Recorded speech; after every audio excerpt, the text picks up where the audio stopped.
And now, preview time. So let's take a look at what's coming your way.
Scan the QR codes to see what's upcoming for FTW Productions and what's available on demand right now.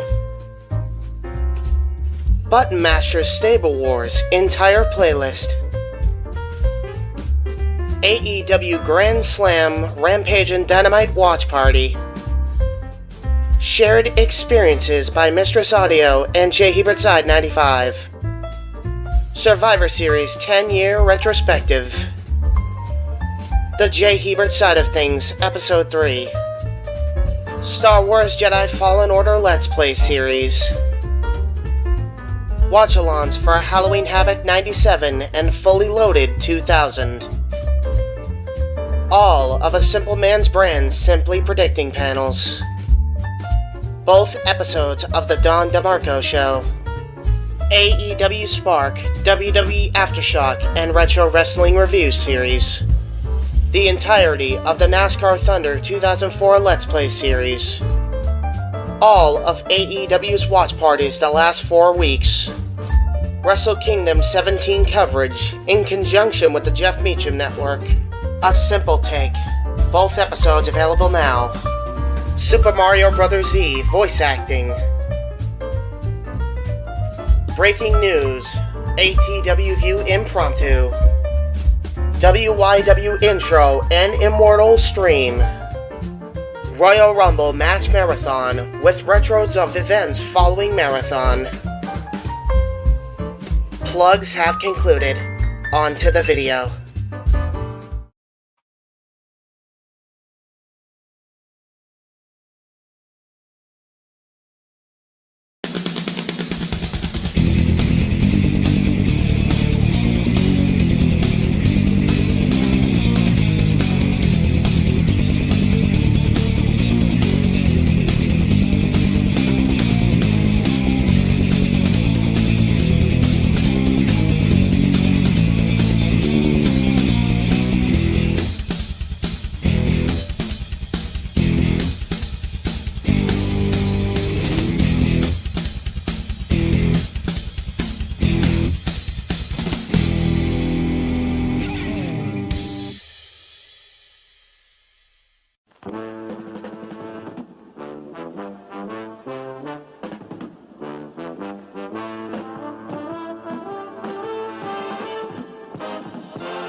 The Jeff Meacham Network's Multiverse of Media. For over 15 years, the recognized symbol of excellence and the standard bearer in coverage of sports and entertainment.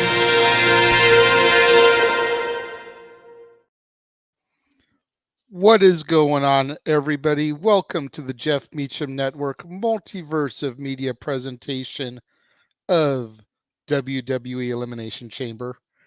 I am one of the hosts for the festivities, the Renegade J.J. Williams, being joined today by the man whose name is on the marquee, Jeff Meacham. We also have joining us for the pre-show panel, everybody's favorite statistician, Stat Boy Mike. Wearing his King stuff, notice. Yeah, of course. And joining us in the green room, popped in during the trailers there, Mikey T, the movie star. What is good, open mic fam? What Get there, Mike. There, we'll get there. Yeah. It's a little early for the open yet, mic right? night, but you know, I appreciate the enthusiasm, Mikey T. Oh hell yeah, that's right. It's good to talk about the pay-per-view though. Yeah, absolutely. You know, man, I cannot remember the last time that a B show has felt this important. Right? You know, granted, I had my almost decade hiatus, but the last one I can seriously think of was Money in the Bank 2011. Yes.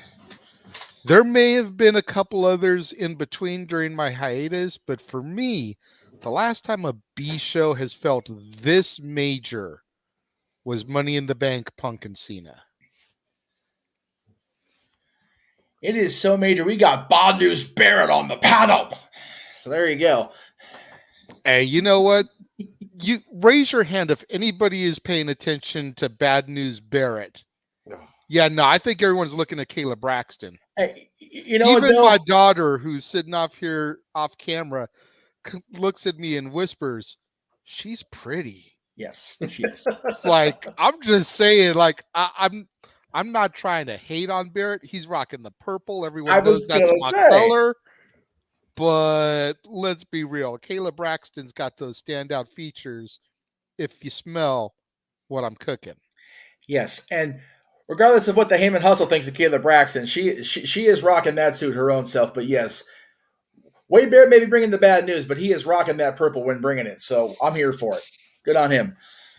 Mikey T, this is the first time I can really think of that you've joined us for the predictions, the pre-show. Welcome in. Usually you come during the after dark hours, if you will, for the open mic night. Yep. Stat Boy, I watched you on Noah's Simply Predicting earlier today. You and the rest of his panel did an amazing job yesterday. Shout out to the simple man with the spectacular voice. He'll be coming in about a quarter till. Yes. To take his seat next to me for duties. As he do. We've got quite the crew in the chat room. Ryan Dempsey is here. What is going on? We've got Elizabeth. Awesome that you're watching us while the Canes hockey in the football stadium going to be Stadium awesome. series. That's right. I forgot they're having the Stadium Series game today in Carolina. So Ken, happy birthday, sir. Thank you for being here with us. Yes. Dwayne, hello, welcome. You did a good job on the predictions with Noah as well. Saw you there. Yes, he did. Good grief. We got a bunch of people, people are just popping in like crazy all of a sudden here. Things. Yeah, you know. Cape Rayer, what's going on? For a Andy, B show. What's up? Raymond. Bienvenue. That's it. Bienvenue, man. Everybody's coming in. And then Daniel came here right after watching my review of Winnie the Pooh, Blood and Honey. Woo. I have also heard the rumor about the Bambi horror. Peter Pan going to be getting a horror movie. Don't let it be a knockoff Freddy Krueger. If they go the Once Upon a Time route, I think they'll be okay. Go that maybe a little darker, I think they'll be good. Yeah, and if you're not familiar with Once Upon a Time, please do yourselves a solid and at least get on Disney Plus for that binge, because that series was underrated as hell when it started. It got good in a hurry. Absolutely, and I will not be seeing it tomorrow, Daniel. I'm a little bit preoccupied with my fam. We're going to be at that other Orange County amusement park that was founded by a Walt. The original one. We're going to be at Knott's Berry Farm, but on Monday, it looks like my clan is going to go see Quantum Mania, as that will be my new release Saturday film for next week. So more money for the mouse. I mean, great movie to go see. We appreciate that at the Masco Mafia, at the Walt Disney Company. Ken with a super chat already. Thank you very much. Thank you. Yes, you are most welcome for the birthday shout out. I mean, you're a frequent watcher here, so we definitely got to show the love. You know, happy birthday. Yes, tip of the cap, if you will. It's okay for the controversial antics every once in a while, Ken. Yeah, I mean, we're on the Jeff Meacham Network. We're not on NoDQ.com. We're a little more stingy on those. It's okay.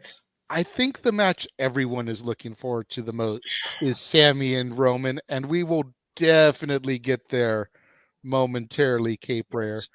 We're about to start running down the card and everything. Nathan, hello. Yes. I'm going to run through these matches. I told Jeff off camera, I was like, if I was booking the show, this is the order I'd run the matches in. So that's the way we're going to go. And we'll see if WWE follows suit and kind of runs with the way I would do things. First up, the men's chamber match for the United States Championship.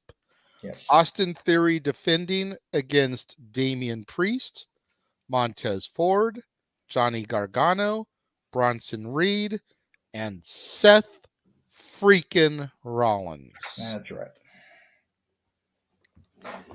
Now, we know Mikey did his predictions with Noah, which again, Yes. great job, gentlemen. Again, I'll throw out there the love and the praise too. Yes.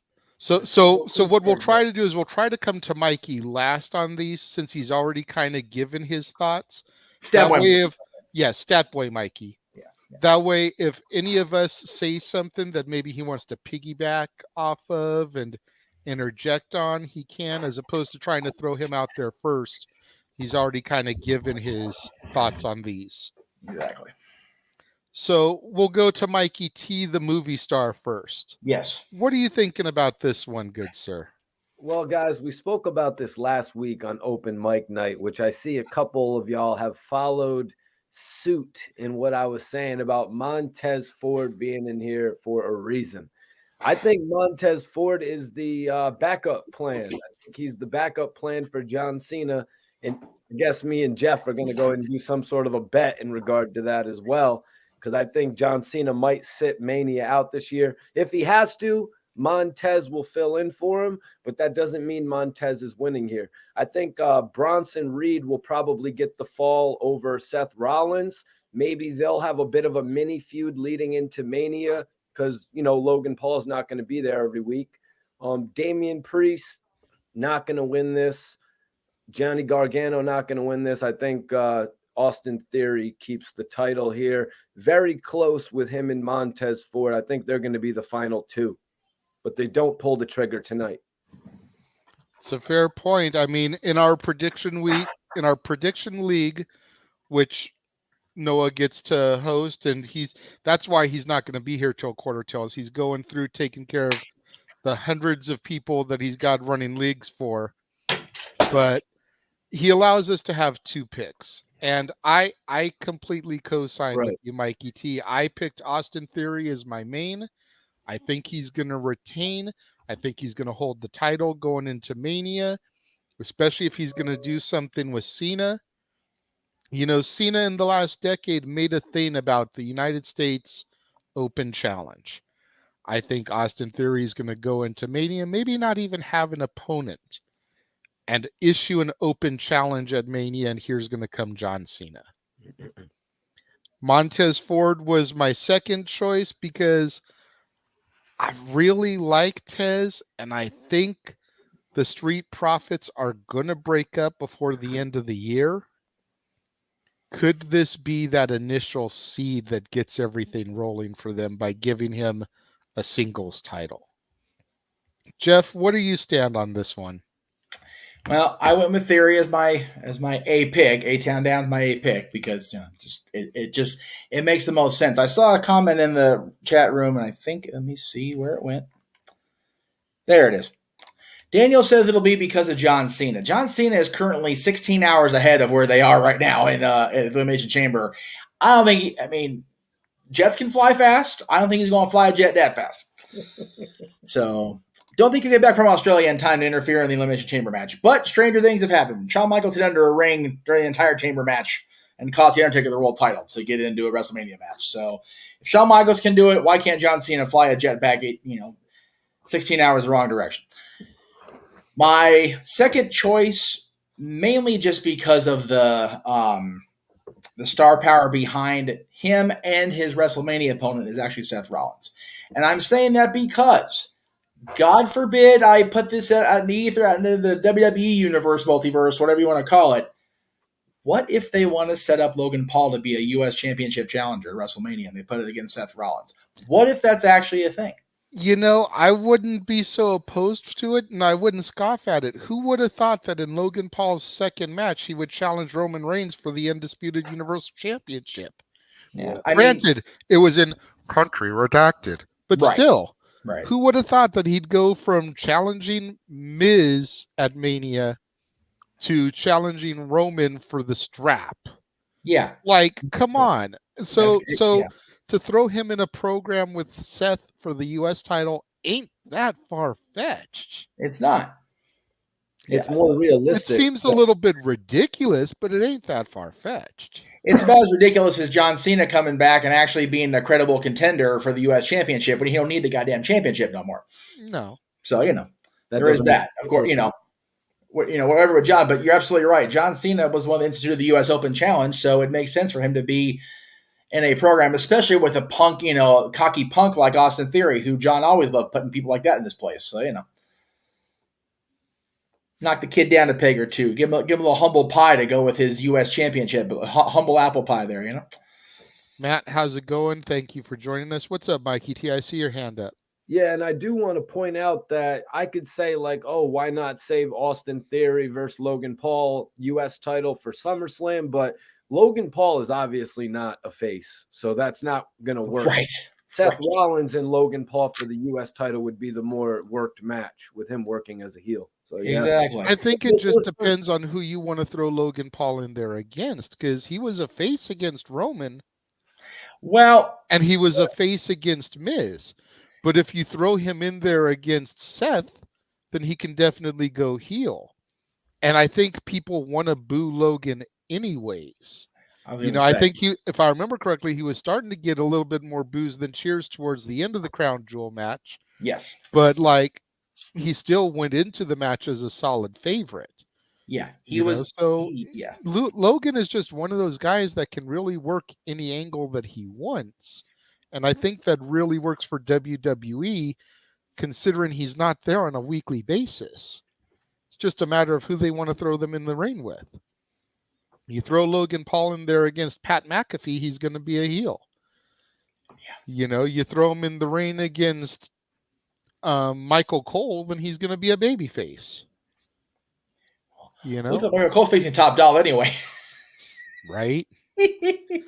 Stat Boy. Clean it up. Again, you've already done your predictions with Noah, but what do you think about this? Just quickly, anything that we touched on, kind of made you think, made you hem and haw? Do you have any statistics, being the stat boy that you are, for us about this match? I do. This is the first time that the U.S. title has been defended in the Elimination Chamber, and this also marks that every major title has been defended. So this is the last one, minus, of course, the 24/7 rule that no one talks about anymore. But this was the major titles, the heavyweight title, the universal title, the women's titles, the tag belts, and the IC. This is the last one. Seth has the experience factor. This is his third chamber. This is Austin's second. Gargano, Bronson, Damian, and Montez are all making their chamber debut. I made my pick Seth because I've got no problem with him having the U.S. title, and I'm going with the experience factor. Austin is my backup, just so I went with the title retention on that. And I'm looking for Bronson Reed. He's going to be the big man going through the plexiglass first at some point. I'd also like to see Montez Ford hit from the heavens off the top of the pod, because that is just going to look amazing. Is that what he calls his frog splash? Yeah, from the heavens. Let's just make sure he doesn't break anybody's voice box, freaking RVD onto Triple H. He's not allowed to do the frog splash. He's not the right heritage, right, Conan? I'm sorry, go ahead. Damn. Carry on. Nice one. But yeah, I'll keep my predictions simple, since I did do the prediction show. I do have a couple extra stats for the handicap match and the grudge match, so we'll get to those in a bit. All right. Next matchup, we're going to take a look at the mixed tag match. Edge and Beth versus the Judgment Day, Rhea Ripley and Finn Balor. Jeff, go. You look like you were about to just start speaking on this one, so go ahead. You can go first here. We all know how much I love the Grit Couple. I've been a rated R fan since before he became the rated R superstar, in 2005, 2006. I've been an Edge fan from the get, and it's been a long, crazy ride for Edge, coming back after all this time and, being back sporadically since that Big Rumble moment a couple of years ago, but Beth Phoenix, I say, appearance-wise, looks better than she ever has. She is ready to get into this tag match and whoop somebody's ass, be it Balor or Ripley. Let me be clear on that. Having said that, one of two things is going to happen here. Either Rhea's going to find a way to get the win because they can't have mommy lose at going into WrestleMania against the world champion. It's not going to be a thing. Number 2, big giant schmoz, which sets up everything else for WrestleMania. You figure Balor needs a opponent for WrestleMania since I'm pretty sure it's going to be Edge and Priest. Mysterio's going to face his son, Dom, at WrestleMania in all likelihood. And Rhea already has her championship match. And they're not going to shoehorn Beth into a triple threat. It doesn't need to be that way. It needs to be a one-on-one championship match, Royal Rumble winner versus world champion, like it should be. So my official prediction is big giant schmoz. No winner, no loser, whatever. But since I had to pick something on the Noah prediction sheet, I'm pretty sure I picked, and again, I don't have the graphic in front of me. You might, JJ. Pretty sure I picked Balor and Ripley, with Ripley getting the fall.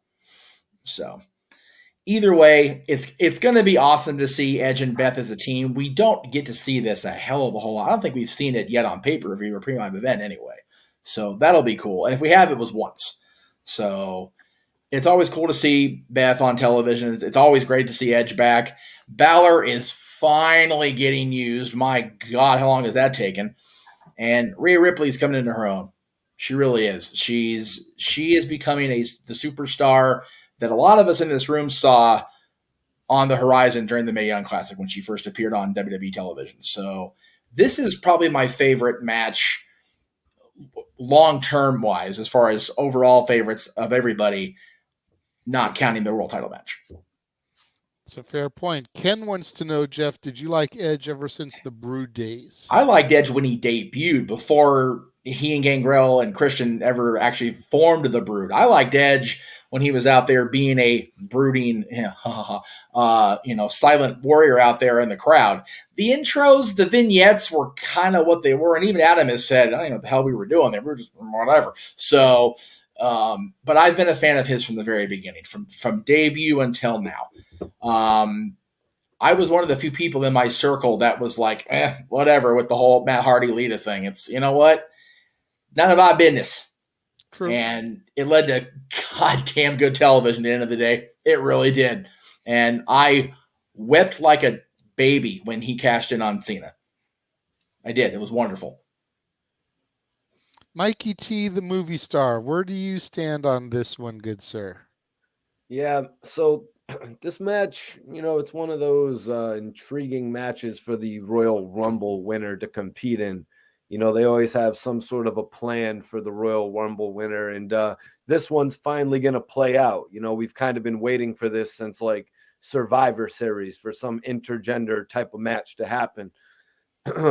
Now, I really, if you guys haven't seen it, it's been playing out over the last few weeks where the Judgment Day will like piss off Rhea Ripley. Like Dominic ran out on the bill on that whole Valentine's Day date thing. Rhea Ripley was actually pretty annoyed about that. I think Finn Balor is going to take the loss here, and Rhea Ripley is going to continue to get annoyed because all of the people that she's with in the group just aren't as dominant as her. That's how I think this thing is going to start to play out after Rhea Ripley, gets the title at WrestleMania. I think she will walk away from Judgment Day.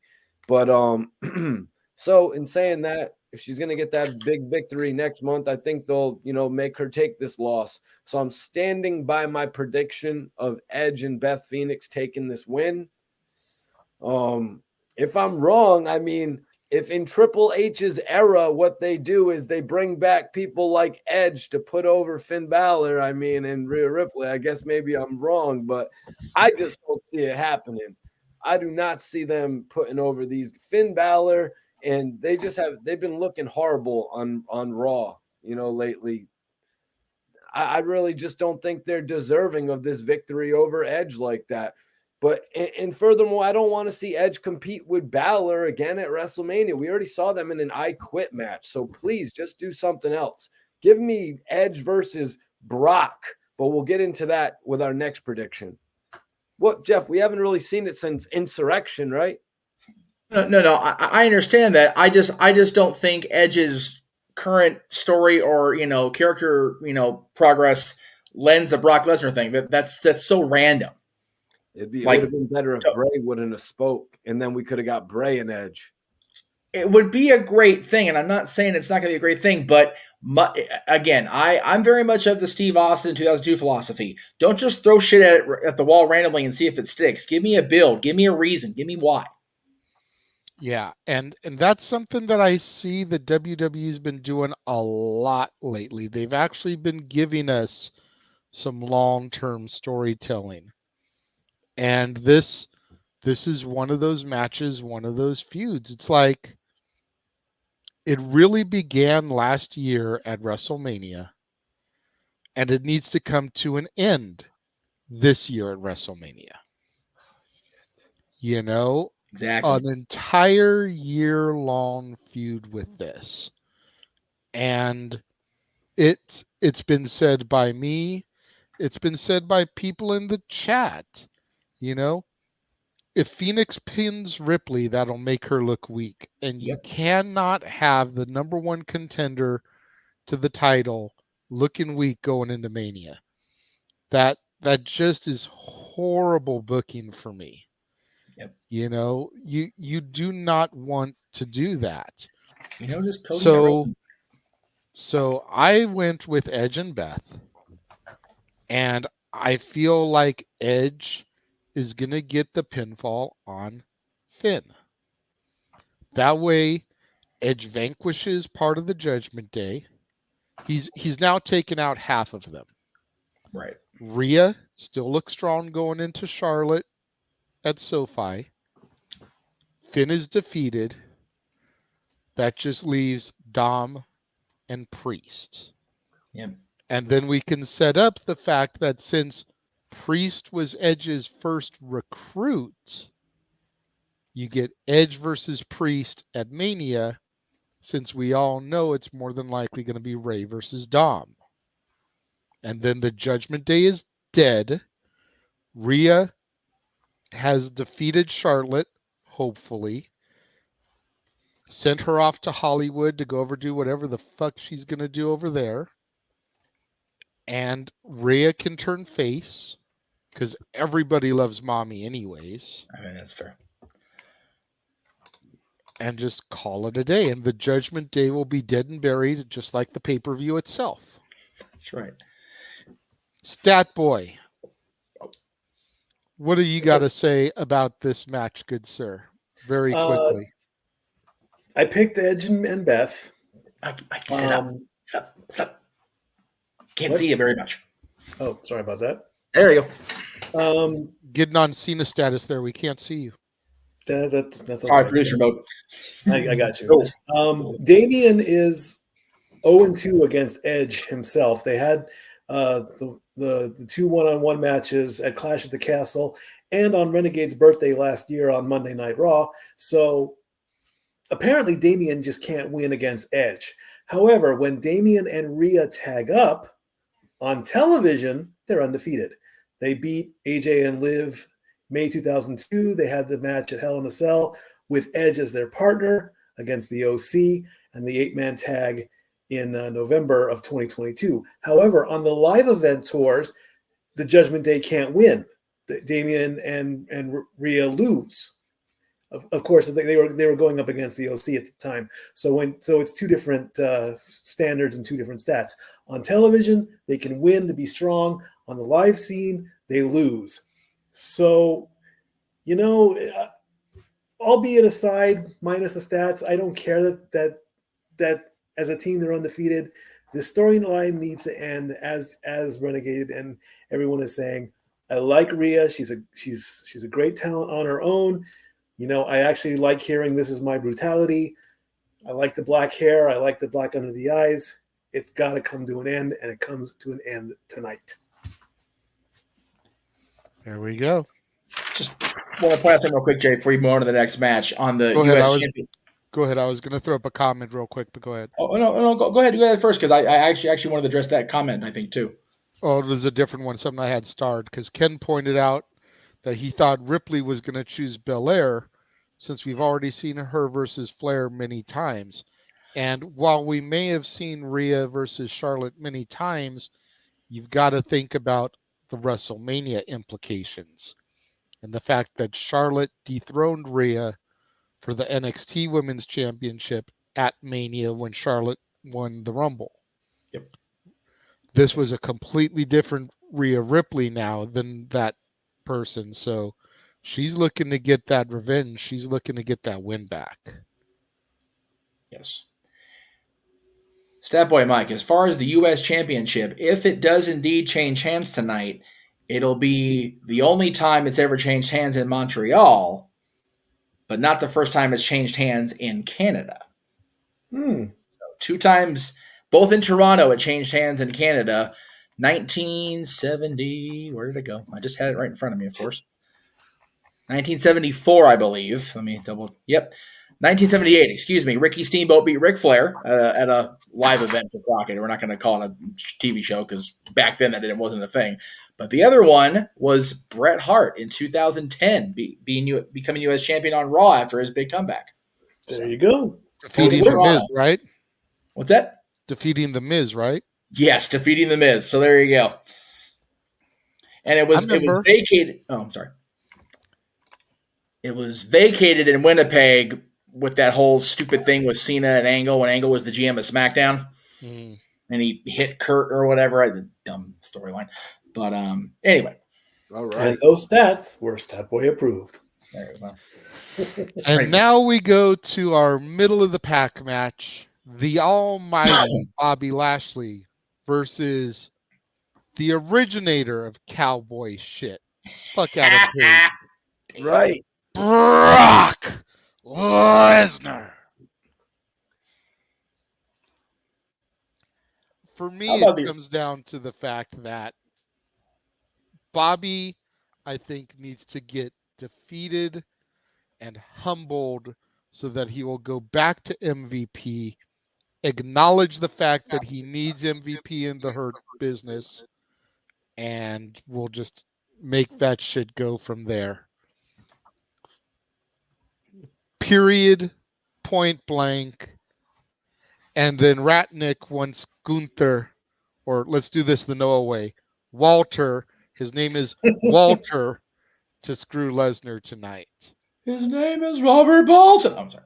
It would be cool to see Gunther, Walter, whatever you want to refer to him as, come out and cost Brock to further that. But the fact that they don't have him defending the Intercontinental title here tonight against either Madcap Moss, who won the 4-way and should have gotten the title shot at the pay-per-view instead of SmackDown, or doing it against Drew and Sheamus in the triple threat so that you could do Gunther versus Lesnar at Mania, they're probably going to do that triple threat at Mania.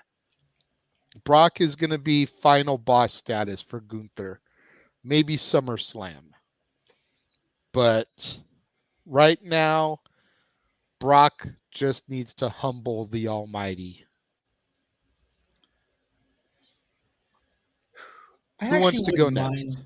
Having Lesnar challenge Gunther for the Intercontinental Championship for 2 reasons. Number one, my God, would it be a spectacle of a match, right? But number two, the last time I was at a pay-per-view pre-live event that Brock Lesnar was a featured player, didn't leave the place very happy or very sober for that matter. Just wasn't a good night for Jeff Meacham in 2014. So I wouldn't mind seeing Lesnar go in and face Gunther for the Intercontinental Championship. But you're right, Jay. He needs to just serve Bobby Lashley a little slice of that humble apple pie from the U.S. title match right up in Lashley's face. Yeah. Lashley's got to get to a point. Don't get me wrong. I love me some Lashley. I do too. I prefer Lashley to Lesnar. But I prefer Lashley to Lesnar. We got to send him back into MVP's arms. Yeah, exactly. Yeah, I've liked Lashley from the beginning, but Dad and I get sideways about that because he is not a Bobby Lashley fan, and I'm not a Brock Lesnar fan most of the time. Yes, because I know this. Other shit with Brock, but again, whatever parallel universe got set in motion that we're in a land where Brock Lesnar's playing haha and doing cowboy shit in the ring, I'm here for it. I really am. I want to see him do Boombox Lesnar again. That shit was Well, priceless. That ship has sailed, JJ. No, not necessarily. He can do the boombox thing. He has to be playing country music while he's coming down the aisle. Otherwise, it's not as funny. Hardcore country. There you go. That's it. A little homage to the Knockouts World Champion. Or break out a little Florida Georgia line featuring Nelly or something. Jason Aldean and Ludacris. Get that little hybrid going. Yeah, this is how I roll, and he goes there and rolls through everybody. There you go. JJ understands the country gimmick. I appreciate that. But yeah, Lesnar's got to win here, even if they continue it with a final blow off, just some sort of crazy, like you said the other night, Mikey, last man standing stipulation or something. Just pull that trigger. But this one needs to be short. It needs to be brutal, and it needs to be Lashley humbling. Yeah, no, I don't. Like that was sarcasm each. Yeah, and that was 2004. I don't like that match for anybody involved, including Austin. That was just a garbage piece of shit match. So, yeah, 2014 is a little bit different. Christopher Rotz chimes in, another one who was on the predictions with Noah yesterday. What's up, Chris? Hopes that we enjoy the Chamber tonight, and he sees Lesnar here. So hopefully that we get Lesnar versus Bray at Mania. Cape Rayer, if Lesnar is a Shania Twain fan, he's got me permanently on his fan bandwagon, if that's the case. Because Bray already happened? No. Well, when he beat Luke Harper, that whole thing didn't lead to a Bray, and it never got there. Because Bray got hurt or something. Well, no, because so when they were doing that at the Rumble with the Wyatts interacting with Brock, that was leading into something completely different. Like Brock was already either back in what the hell year was that? 2017. That was when Goldberg became the champion and faced Lesnar at WrestleMania. God, that made me hurt. Hey, ain't nothing wrong with Faith Hill and her husband. I love them both too, so that's okay. But he didn't get a kiss from Faith Hill like he did. That's right. I did not. I did get a kiss from Shania Twain though, so there you go. That don't impress me much. Really? Okay. Sorry to hear that. I like what you did there. So 2016, what the hell was Brock doing? Oh, so yeah, that was when they were putting him in the Ambrose program, which went completely freaking nowhere. So, and everyone is pointing out in the chat the fact that Bray called out the winner of this match. So let's not forget that in our discussions. Yeah. No, and I'm not seeing that part of SmackDown yet, so I don't know what he and Uncle, whatever his name is this week, had to say or present. So I wouldn't have a problem with either of them facing Bray at WrestleMania. You know what? She looks great now, Ken, but man, Shania Twain 2000 was prime country. Shania Twain. Woofa. Shania Twain 95. But I didn't go see her until 2000 Hollywood Bowl, so that kind of didn't have a choice there. She was a bad bitch for sure, man. You know what? That ex-husband of hers, he may be a talented songwriter, but he a dumb fuck. Anyway, sorry, Mutt. Not sorry. Anyway, we're regressing off the topic here. By the digress trip on pros and tees. God, if Lesnar wins and that means he faces Bray, I'm not sure that's a scenario I want, unless they really keep the supernatural haha bullshit to a minimal, because you don't need that with Lesnar going into a WrestleMania. Absolutely not. Still. Absolutely not. And we discussed this when we talked about the No Way Out matches, which will hype a little bit later, but you can check out Monday on both mine and Just channel. Yes. We talked about how Triple H made the Cactus Jack shtick because of his facials and selling and everything. God. I love me some Lesnar. I don't think he could sell the supernatural of Bray Wyatt to make it get over. Nope. Yeah. Lesnar's going to no-sell that shit, and then Bray is freaking dead in the water again. Yeah. either Brock, Jay, would no sell that. Beast Brock would be like, really? Cowboy Brock would laugh it off and beat him up afterwards, just for the giggles of it rather than the beast mode of it. Yeah. Like, it's just no-win scenario if they do that with Bray. Just no-win Lashley, I think, would sell it better. Yeah. But we need Lashley back with the Hurt Business. Well, maybe, and again, this is me not trying to downplay anybody because everybody involved in this I do genuinely like. I think the Hurt Business with a combination of scared of the supernatural and serious about getting Bobby back on track could pull off the thing with Bray and Uncle Howdy. It would be a delicate balance the next 40-something days, but they could pull it off. I just don't think Cowboy Brock by himself can pull it off because Brock's just not that guy. I think a combination of MVP with Lashley and the jobber, the other guys in the Hurt Business, better. I'm not saying either one's a great match, but it's a better match with a stable trying to dance around the shenanigans and the bullshit of Bray Wyatt than it is just having Brock Lesnar only focus on Strowman. So that's just how I see it. I'm gonna throw to Mikey T while JJ is talking. Mikey, all right. So I'm gonna stand firm on this, even though I saw Noah sent the message out 10 minutes ago that I missed of the last prediction choices. But so this week on SmackDown, I'm not gonna ruin anything for you, Jeff. You know what I mean? But Bray was working face. No, it's fine. Go ahead, please do it. It's okay. So Bray was actually working face. So I'm going to stick with my choice here of Bobby Lashley. And plus, I think Bobby's reaction to the supernatural will be a little bit better than Brock Lesnar's. Not sure what Lesnar's going to do for WrestleMania. That's why I threw out something like Edge, just the Clash of the Titans. But Lashley, this is going to be his last solo feud before getting back with the Hurt Business. I don't think they should align the Hurt Business with Bobby Lashley during this. I think Bray Wyatt's going to mess with Bobby Lashley's head to a certain point where he's going to find comfort going back with the Hurt Business after dealing with all the antics of Bray Wyatt. It should make for a couple interesting weeks of television, especially seeing what they did on SmackDown with or was that the contract signing with Brock Lesnar and Bobby Lashley, when Lashley was sitting there talking about his agent and everything. It'll be interesting to see what they do with him in maybe a boardroom setting, and they could have Bray Wyatt just, you know what I mean, just make it all creepy and shit like that. Yeah, that's fair. Yeah. I'm going to stick with it. You know what I mean? But I'm not too sure about, I hope Gunther comes out and, sets up for WrestleMania. I don't think they're going to move in the direction of Drew McIntyre and Sheamus going against the champs. I think, honestly, man, they're keeping or going against the Intercontinental Champion. I honestly think they're keeping Sheamus and Drew McIntyre as a backup plan for the Usos because this Sami Zayn thing is just catching so much fire.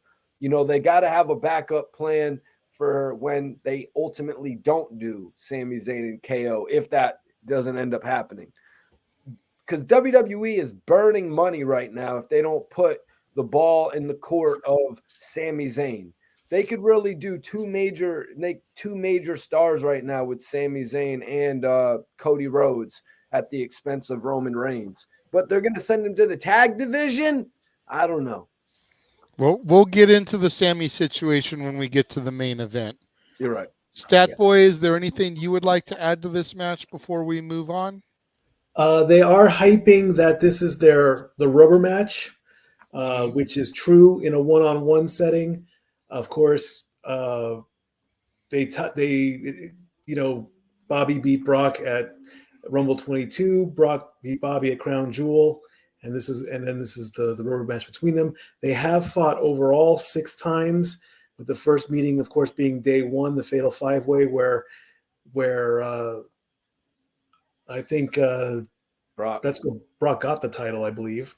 Yep. And of course, they met in the Rumble in this year, which in some cases it doesn't really count. So this is their 6th match overall.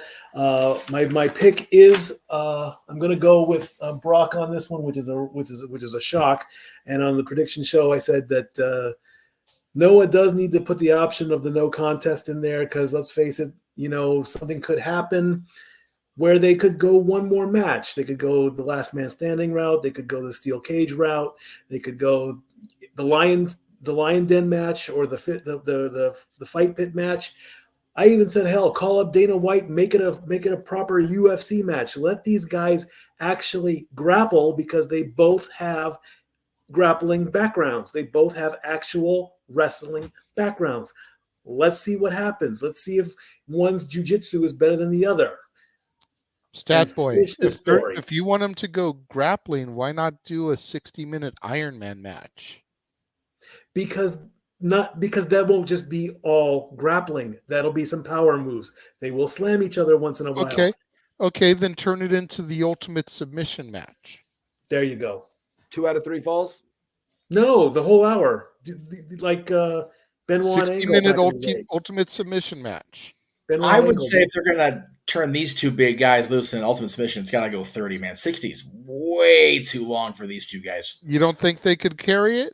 I'm not saying they couldn't. I'm saying it's too long for today's fan. I'd be all right with it, but that's fair. Yeah. All right, moving on. We've got the other chamber match. And as was asked in the chat earlier, yes, Ken, the women's chamber does get the title shot for Bianca Belair. Yes. So we have Mrs. Corey Graves, Carmella. We've got the crazy, deranged Nikki Cross. We've got Raquel Rodriguez. We've got Natalya. We've got Liv Morgan. And we've got Asuka. Kana. Once again, everybody got 2 picks in our group. I'm going to go first on this one. I'm gonna start out by eliminating people because it is the Elimination Chamber number 1, and I feel like there's some people you can easily dismiss in this match. No disrespect to any of the women, but Carmella, no. Nikki Cross, no. So now we've gotten 2 out of the way. Now we're down to 4. Liv Morgan, as great of a year as she had last year, I don't think she's going to catch lightning in a bottle twice. At least not this soon. If she's going to get another moment, if she's going to get another break, it's going to come a little bit down the road. That brings us down to 3. Asuka, Kana, whatever you want to call her, I feel has had her main event moments in the spotlight at Mania. I feel like she needs to take a back seat in this. And that leaves us with Canada's own, whose uncle was screwed in Montreal, Natalya. And the other woman in this match who can go pound for pound strength-wise with the EST of the WWE, Raquel Rodriguez. Raquel was my number 1 pick in this one because I want to see that strength matchup. I want to see, the irresistible force and the immovable object when it comes to the women, and that is what Bianca and Raquel would be. They're both so similar in height, in build, and in strength. And when you factor in the fact that Bianca came up from NXT and basically started going up from that $1 million run to where she is now, and Raquel last year's kind of on that same trajectory. Man, it just to take a line from an old WrestleMania theme, written in the stars. Raquel is my number one. Natty is my number two. Gotta represent for my girl. I mean, hell, it's been well documented. I named my daughter after Natalia, so Yeah, gotta show some love there. But yes. that's where I stand with this one. Mikey T, you look like you really want to jump in on this one. Before I turn you loose, though, let's go ahead and bring the simple man with the spectacular I voice. didn't see him down there. Jeez, good call, brother. Noah, what up? And so he can at least observe the rest of this. He's already been moderator. He's already hosted his own Simply Predicting panel. He can give his 2 cents in here if he wants. But let's get through the people that haven't done predictions yet. Mikey T, go ahead. JJ, I'm going to say I do respect that lineup right there. That ending would be classic. You know, you could say it's written in the stars, but I just don't think it has as much spectacle. It doesn't have as much spectacle as Bianca Belair versus this newly, revealed Asuka. You know what I mean? That is going to be a classic 25-minute WrestleMania match right there. And, after, watching the final build-up for this show, I do got to say, damn it, in the fact that I picked Liv Morgan because of what the encounter that happened at the end with her and Raquel. You know what I'm saying? I realized, damn, Raquel has an opportunity to win in this match, and she should have been my secondary. So and plus, it's looking like Asuka has really gotten all the build up. She has not lost a single match since coming back, seemingly. I know that seems to be a lot, but she literally has a couple victories over, Liv Morgan at this point, and it's like, damn, Triple H is kind of treating Asuka like he did back in the NXT days, which is making me actually more interested in this, in seeing her face Bianca Belair, possibly getting that moment that she was screwed out of at WrestleMania when she had that winning streak against Charlotte, when she should have beaten Charlotte. Now, the way you bring it up with Raquel, it kind of reminds me of the point that Rhea Ripley was at about 3 years ago when when Rhea Ripley faced Charlotte.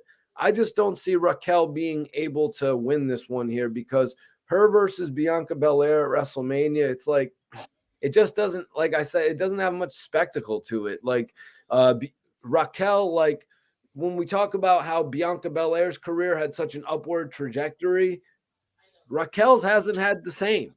Raquel has been a part of a couple different tag teams that won the titles, lost the titles.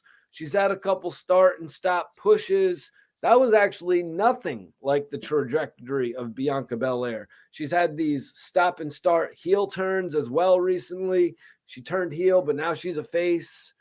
I just don't really know if they know where they're going with Raquel, but they are kind of making her look a little off on television. I think Raquel needs to go heel. I think she comes off as way too fake a lot of the time. If you look at our predictions league, it seems to be fairly unanimous across the board that everyone's going with Asuka as the first pick, but the secondary pick is pretty evenly split between Natalya and Raquel. I'm the only one that picked Raquel as their first pick. So if I end up taking this, if Raquel wins, that gives me a serious advantage on everybody else that picked her as the secondary. If Asuka wins, but I feel like she's had way too much time in the spotlight, and she needs to get taken a step back. And JJ, I want to note that Son Goshuaku, he actually put Bronson Reed as his main pick in the men's chamber and Austin as his secondary, basically giving everybody an opportunity right there. You know what I mean? But we'll see, because Jeff made a good point that John Cena does not need to come back and challenge for the U.S. title. It's true. Jeff, what do you think about this match? We still got the main event to go. Yeah, we gotta get cracking here. I'll make it quick. I went with Asuka just because I see her as the most viable. I want it to be Natty. I want it to be Natty because they're in Montreal and because she's Brett's niece and because she's a legitimate member of the family. Despite what we had talked about earlier in the year. Love you, Mikey.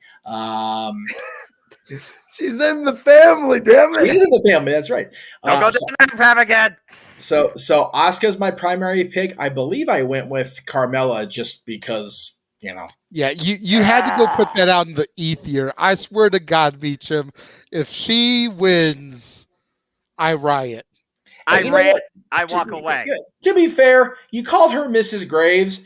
There's at least 2 other women in this match that are married or attached to a wrestler as well. So let's not be, throwing that shade on Carmella only, okay? Just saying. Stat Boy, do you have anything that you would like to add to this before we go moving on to the main event? I went with Liv Morgan as my primary.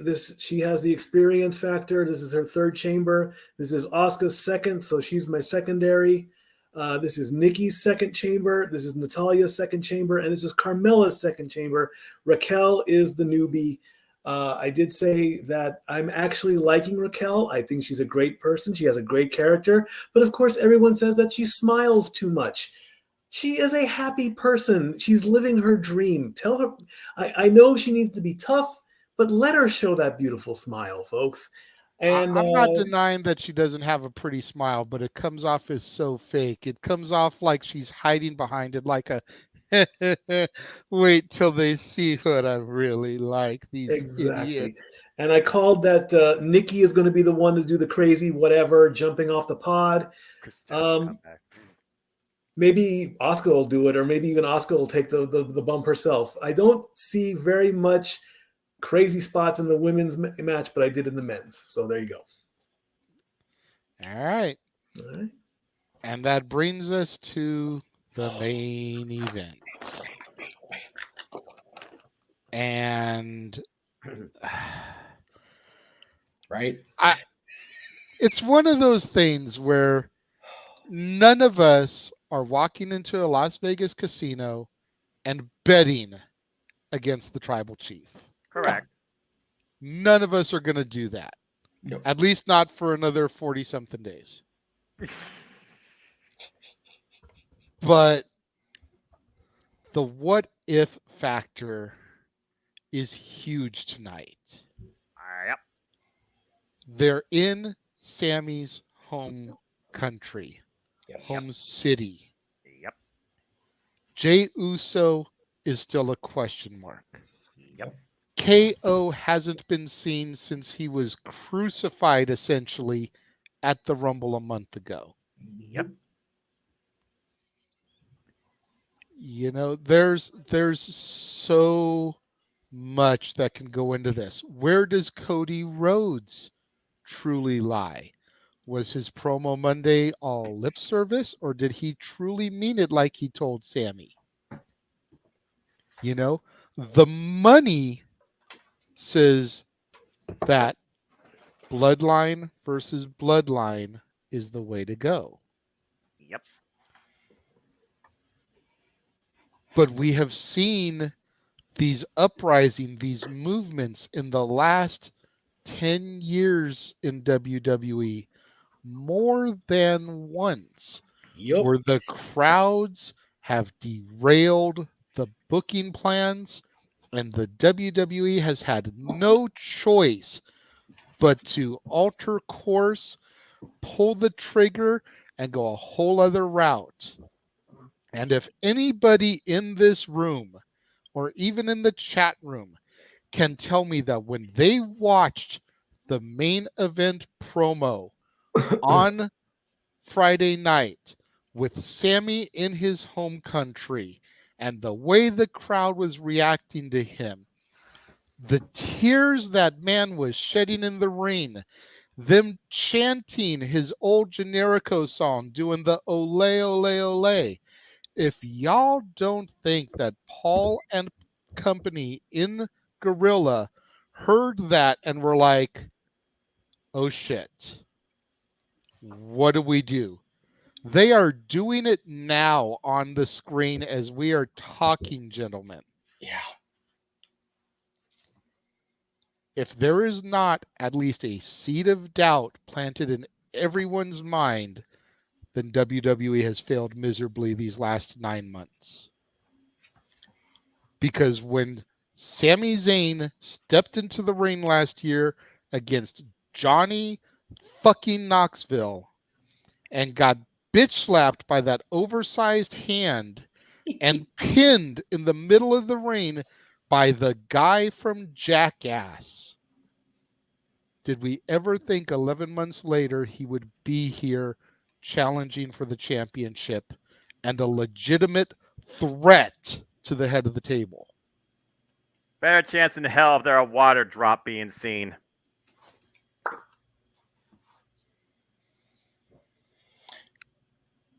I'm going to volunteer to go last, number one. Number two, hey, it's Tony Khan's favorite journalist on the pre-show right now if you're watching on Peacock. Anyway.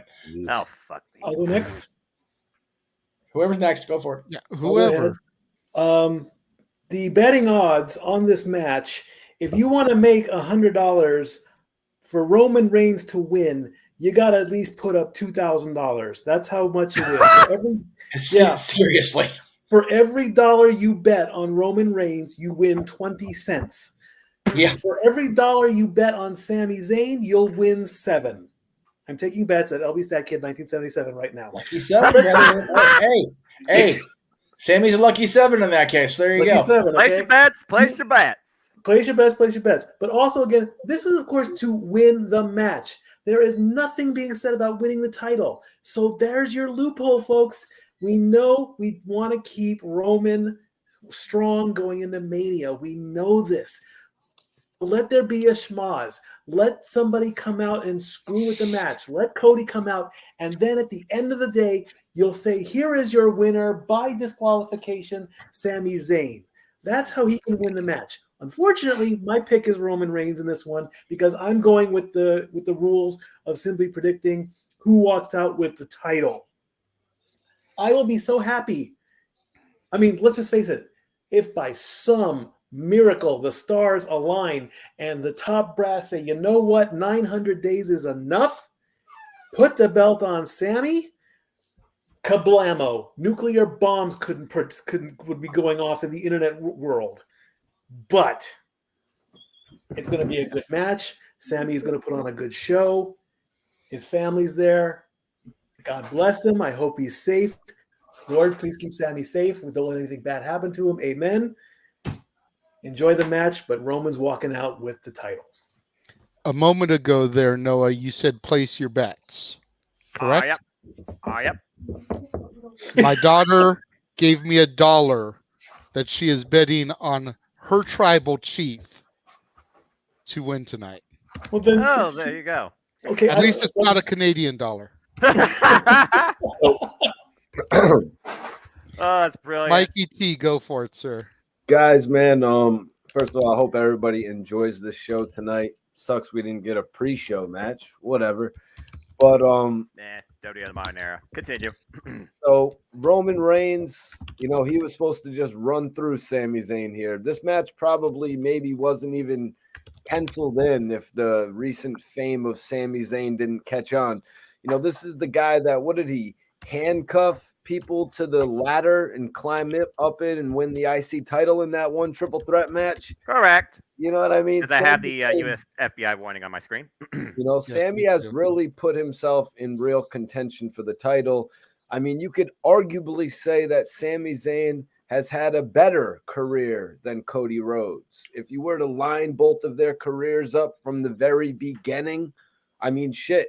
We go back to some of those first matches for Sami Zayn for the open challenge for the U.S. title, the match with Nakamura. I think that was WrestleMania weekend. And that's not even really the beginning of Sami Zayn's career as you got, you know what I mean?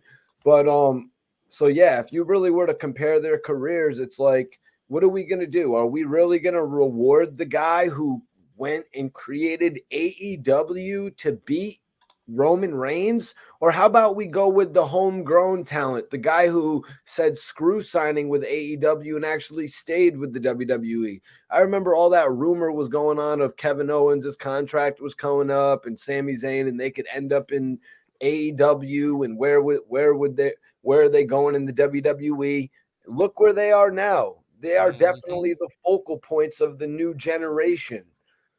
So I just think it's really upsetting that Sami Zayn is not going to win here. I'm not going to change my vote. Can I change my vote, Noah?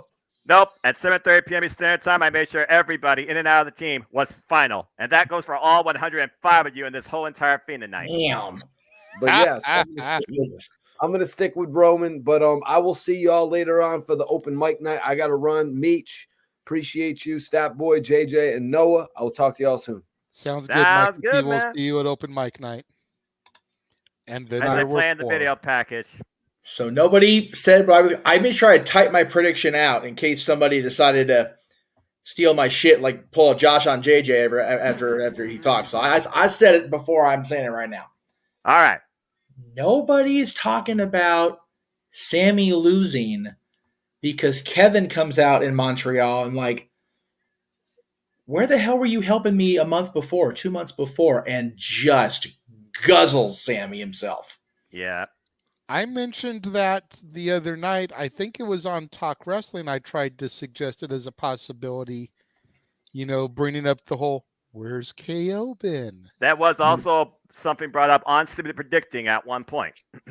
So it's definitely something that's been going through my mind. And when I gave my whole dissertation, I even said, what does Kevin Owens play into all of this? I firmly believe KO plays into it as the ultimate spoiler. I really do. It would be so bittersweet. It would. But you know what? It would be so on type with Kevin and Sammy and their nonsense over 20 years. It would be, but everyone is banking on KO and Sammy versus the Usos at Mania. Right. We talked about that before we went on the air, but it's like, yeah, that is a great feel-good moment to get the Usos back together in sync. But I don't know. There's that little part of me that looks like a cricket that's voiced by the guy that sings "When You Wish Upon a Star" during the movie that tells me, no, Kevin's still bad. Kevin's still bad. So I'm officially sticking with what I said, that Roman will retain. It'll be Jey Uso playing the spoiler and realizing where his money and his blood lie. But man, that Kevin factor is just right there, hanging over our heads like the freaking sword of Damocles. Like the chamber is here in Montreal Yes. as we go inside the arena. Michael Cole and Corey at ringside. Sam Fisher, what is going on, good sir? Hello to you too. Ryan Dempsey, go ahead and charge your phone, man. Shouldn't take you too long. We just hope that you stick around for us and our coverage here this evening. And down it comes, Jay. You were right about the chamber starting the night. Well, then this is They're it, starting folks. with the women. Let's get right into it. Hello, everybody, and welcome once again to another Jeff Meacham Multiverse Media live watch-along event production. You know what this is, for I am the simple man with the spectacular voices I have been coined, and my name is Noah Foster. With me, of course, is my color cohort in all things WWE, and we are on the final stop on the road to WrestleMania. While the storm ahead looks to be clear tonight, it is time for the Women's Elimination Chamber. The rules go as follows. At randomly scheduled intervals, a pod door will open at random, allowing another superstar to join the match. And this process will continue until all pods are officially open. Pinfall via and submission, you are eliminated from this chamber. And the last one remaining will go on to WrestleMania to challenge Bianca Belair for the Raw Women's Championship. JJ, this is it. Are you ready to go tonight? And is anybody ready for Kana Asuka? I don't think anybody is ready for Asuka, Kana, however you want to refer to. But yes, Noah, I am fucking ready. I've been ready ever since Raw this past week. And Cody and Sammy had that moment in the ring. I have been looking forward to this. And she's got purple on. God damn it, Asuka. Purple is my color. Killing me, girl. Well, But I digress. You're the color guy, so I don't expect you to not be biased at certain times. But yeah, she is wearing color. And also, this is not the first time Asuka, of course, has been involved in the Elimination Chamber. What's funny about this Elimination Chamber, it's to be the one to qualify to challenge for the Raw Women's Championship. This is the third Women's Elimination Chamber to be for that very circumstance. And Asuka, of course, is a two-time Raw Women's Champion. Kana, of course, trained by Yuki Izakawa, 41 years of age, 18 years in the game. She's been Raw Women's Champion, SmackDown Women's Champion, and was the undefeated NXT Women's Champion. Only had to relinquish the title due to, well, brand promotion. And it looks like she will be one of the first to enter pod. Oh, God. And here comes Carmella. Mella is money if you believe what her and Corey Graves spew out of their mouths. Well, at least I only have to worry about one sentence from you versus a diatribe longer than an essay by Corey Graves, who's at ringside. But yes, Carmella, who of course qualified, winning a fatal four-way number one contenders against Piper Niven, Candice LeRae, and Meacham. But what's funny is Carmella is no stranger to challenging Bianca Belair for the Raw Women's Championship. She faced her last year for it at Money in the Bank and lost. But when it comes to Carmella, she may be money, but she also is very sneaky and opportunist. Of course, the first ever women's Money in the Bank winner. We'll see if she wins the chamber tonight and makes her way officially to WrestleMania. This will be her hope not. She shouldn't have qualified for this match anyways. Look, I've ranted about that more than enough times over, so that's all right. What's funny, this is her second time in the Elimination Chamber, but first time in singles chamber competition. And here comes my primary pick, Noah, Raquel Rodriguez. Raquel Rodriguez definitely will have power on her side tonight. And if Braun Strowman's Elimination Chamber exposition a few years ago taught us anything, she could be the most dangerous threat in her chamber debut tonight. Of course, we've seen Raquel on the SmackDown brand challenge for the SmackDown Women's Championship at least 2 times against Ronda Rousey. But she's also had a multitude of tag team title chances on the SmackDown side of things with the likes of Aaliyah, Shotzi Blackheart, and most recently, as we've seen, Liv Morgan. And I gotta wonder if that friendship with Liv Morgan will come into play tonight. Where at the end of the day, only one can win. We saw what happened on SmackDown last night. Helped her up, and then Liv freaking kneed her in the face, single knee code breaker. I don't think Raquel forgot about that. I don't think so either. And something I haven't heard been getting talked about a lot, Noah. You figure that it's a Raw competitor who won the Rumble and is challenging for the SmackDown Women's Championship. I'm looking for a SmackDown superstar to win this match to go on and challenge for the Raw Women's Championship. And it looks like you're against Nikki Cross, who's already storming her way into what I gotta imagine is the ultimate playground of her crazy dreams, looking to play with everybody tonight. Nikki Cross, a former Raw Women's Champion. This is her second Elimination Chamber going, and previously she was Women's Tag Team Champion last time with Rhea Ripley, who of course already has her ticket punched to WrestleMania, who will challenge Charlotte Flair for the SmackDown Women's Championship. So we'll see if Nikki gets all the playtime she wants tonight, and I feel she cannot wait to play, particularly with Asuka. It looked like she was trying to boop her nose there. You know, Nikki is so psychotic, and there's been plenty of psychotic gimmick in the WWE.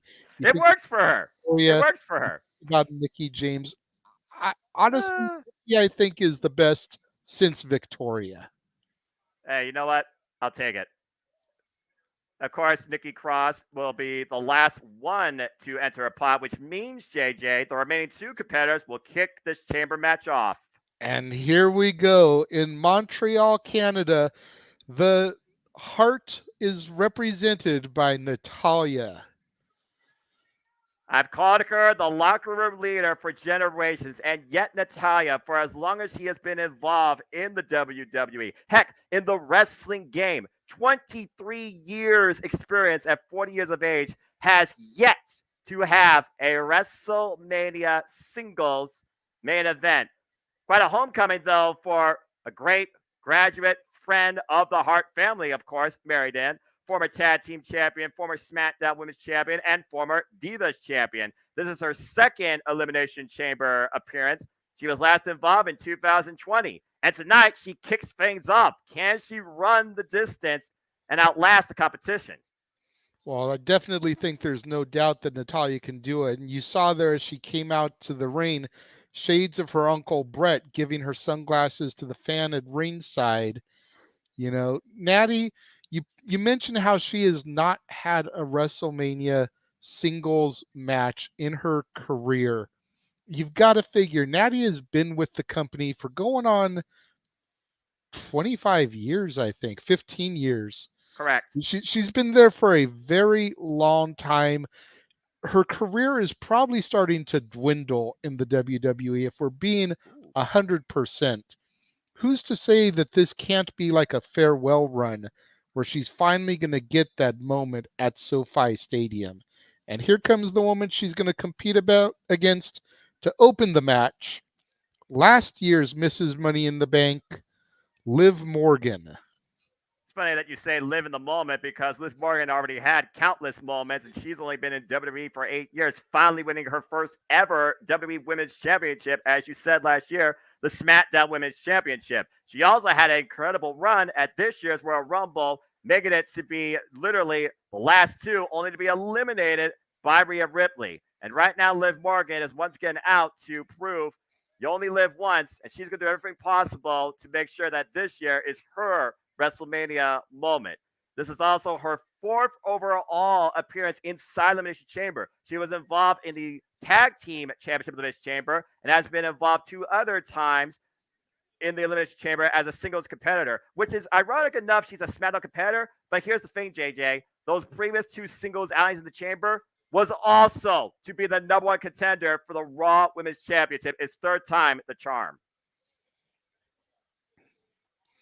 Natty telling Liv to kiss her butt as they get ready to start things off here, Noah. Well, bell rings are underway. Let's see what happens here. Again, Elimination Chamber. What's your strategy? Keep away from the competition, especially when you have no control when you come out in this thing. But as far as beginning, what do? Do you exhaust life energy early, try to eliminate the only person right now you deal with, or hope that maybe you can form a strange alliance later with somebody else? Again, I don't think Natalya has any friends involved in this, but I wonder if Raquel and Liv will take advantage of the field if they're both at the same time. It's a fair assessment. I mean, I think you want to try to eliminate people as quickly as possible. Ooh. Give yourself a little bit of a break. You think about Rey Mysterio pinning and eliminating Edge, who was the defending champion back in 08 or 09, I want to say it was there, Noah. Yeah, you see Nikki Cross drawing plans, I think, on her pod. That was a little hilarious. Liv Morgan, who, of course, in her chamber history actually has 1 elimination, while Natalya has no eliminations overall. Of course, we know Shayna Baszler holds the record for most eliminations in a single chamber and overall in chamber history, women's chamber history, with 5. And right now, the chamber coming into play, using the environment to your advantage, driving Natalya constantly face first into the chains. But again, elimination can only occur via pinfall mission inside the ring. Liv Morgan, what a stomp. Right to the spine. I feel like Liv Morgan right now is having a little bit and we've seen lately since she's lost the SmackDown Women's Championship, Liv Morgan has adopted a more reckless nature. And I wonder if that's going to benefit her tonight. Oh, my. Well, trapping your opponent inside the chains. All right. A prison of woe, and Natalya fights her way out. And Liv Morgan, driven face first into a pod. Again, use everything possible. I mean, the only thing you can't do at this point is escape. And once again, Liv Morgan driven into Nikki Cross's pod, which I think she welcomes that. Again, I got to imagine the next person that comes out, who's going to be the most dangerous force to deal with amongst these two. And I feel like right now it's Nikki Cross. And Nikki looks like she is just taking some sick pleasure in watching Liv Morgan get bounced off of her pod there. There's a bit of euphoria for Nikki Cross there. And again, driven off. It's almost like Natalya's hearing Nikki say again, again, again. Yeah, for real. And Nikki looks way too comfortable inside of her isolation there. It's like she's locked in solitary confinement. Yeah, except there's no cushion. Meanwhile, 9 seconds to our next entrant. The first one to come out of the pods. 4, 3, 2, 1. No eliminations yet. Who is joining Liv Morgan and Natalya? Again, there is no advantage for anybody here. There is no matches to determine who's last. And Raquel Rodriguez. The powerhouse of the field, no doubt, and she goes after Natalya. And again, like I said, will we see Liv and Raquel work together here against the rest of the field or go after each other immediately? Former NXT champion, she held the NXT Women's Championship in a single run for 202 days. But she hasn't even been involved in the main roster for, I think, over about a year now, JJ. Oh! Yeah, it was around summertime last year, I want to say, when she got the call-up, because when I started watching again and started really getting into not your NXT, damn it, April of last year, she was still an NXT regular. So it wasn't until like June, I want to say, when she got the call-up to the main roster. And of course, her last NXT experience was sending Rhea Ripley in the previous Go NXT up to main roster and last woman standing. And of course, her last escapades in your NXT was going after Mandy Rose for the NXT Women's Championship after the fight with her and Dakota Kai, who were former NXT Women's Tag Team Champions. And we all see what happened there with the Mandy Rose incident, but I digress. Well, you know, things are what they are. History is history. Raquel Rodriguez looking to make history in her Elimination Chamber debut. What she lacks in experience, she's definitely going to make up for when it comes to strength and power. And taking Natalya up on her shoulders. Oh! Driving her back first. And again into the chains. Big Mommy Cool just displaying that strength on Natalya. Canada's own there. Yeah, Canada's own right now with quite a rough homecoming. And yes, we see you all in the chat. Please like, subscribe, comment, and tell a friend. We appreciate y'all's input and definitely will acknowledge you more as the match goes on. And what the hell? Liv Morgan, Natalya. Whoa, wait a minute. Ooh. The sunset flip sends Raquel finally down off of her feet into the chains, courtesy of Natalya. And Liv Morgan might have been safe there impromptu. Well, right now, though, we got a bit of a standstill here, JJ, as Nikki Cross and Carmella and Asuka look on. Natalya first to her feet, trying to take advantage of Liv Morgan here. All three of the other women in the pods are just jonesing to get in. Uh-oh. Stomp in the midsection. Looks like she's going to set up for the sharpshooter here. I was about to say, it is Canada, right? Liv Morgan aware of it. The up kick pushes her off. Up and over. Uh-oh, wait a minute. Natalya. Pick the ankle. The roll through, cover two, almost eliminated Natalya. Gets to the midsection, Liv Morgan, nice up kick once again. Right now we got, oh wait, Raquel come back and play off the second rope. Oh, look for the code breaker on Raquel. Raquel caught her, impromptu neck breaker, assist, power bomb combination, and still got the code breaker. Cover, two, double effect, and Natalya almost took advantage of that and eliminated Raquel. 7 seconds as we are going to get our fourth participant here in this Elimination Chamber field. Still no eliminations yet, JJ. Yeah, I'm surprised by that, Noah, if I'm being honest. Who's going to be the next woman to come in? Let's find out. Time to play. It's Nikki Cross.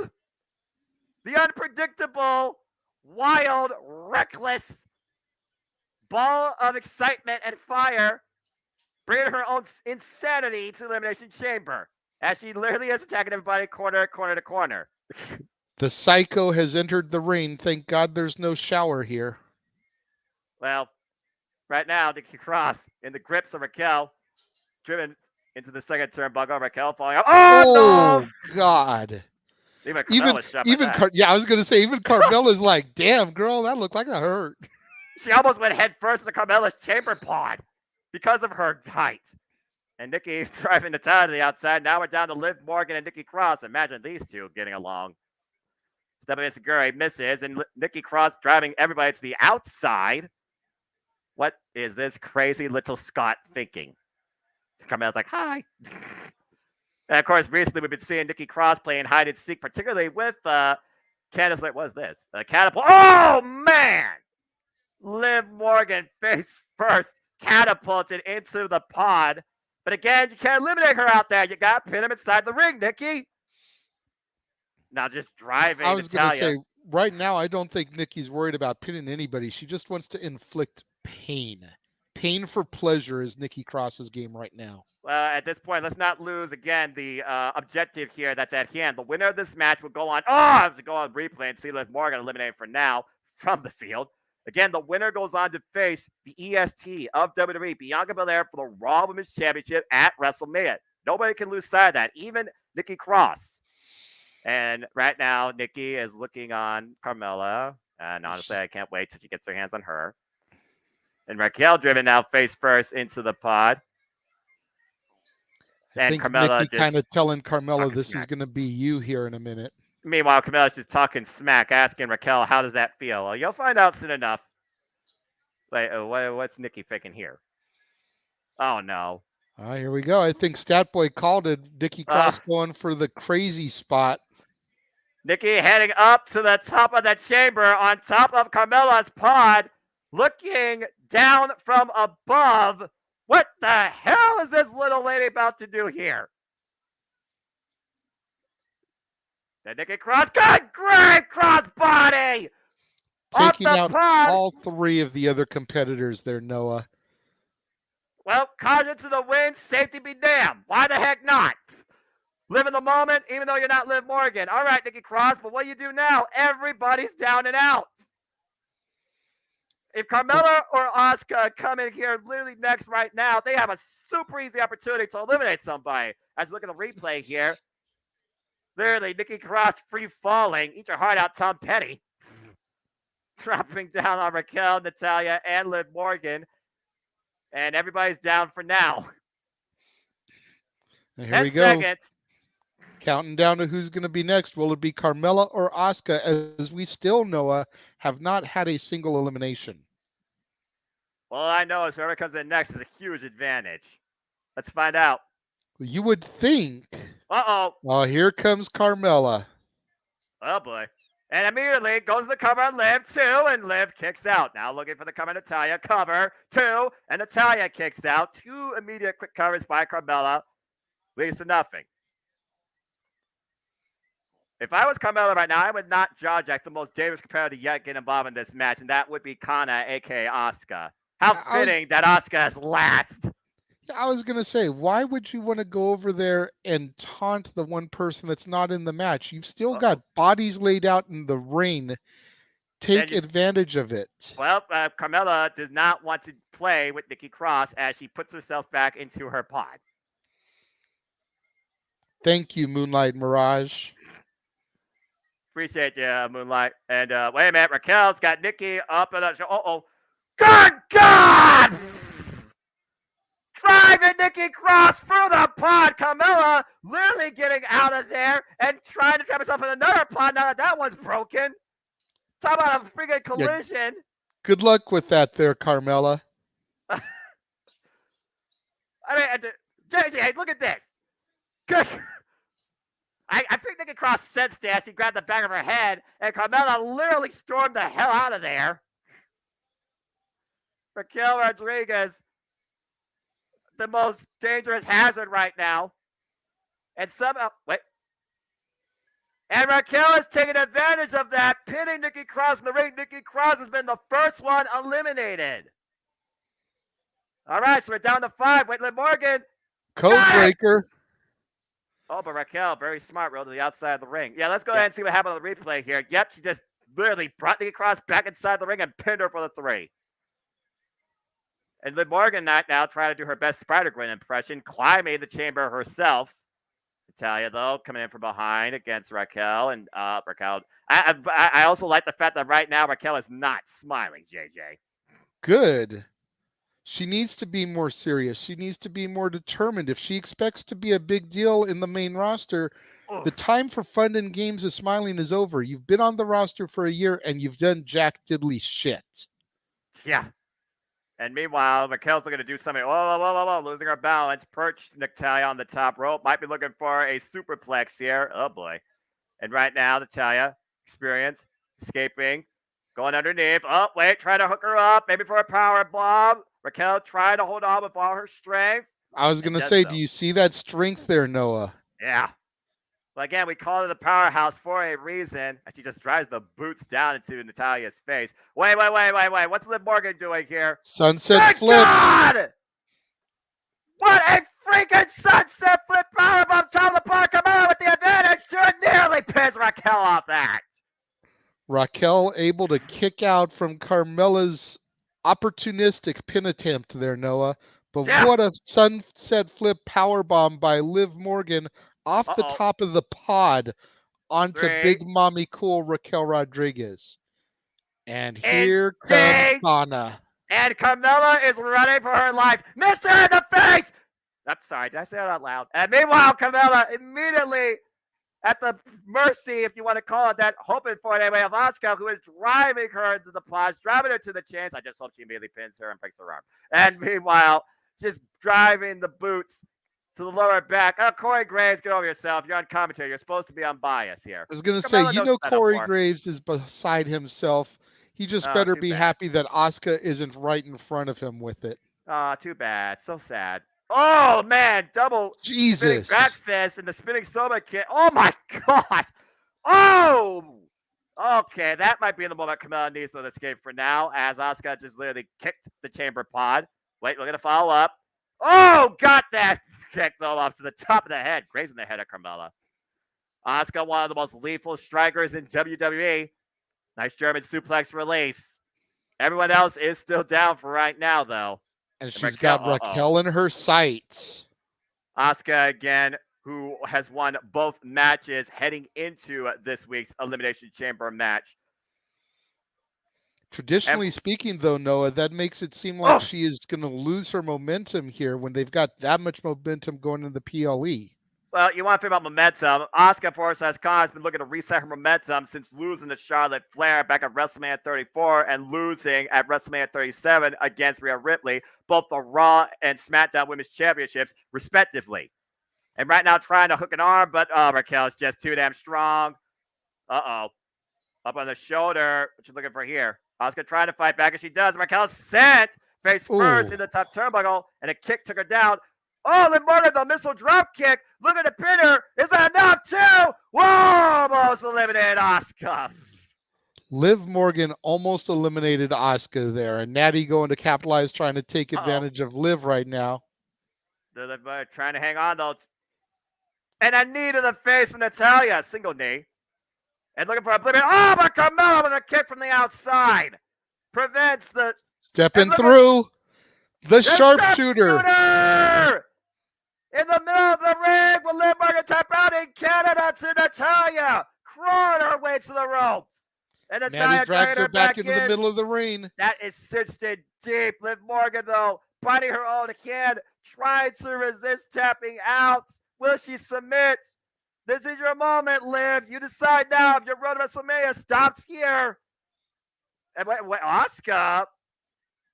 Oh, no. Come on now. This is too much. And the Fujiwara armbar locked in by Asuka. Double submission. Liv Morgan's lower and upper body literally being contorted. How much does Liv have left here? She might literally be going out. She might be passing out from this pain. To her credit, though, Noah, she has not given up yet. But the ref just said otherwise. Liv Morgan has been eliminated. Thanks to a double submission by Natalya and Asuka. You got to admire Liv Morgan's heart, though, like you said, JJ. She didn't verbally or physically tapped out. Her body just passed out. And now Natty and Asuka eyeing each other up. Over for the discus. Blot. Looking for the Asuka lot, baby. And Natalya immediately rips off Asuka. Stepping through it again. Out on the Empress. And there it is! Tomorrow is locked into the sharpshooter as well, middle of the ring. And there's no... Oh, Carmella with a cheap shot from behind. Oh, you got me kidding me. Look, take advantage. Cover. 2. Natalya's been eliminated by Carmella. Go figure, a super kick to Natalya eliminated her while she had a sharpshooter locked in. Can we just examine that here in Montreal of all places? I'm about to say, I mean, to be fair, it wasn't a screw job. It is 100% legal. We are inside the Elimination Chamber. Speaking of which, now we are down to Carmella, Raquel Rodriguez, Asuka, our final three. One of these three will be facing the EST at WrestleMania. I did not expect this to be my final three. I'll tell you that right now. Raquel finally getting up to her feet. She's going to take advantage here. And it looks like both are going to try to go after the most powerful threat here. Oh, looking for the trickle of bomb and chop block by Carmella. Takes Raquel off her feet.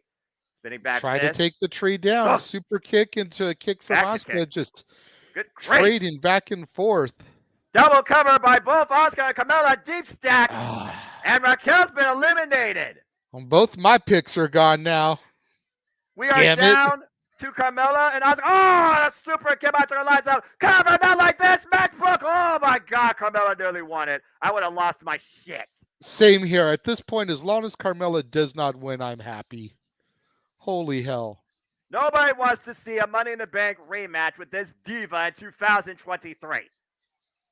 That was too damn close for comfort, though, JJ, as that super kick was flush as she stacked Asuka up. Nearly stole it. And now, once again, Carmella, and Asuka. Uh-oh, Asuka picking the ankle. Looking for an ankle lock, maybe. Carmella Can she trying trap to her, find though? some leverage. And rolling through, again, former cheerleader. Oh, cover, hooks both legs, 2. Asuka roll through cover, 2. No, reversal. Ooh. Schoolboy from behind, 2. And nearly got Asuka again. Asuka, though, grabbing the arm and the leg. Carmella in serious trouble here. And that's it! She said it! She tapped! Asuka wins and is going to face Bianca Belair for the Raw Women's Championship at WrestleMania! Thank Christ. No one was ready for Asuka tonight, and we will soon see if the EST is ready for what's ahead. Kana versus Bianca Belair is your Raw Women's Championship match at WrestleMania. The Empress of Tomorrow is the Elimination Chamber winner of today. And there's the official graphic, JJ and Jeff. You want to friggin' figure it out now. Your feature presentation for the Raw Women's Championship at WrestleMania. Bianca Belair versus Asuka. And this will be the first time that Bianca Belair will be coming in as champion. Yes. Will he leave with it? That is the question.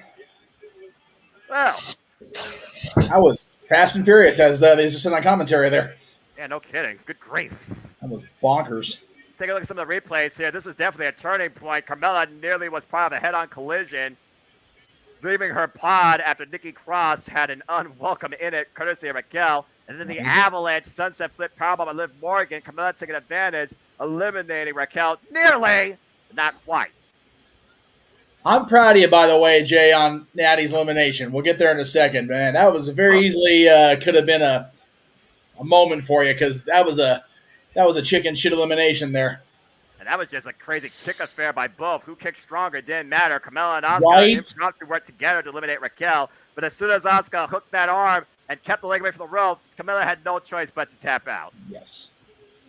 And Asuka is going to WrestleMania. He's going back to WrestleMania in Kana mode, Noah. This is the best Asuka the EST will ever see. Yeah. And I wonder if she's going to regret it. This is going to be something special, JJ. Absolutely. I don't care what night it's on. I'm here for this one.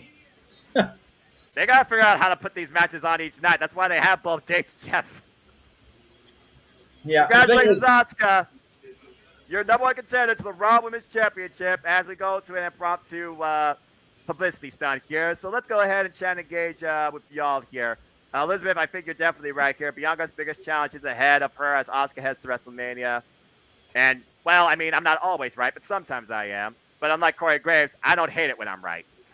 Right. Appreciate your Moonlight Mirage. Easily knew Asuka had to win, but this still overall really fun match. Yeah, it was a nice, fun opener. I kind of expected the Women's Chamber to open tonight because in previous Chamber events, more often than not, whether it was tag or this, it seemed like it usually was the opener. What's funny to me, though, I think the Women's Chambers have only been particularly when it comes to more contender for the Raw Women's Championship, never the SmackDown. Well, yeah. They're showing the commercial for the A&E series. I was going to mention this when you brought it up, Jay. You're talking about the Irresistible Force Movable Object. Both A&E things this weekend are about Hogan, the NWO on the biography, and the rivalry with Andre, which was the original call of Irresistible versus Immovable. And A&E is going to be good tomorrow night. I wish I was going to be home, but I gotta do that Mask of Mafia thing tomorrow.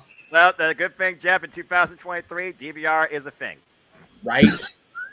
Well, and luckily Hulu Live lets me record this stuff for a lot longer and keep it a lot longer than the old DVRs used to. So, but man, look at that. NWO at 1 hour, the Hogan Andre rivalry in another hour. Let me just clear a block of time for my ass to sit down and have a good time, right? No kidding. Look at this though. I hope all these hype videos for Ronda mean something. Like seriously, because it has been misstep after misstep since her first hiatus from WWE. Yeah. Well, I think a lot of it had to do with the fact they were trying to A, push her as a babyface, and B, let her try her hand at mic skills, where more so she is a fighter, not a speaker. Especially since she's had that whole speech impediment type thing since she was born. She let her action do the talking. Exactly. Give her Paul. Paul and Ronda get along so well anyway. Why not? I mean, back then. Now not so much because she's not bloodline, but when she first debuted, shit. Well, again, the fact that she doesn't have an advocate, a manager, a mouthpiece like Paul Heyman has only hurt her further in her presentation. The fact now that she's been doing this whole tag team thing with Shayna Baszler, I think it's kind of been a more comfort zone for her, and I'm kind of okay with the two together. It does make me wonder, though, do those two have a plan together at WrestleMania? That's my hope there, Noah. Just saying. Now, Ryan Dempsey, Ronda needs to get her mojo back. Well, again, WrestleMania, complete different exchange. Tag team picture, maybe that's the case. I mean, they did win on SmackDown against Shotzi Blackheart and Natalya, but I'll give Shotzi credit. Good fight brought by her. I'm glad that she got a little bit more TV time, though the result was pretty much the same thing. And Kate Ray apparently likes your soda choice there. And again, figure to everybody out there watching across the Jeff Meacham Network, Multiverse Media, where we will continue bringing you play-by-play coverage, reactions, spots, stats, and all sorts of other stuff across all the big shows and all things wrestling. Shout out, of course, my W family on the Twitter. Yeah, it's gonna be fun. Being there. As of right now, it looks like it's only gonna be Mania that I'm attending live, which that means I get to be, if not in studio for NXT, I'll at least be down that way. But I get to be here and help with the Impact call and with the Impact New Japan call. Excuse me, all the hell New Japan. Right. Pardon me. And then the Ring of Honor Supercard on Friday. Yeah, because Undertaker's not going to happen as of now. It's just too expensive, and the Jericho Cruise is also out. So money is just tight as a common drum right now. Yeah, I might do the Lucky 7 Jericho Cruise, and maybe you and I, Jeff, can work on that together. What I don't think who's going to work together well are these two Goliaths about to face one-on-one. Time for round 3, folks. Bobby Lashley versus Brock Lesnar. Yeah, I'm still at least gonna do a heavy push to attend Ring of Honor and be part of that show, because it'll be my first Ring of Honor show I've ever been to, ever. Nice. And then I really want to go to the Indie Hall of Fame in the morning of Sunday because Frankie's inducting Chris Daniels, and I really want to be there for that. Just on a kick ass. Just on a personal level, I mean, those are our boys. About to say, you told me, since I've come to know you since 2017, you've told me the stories of how far back you particularly go with Frankie Kazarian and Christopher Daniels. And Kate Ray, you're definitely on point here. This is going to be a slobber knocker. If there was any match I'd want to contract JR for, just for one match, for what's like, this is it. Yeah. Again, like Tony, we know you're not fond of much anything these days, but can we get Jim for just a few minutes here tonight? When I hear JR's voice on Rampage, it just makes me happy to be a wrestling fan. Yes, I agree. The guy, the presentation, the spirit, you can't duplicate that. There is only one good old JR, Jim Ross, and he makes the most subtle of moves feel like something special. And his podcast, while it's one of many along the Conrad dominance over there on ad-free shows, his perspective on whatever they cover is just so unique and different than anybody else's, because JR has one of those guys that's literally seen and done it all. Yeah. And they covered, I think last week's show was a full Ricky Steamboat perspective. And I was like, man, like I've studied Ricky Steamboat. He's been one of my all-time favorite, probably my favorite only babyface. Like, it's only been a good guy his whole career. He's up there in my top 5. But man, it's crazy how long Ricky was around, how prolific his career was, and he literally just got up in his own damn way more than once, having to step away for reasons that were important to him, but just derailed his career progress. So anyway, the point where I was going with that was JR is he's one of those treasures that, man, whenever he decides to finally step away from a speaking role in wrestling, it's going to be a very sad day. Yeah, and I don't want to necessarily think about that, but he rightfully definitely deserves it, because God bless that man. And bottle of sauce. I still haven't bought a bottle of his daggum sauce yet, because I don't grow up barbecue. No. And Crime against me. This will be an unpopular vote for some in the audience. The same thing goes for Tony Schiavone. We lost Tony Schiavone for a long time because WCW and their bullshit. But his presence on AEW television has been refreshing for me, even as backstage microphone guy now. He's still fun to watch. He and Britt are a chuckle and a half. I love them both to pieces. The interactions with him and MJF. Yeah, it's so funny. When Jay and I were there and Tony said, I hate to be a contradiction, we're thinking Jericho's going to come out because Jericho always gets shit on commentary. We're thinking Max is coming out. Didn't even go in our brains that, Adam Cole, because of the thing with Britt. It was like, oh, yeah, duh. Well, at least I didn't. JJ I didn't feel that. Heard about the big secret, going to the can, so he probably had a little bit more in his brain than mine, but it's good shit, pal. Anyway, gentlemen, enjoy. This is going to be good shit. The definition of a fight. Big money box office fight, JJ. As a masterpiece in his own right, the Almighty stands upon his obelisk. Bobby Lashley looking to break the beast tonight. Yeah, Mikey, no offense in the ticker, you misspelled Austin's name. Botch. Point that out in private chat. Botch. Fudge. Oh, okay. Honestly, Hey, if we're going to shit on people, sit the hell up or fix your camera. There we go. Thank you. Okay. All right. Well, there you go. Have fun, guys. Oh, definitely. JJ, honestly, it might take a botch for either of these men to beat the other tonight. That's always possible too, Noah. I mean, like we talked about in the predictions, Bobby needs to go back to the Hurt business, and we're all looking for Brock to just humble him to the point where it basically sends him back to MVP's arms. So you feel that Bobby Lashley needs to be brought down a peg? I do. That's a hot take. I love me some Lashley. Don't get me wrong, but he just hasn't really achieved gotten to where he should have gotten on his own. Like, he needs MVP back guiding his career. We've already got Shelton and Cedric back together. MVP's been making strides trying to get Bobby back in the fold. And I think Bobby will acquiesce the request if he gets humbled by the originator of cowboy shit. Fuck Adam Page. Brock Lesnar. That's not Cowboy Brock tonight. That is MMA fighter Brock Lesnar we're looking at tonight, JJ. And usually you're the guy that says it. I'm going to say it here since you talk about Bobby Lashley, because you're definitely about to see some pain.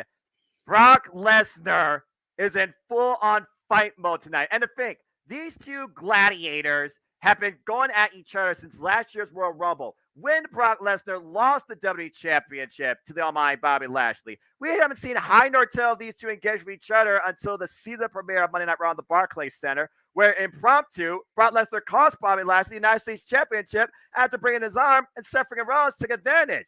In their second ever singles encounter at Crown Jewel, Bobby Lashley looked like he was dominating the Beast, but the Beast got him in a roll-up pin. And yet Bobby Lashley still incapacitated him in the end afterwards. Brock Lesnar's been stewing ever since, and then once again showed up on Raw is 30, costing Bobby Lashley the United States Championship in a no disqualification affair against Austin Theory. After F5ing both Bobby Lashley and Theory on top of Lashley. Then we saw at Royal Rumble, Lesnar eliminated in less than 3 minutes when the two came out back-to-back, and Bobby Lashley eliminated Brock Lesnar. Since then, though, Brock Lesnar has been looking for a rematch, and Bobby Lashley feels like he's in the driver's seat. Why it is 1-1, it was Brock Lesnar who asked for this match. Bobby Lashley didn't ask for this. So I honestly gotta wonder, does that come in favor of the challenger? In this case, I would say Brock Lesnar. It's always a possibility. And as we constantly are getting reminded in the chats, let us not forget that Bray Wyatt has challenged the winner of this match. Yeah. And we're well aware of that, folks. And Bobby Lashley just went to suplex here with that belly throw. Good Lord. Get your counter ready, Stat Boy and JJ. And chat, we do see you. As always, use the hashtag WWE Chamber, and we will firmly acknowledge you in between the matches. But as the bell rings, we got to pay attention to the action here as Brock Lesnar drives the knees. By the way, no knee pass, JJ. Bone-on-bone impact to the almighty Bobby Lashley. Big clothesline taking Lashley over the top rope to the outside. How's that for symbolism? And thank you. Bobby Lashley, 24 years of experience, former 2-time WWE champion, 3-time United States champion, held the WWE Championship 1 time in a single run for nearly 200 days. Brock Lesnar has only been a top prize fighter, 22 years of experience. Spear! Spear! Spear! That might be it! Cover! 2! No! That isn't going to be it just yet, Noah. Well, we have seen, though, JJ, how much the spear has compromised Brock Lesnar in the past. And Bobby Lashley's already in position for a second one. Looking for it. Spear again. Got it. And he's not going for the cover. He's taunting for the hurt lock there, Noah. I don't know. This is wise strategy. This early Well, I in mean, the after game. 2 spears, why not? Look at him. Brock can barely get to his feet. True, but he's really compromised his core. He hasn't compromised his neck. Obviously trying to lock in the hurt lock, as you alluded to earlier. Brock Lesnar fighting back. You see the hands are not clinched yet. He literally has fingers gripped in each other. Oh, up on the shoulder! He got him! He got him! F5! And Brock Lesnar in the cover. 1, 2, no! Both men so far with their best move, at least once tonight, have not been enough to put down one or the other. Good grief. Explosive impact. Great counter by Brock Lesnar, lifting Lashley up for the F5, but only gets a 2.5, JJ. And right now, I'd say both men are compromised. See Lesnar hobbling. But he is back to his feet first. Brock Lesnar, a 3-time Universal Champion, held it for a total of 688 days, 504 days in a single run. And looking again for an F5. Hits a second one. But will that be enough? Hooks the far leg. 2. No. It's 2 F5s and 2 spears so far there, Noah. And we're barely like 5 minutes into the match. JJ, if we were scoring this on points, I think the score right now is tied. Good grief. Brock might get the slight advantage because of that suplex that we had at the start of the match. Well, that's been the only other wrestling move in this match besides the spear and an F5. And Brock is back on his feet. The crowd firmly in favor. Asking one more time. Can Bobby Lashley endure 3 F5s? Oh, wait a minute. Able to counter. Looking for the spear. This again. And spear! Spear! Spear for a 3rd time! The crowd is booing the almighty, by the way. I guess that's fair, though, because Brock Lesnar is from Canada to a degree, even dual citizenship, as we talk about in Sydney predicting. And one of these men right now, I'm not sure what's going to take, but Bobby Lashley is in position, looking for the hurt lock. Brock Lesnar up to a knee. He's poised. Can he get it in this time? And it's clinched. He's got it. In the middle of the ring. Again, Brock Lesnar was able to counter this and roll through for a pin and win at Crown Jewel, JJ. Can he do the same thing here? Will Brock hang on?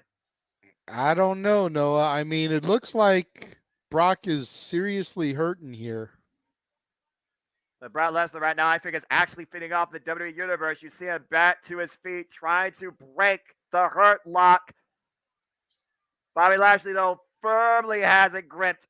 Perfect position, middle of the ring. Will the ref call this? Oh, no! Low blow by Brock Lesnar. Bobby Lashley wins via disqualification. What You the know hell? what? You know what? I ain't mad at it because that means we keep going. I'm okay with it. I'm not. I don't know. I don't know, man. I got mixed feelings about this. Okay, it was Where's Brock Lesnar. Where's Adam Pierce? Noah, I told you, no contest. No. Telly Speaker, Stat Boy, F5 to the ref. Telly Speaker, Stat Boy, there was a winner, and that was freaking Bobby Lashley. But That Brock was a Lesnar's about cheap to win. unleash hell. Still a win. He won by DQ. Yeah. No contest would be that neither man won. The ref called it. Uh-oh. $5,000 fine for Brock. Yeah, he don't give a damn. F5 to Bobby Lashley again. Let's be honest here. When did the F5 turn into Suplex City? What the fuck? Whoa. Well, Jeez. F-bomb count 1. Thank you. Oh, please. The F-bomb's been dropped way more than once. Well, yeah, but not by Mikey. It never happens for Mikey. That surprised me. well, the audience right now is asking for another F5, so get ready to update that stat because it looks like they're going to get it. All right. Oh, wait a minute. And again, Brock Lesnar asked for this match. He could not escape the hurt lock. He did what he had to survive. I don't think Brock Lesnar was out to win tonight, guys. He was out to embarrass Bobby Lashley, and now he's out to hurt him. And, uh-oh, I'm so glad I don't sit at that announce table. Up on the shoulders again! F5 from the announce table! Holy crap, Noah. Well, I didn't think this had to go on to WrestleMania, but it looks like that is definitely going to be the case. As he looks up at the sign. Even though, as someone pointed out in the chat, I know, Darren, Bray Wyatt did ask for the winner after this. And technically speaking, even though it don't look like it, the winner was... Oh, wait. Oh, my God. Oh, no. Mr. Referee. Oh, no, not the ref. Come on. He don't deserve this. F5 to the ref on the collapsed announce table. Get the freaking Montreal Police Department. Get the Mounties. Brock Lesnar is in beast mode. Get the Mounties. They're handsome, they're brave, they're strong. Get the Mounties. But Brock will kill them too. Point taken. That was Sam. good, Jeff. Good job. Thank you. Appreciate it. Well, what's the... was that the Undertaker's belt?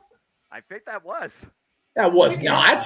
No, wait a minute. No, it wasn't. I just saw that. Well, anyway, let's go back to the replay here. Again, blatant Bing! mule kick. JJ, look. Bing!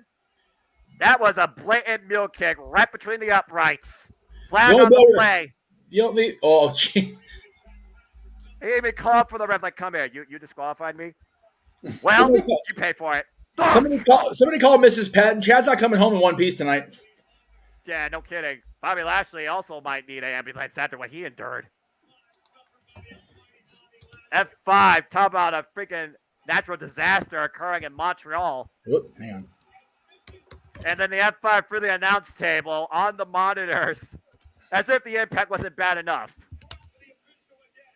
Again, Brock Lesnar made sure tonight Bobby Lashley didn't leave on his own 2 feet. That was a receipt from Crown Jewel, no doubt. Well, once again, Brock Lesnar, he came, he brought pain, he left. Well, that was quite something. And I agree, Moonlight, but you go tell Brock Lesnar otherwise? Oh, boy. That was... I figured it'd be short, but that was damn short. Yeah, that was freaking short. That was much shorter than I anticipated. What the shit? But Sable was like, that's my man. Hey, you know what? At least Mrs. Lesnar's not going to worry about being kicked in the nuts. I see what That's we're doing true. here. Oh, are we getting our first vignette for what's ahead? I see a Yeah. staircase. Oh, yeah, it is. That's true. Yep, they're doing the vignettes as WrestleMania goes high when Seth freaking Rollins is the Joker. Cool. I like Jay, it. Jay, you know where I'm at right now, man, because I'm going like, oh my God. They had to do these type of things. It's WrestleMania goes Hollywood. All the stars will be out. Lights, camera, action ahead. April 1st and April 2nd, folks. Stay tuned for our coverage of WrestleMania 39 as WrestleMania goes Hollywood. And I guarantee you, one way or another, Seth freaking Rollins is going to be there. Uh-oh. Becky Lynch!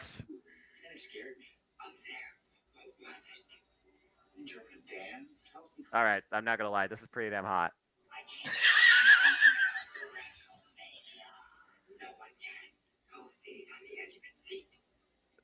I do wonder what Becky Lynch might be doing at WrestleMania, though. She has no clear path for challenge.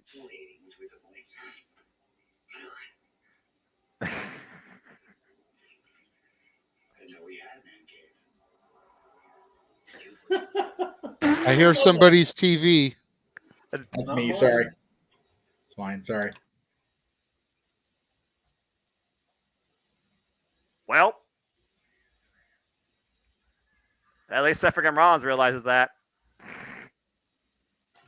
Ladies and gentlemen, again, WrestleMania Goes Hollywood live from Los Angeles, Saturday, April 1st and Sunday, April 2nd on Peacock. And we'll bring you coverage of the whole thing here across the Jet Meacham Network, Multiverse of Media. There's your first Hollywood vignette. And Jeff, I feel like right now, has had a moment. I still haven't seen Joker yet, and that's, DC. That's my jam. But I will say this. I loved it. I originally bought this week in preparation to go to XPW night, which, again, if you're at XPW and you happen to be a fan of us, I am sorry I'm not there. Just too much logistics problems. However, I am, they said they weren't ready for Oscar tonight. Jeff Meacham is ready for mobile WrestleMania. All right, then. Oh, shit, there goes the camera. I am ready for on-site reporting, damn it. Daniel Malenic says, Joaquin Phoenix, eat your heart out. Seth Rollins is your freaking replacement. Hey, you know what?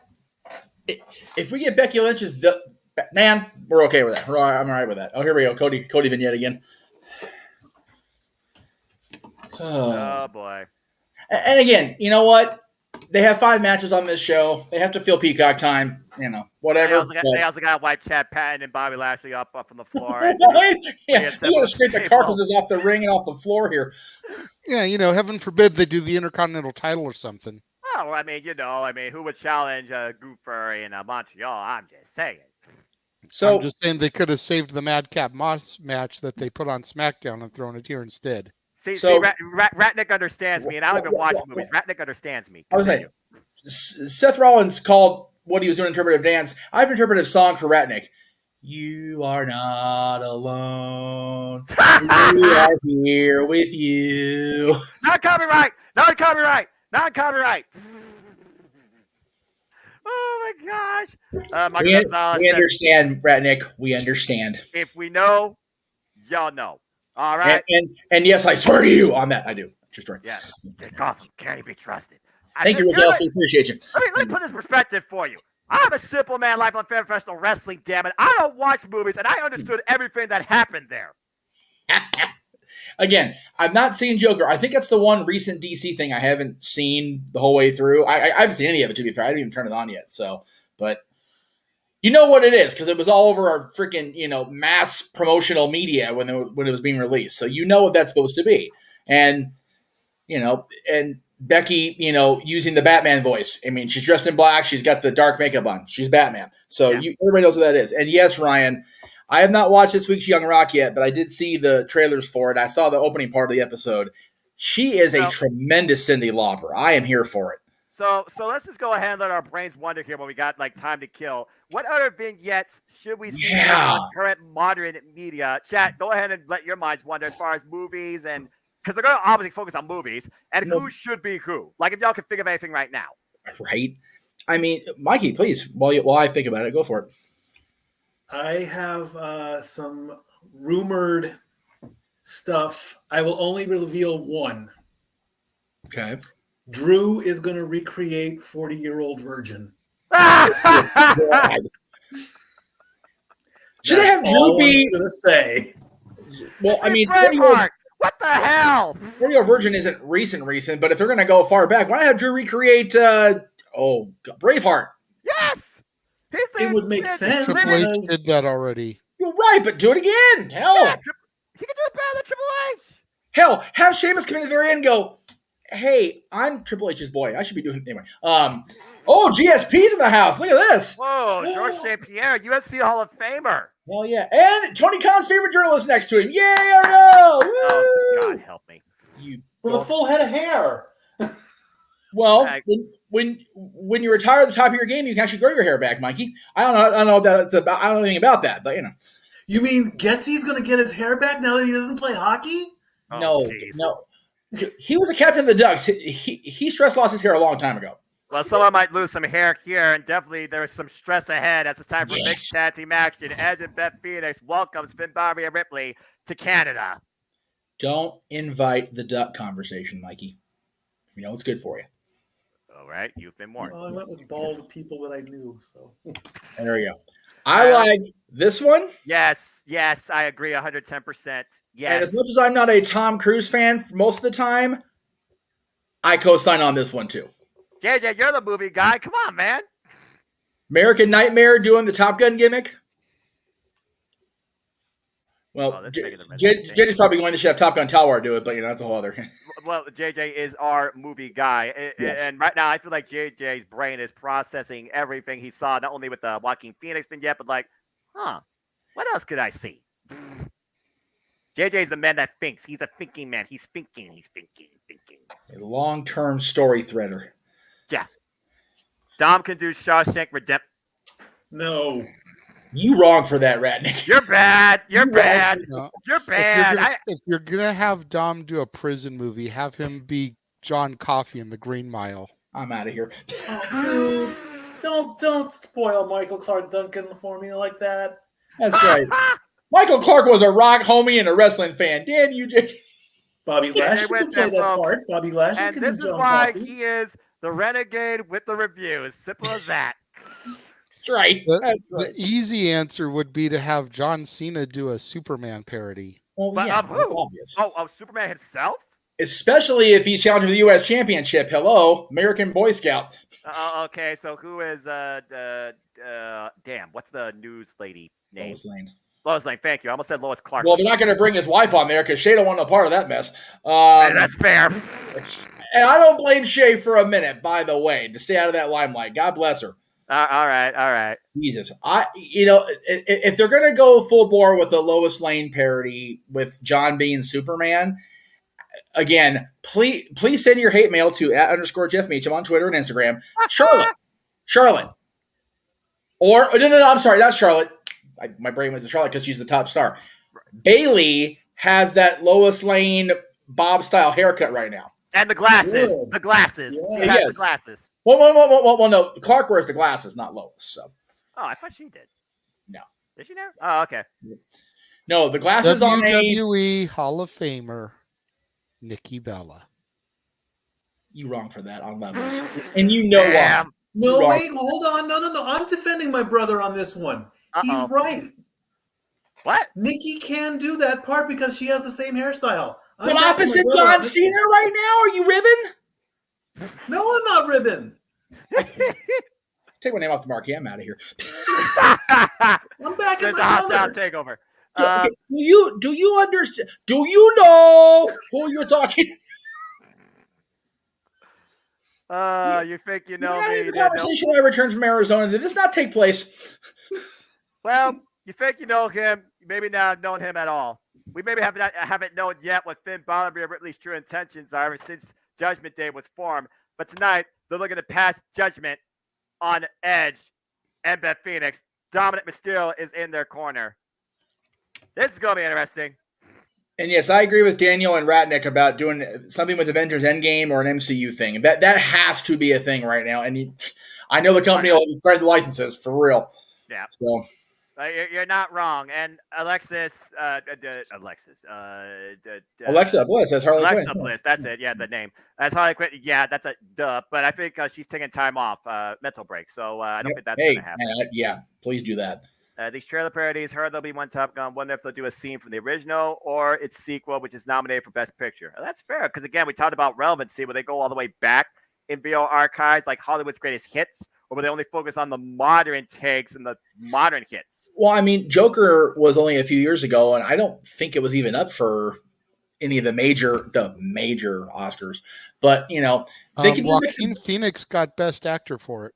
Oh, did he really? I didn't know that. Okay, so again, I haven't watched the Oscars in years because the Oscars has become one-upping Heath Ledger, who only got a supporting actor Oscar. That's right, and probably wouldn't have got it if he hadn't passed away. We you and I have had that discussion. That's a whole different discussion for another day. As Thor and Loki. Ooh, I like that. I like that. I'm getting the stink eye from my daughter because Thor's another one of her mans in Dim. Okay. Okay. So which set of brothers then, Miss Duty Poo out there in the background? And then we'll recognize Stab Boy. But I want to hear this. Yes. Curious what she's going to say. Yeah. But anyway, Mikey, go ahead while we're waiting for Nally's response. Well, I just realized I totally botched during the pre-show that I said Damian was in this match. I was totally wrong. I was going to correct you, but I figured you'd get there. So Damian is in the chamber. Yeah. But to be fair, I said Damian was in this. Oh man. To be fair, based on order, he very well could have been in their corner, but clearly this is before the United States Chamber. All right. Hello, mommy. Right. And hello, Edge and Beth Phoenix. Welcome home. Yep. I was gonna say. Oh, Edge man. in Canada, baby. And look at Beth. She is ready to break a bitch. Again, Beth's walking in the ring and damn it, Adam, can we go handle some shit?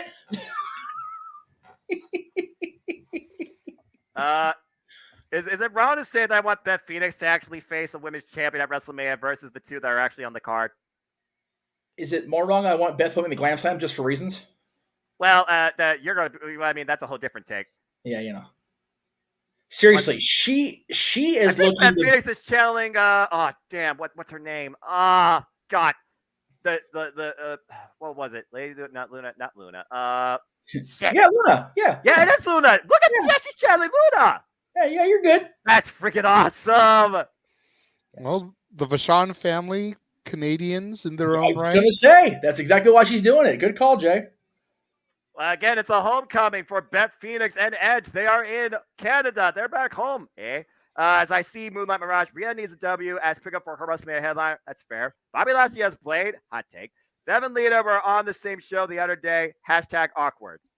Yes. Well, I mean, yeah, I remember the rivalry, but you know what?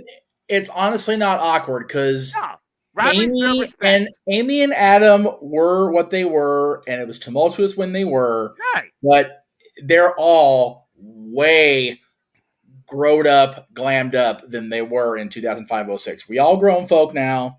It is what it is now at this point. Well, I mean, this isn't WrestleMania 23. This is WrestleMania 39 we're heading into, but I do understand what you're saying. Right, exactly. So let me see. We'll see if Dominic actually grows up following this match, seeing if he receives any discipline. Right. Oh, he will for mommy later, but that's if he wins or loses. Anyway. Oh, you're not. Oh, I was talking about during this match if he decides to get involved. Oh, I got you. And just remember, Mikey's goof up on the stats and everything else we talked about so far today is always and forever Snapway proof. All right. Well, have fun, kids. Yep, JJ, here we go, man. This is going to be interesting. I don't think interesting even begins to describe it, Noah. Yeah. Caught up time as we kick things off here. Again, this match literally a year practically brewing it in the making. And I got to wonder if final verdict will be carried out tonight or at WrestleMania. Finn Balor, you got some balls on you right there to jack up to freaking Beth Phoenix. Oh, what a boot. Is Rock face first. I think this is Edge and Beth Phoenix's second time in mixed tag team action since last year's Royal Rumble, taking on The Miz and Maurice. And of course, we haven't seen Beth Phoenix since that concerto by Rhea Ripley at Extreme Rules. And then she made her presence be known in her return at Royal Rumble, spearing Rhea Ripley not only that night, but also Monday Night Raw following that. Tag to Beth Phoenix now. And Beth Phoenix with the shoulder block to Finn Balor. A little bit of double team there by the Poetry Grit in couple. motion. Tag to Rhea Ripley. Oh, yes. Here we go. Oh, I've been waiting for this for the longest damn time. Oh, baby. Can We have been wanting this ever since the rivalry began. I need this one-on-one. Thank you and good night. All right, I just need this one-on-one. I don't care if Rhea Ripley's facing Charlotte Flair. I don't give a damn. I need this one-on-one. Please and thank you. Oh, two of the meanest, baddest, most powerful women in WWE history. The then and the now. The Carnival time. Fierce Carnival time. Good grief. And of course, we know Rhea Ripley in 6 weeks will face Charlotte Flair at WrestleMania for the SmackDown Women's Championship. So I have to imagine a loss will be detrimental to her momentum. And they're going to face off each other, JJ, this Friday on SmackDown. Didn't even budge on that clothesline. You hear the jaw jacket here? This is all you got? Bring it. These two colliding with each other, not giving an inch. Talk about a bound for pride, a bound for dominance. Oh, man. And that rots each other a little bit. Like a battering ram into each other. And Beth follows up slowly. Rhea Ripley, though, stays in the ropes. Didn't fall in, though. Kicks to the midsection. Looking to take control. And right now, Dominic on the apron. That screwball piece of... never mind. Non-demonetizing. And you see a little bit of... team talk here among the Judgment Day.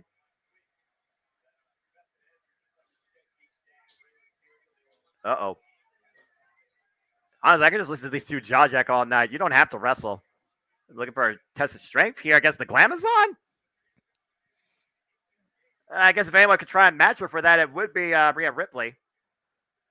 As I was saying earlier, though, tail of the tape with this match. Last year, Royal Rumble mixed tag, Miz and Maurice, they lost to the Grit couple. Then Edge formed Judgment Day after WrestleMania after beating AJ Styles. Damian Priest first joining the fray. Rhea Ripley joining at WrestleMania Backlash last year. And you see the knuckle lock here. And Rhea Ripley right now taking control. The Glamazon still on her feet. Oh, kick to the midsection. Stop that test of strength. And right now looking for the riptide. Immediately, Beth faces on Monday. Uh-oh. Going for the Glam Slam now. Yeah, except he hit it. Ooh, back elbow strike. And right now, both women ducking into the clothesline. And Beth runs for Rhea Ripley. And Rhea immediately goes to the outside. Now Dominic up on the apron. Trying to play distraction. This kid needs a timeout, something fierce. And Dominic looking to play distraction. And a big shot by Beth to Rhea. Irish whip. Oh, man! Back first into those steel stairs. Yeah, the outside environment has definitely come into play tonight during this show. Beth once again, jaw jacket Rhea Ripley sends Rhea into the ring. And Dominic knows better right now to mess with Beth Phoenix directly. Oh!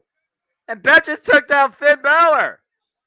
And meanwhile, the referee distracted. Beth Phoenix going up to the top rope. Dominic, though, plays some interference, trying to take her off. And once again, oh, jeez. And now that stupid little kid, Edge running after him, and Dominic running out of Canada. All right, well, for now, that little child looks like he's going to run away. I have a feeling that's not the last we're going to see of Dominic, though. Yeah, well, it should be. He should be incarcerated. And meanwhile, Beth Phoenix trapped in the tree of woe. Rhea Ripley driving the boots to the midsection. Of course, we saw Finn Balor take over the Judgment Day, and they took out Edge last year. And then SummerSlam last year, Edge made his return from hell, Brute style. Cost the Judgment Day a tag team match. Clash the Castle. Dominic Mysterio showed his true colors. We're all black, thanks to Rhea Ripley, who really has been the factor, the instigator, the dominator, honestly, of this group since joining it. And then, of course, Extreme Rules, I Quit, and you're right. There's Dominic once again. Let the boy be. Boy hasn't even reached his freaking point where he can break his virginity yet, all right? Don't tell me any damn thing. Clubbing shots, lower spine to Beth Phoenix. And right now, Rhea Ripley taking control of the Glamazon. It's a handful of the hair there. And no Shoving kidding. her into the ropes. I don't understand why women always go for the hair. It's such a cheap ploy. Hey, And but right it's now, supposed to Beth be a fight. It makes it seem more realistic. I mean, look, James isn't here to yell cat fight. As far as I'm concerned, you're looking at two responsible women here. One just more, I would say, irrational. Uh-oh, looking for the tag to Edge. Rhea Ripley trying to deny it. Oh, what a DDT! But Spiky can Rhea Beth Ripley. get over to her husband there to make that hot tag? Right on the crown of her And head. there's Dominic. He's back. I saw the apron move. You saw the apron move, right? I Finn did. Balor from behind. Edge, watch out! Ah, Finn Balor drops Edge face first from the apron. Reverse DDT on the floor. That feels with nobody to tag to. So it's right now a handicap affair. Rhea Ripley looking to follow up. Splash in the corner. Again, you see the replay here. JJ Finn Balor went from one side of the ring to the other, north to west. Took Edge off the apron face first and then dropped him with that reverse DDT on the floor. Kind of looked like the old Eye of the Hurricane. Yeah, no kidding. And Rhea Ripley looking for a riptide. Beth Phoenix counter again. Looking for... Oh! Sends Beth Phoenix into the top turnbuckle. FaZe really came ahead this year, though, at Royal Rumble when Edge made his return and Beth Phoenix made her intentions being known. Literally spearing Rhea Ripley in half. What the hell is this? Rhea Ripley up on the second rope, bringing Beth in the center rope. What in the world? Is she looking for her own Avalanche Variation Grand Slam? I don't know how wise that is. No, Kate Rare. I made that abundantly clear before the bell even rang. Thank you. But I appreciate that. Dom's third hard time. Hard time? He was in the freaking county for a misdemeanor. Hard time, my ass. And right now, don't get me started. Dominic looking on, might be worried for his mommy. And Beth Phoenix, Rhea Ripley fighting in the corner. Beth Phoenix to the top rope, looking to hook Rhea Ripley. Uh-oh, and there's nothing Dom can do about this. If it hits up to the top rope. And oh, man! What a superplex by Beth! Yeah, but Rhea's got the cushion to absorb that fall. Yeah, it's funny you mentioned that because it looks like she's grasping more of that than her lower back. Either way, though, talk about wringing the entire body. That's some bad vibrations for you. Take a look at the replay here, JJ. Good grief. Both women bounced off the mat on that. And neither one right now able to capitalize at this point, but both right now can really use a tag. Again, look at the replay here. God. Beth has been desperate for a tag for the last few minutes, Noah, and at every opportunity she's been turned away because of the Judgment Day. And as you say that, there's the tag to Edge. Edge is legal and is fired up and ready to break Finn Balor in half. He's been waiting for this since Extreme Rules last year when Finn Balor forced Edge to say, I quit. Unwillingly. Looking for the double stomp. Misses. Edge rolls out of the way. And Edge. Oh, we're going to get a sharpshooter? Oh! Look at that! Can he get him to tap out here? Oh, and there is a small modified spear. Good save there by Beth. And right now, looking to wrap up Rhea Ripley. Going for the educator, dueling educators. This is a real learning experience for the Judgment Day. Rhea trying to prevent Finn Balor from tapping out. Dominic trying to distract the ref. Dominic trying to actually get in the match. Again, and Beth is going to have none of that. As Beth breaks the hold on Rhea. Oh, God, what a headbutt. That's a heart stopper. Oh! What the hell was that? Brass knucks. Did Rhea just dead touch? No, not like this. You gotta be kidding me. This is bullshit. No! I think that was a botch on the ref. Call it what you will. The match continues. Judgment Day has not won this match yet. And Dominic can't believe it. About last split-second affair. There's a spear again by Beth Phoenix to Rhea, dropping her off the apron to the floor. Beth and Rhea fighting on the outside. They are not the two legal competitors, though. I want to Finn see Balor that in the and Edge replay, illegal. Noah. Yeah. Because that looked like a botch in the ref. It didn't. There was no kick out. Beth was late for the save. Yeah, I think that was a miscue. I think we all could see that. Even Triple H from Gorilla could see that. Oh, but Dominic driven into the ropes. Private Balor's balance. They're hard to say that twice. Oh, modified Russian leg sweep. Rhea drives Beth into the barricade. Dominic's impromptu impact on the ropes causes Finn Balor to lose his balance. Edge and Finn Balor are still the two legal men. Botch or not, JJ, this match is continuing right now, and it technically is anybody's game. It's definitely still anybody's game there, Noah, but I'm curious about that. I still want to see that in a replay. Yeah, Not that that's how I wanted the match to end, mind you, but still. Yeah, and Tower of Doom. Boy. Dueling Tower of Dooms, I think, is about to happen here. Rhea has Edge. Go! Planted! Both men planted by the women. What feats of strength there by the two respective women. Rhea Ripley with Edge and Beth Phoenix with Finn Balor. Beth is fired up, though, JJ. And oh, God, what a collision. And everybody's down. What will we do now? There's Dom at ringside. Looks like he's looking into the ring for something. Yeah, you saw Dom playing distraction earlier, trying to save his mommy. And yep, there it is. You were right. He tossed in brass knucks to Rhea Ripley, who clocked Edge in the back of the head. But somehow, watch or not, the match was not over. Got a couple of chairs. I think Dominic's thinking concerto here. Well, I mean, also we saw recently how Dominic and Rhea Ripley tried to ruin Rey Mysterio and his wife's Valentine's Day. Yeah, and where's Rey Mysterio in all this? I think we're going to see him before the end of this match here, Noah. But you know he went to SmackDown with negotiating Triple H after saying he refuses to fight his son. And to a degree, he still has yet to do it. Wait, whoa. You can't do this. You can't do this. You get disqualified. Impromptu concerto on the steel ring steps. Edge literally forced to watch Finn Balor holding Edge on for the far side of the ring. Not like this. Oh, and Beth got out of the way faithfully. And driven face first in the steel ring steps. And now Beth is pissed. Oh, wait a minute. Beth got slam on the outside. Go! Glam slam, like you say on the floor. Execution of the ring. Come on, the man. Oh, wait, what's Edge doing here? Oh, the spear between the ropes to Dominic. Suicide dive. Tell me suicide, what the hell you want to call it. Call it a long overdue receipt.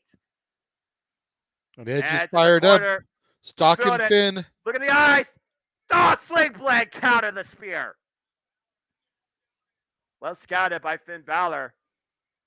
Finn Balor in the driver's seat here. Will the Prince not miss? Look at the follow. Spear! Middle of the ring! Back of the ring now! Shadow Machine! Coming up at 1, 2, Edge and Beth Phoenix with the win! Edge has finally got his retribution on the Judgment Day. Justice served for our Canadian grit couple. Well said, JJ. Well said. What a battle. What a fight. That definitely has some personal animosity to it tonight. Beth Phoenix and Edge pull out the win, sending out their own judgment against the Judgment Day. All right. About time someone freaking finally give Dominic a taste of his own medicine. Good grief. Take a look at some of the replays here. Dueling Towers of Doom right here. Rhea planting Edge, Beth planting Finn, and then the two just colliding each other with a stiff clothesline. What an exclamation point on the outside of the ring by the way to Rhea Ripley. She was seeing stars on the way to WrestleMania after that. And then Finn Balor literally ran full force into a spear. Shout out to FTR. Say yeah on that Shatter Machine. Big, whatever the hell you want to call it. Call it a win for the Grit couple in Canada. Oh, what a homecoming for Edge and Beth Phoenix. Yes, Stat Boy.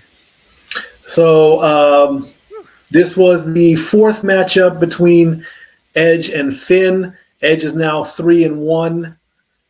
Hell in a Cell 2002, Clash of the Castle, the I Quit match at Extreme Rules, and now this.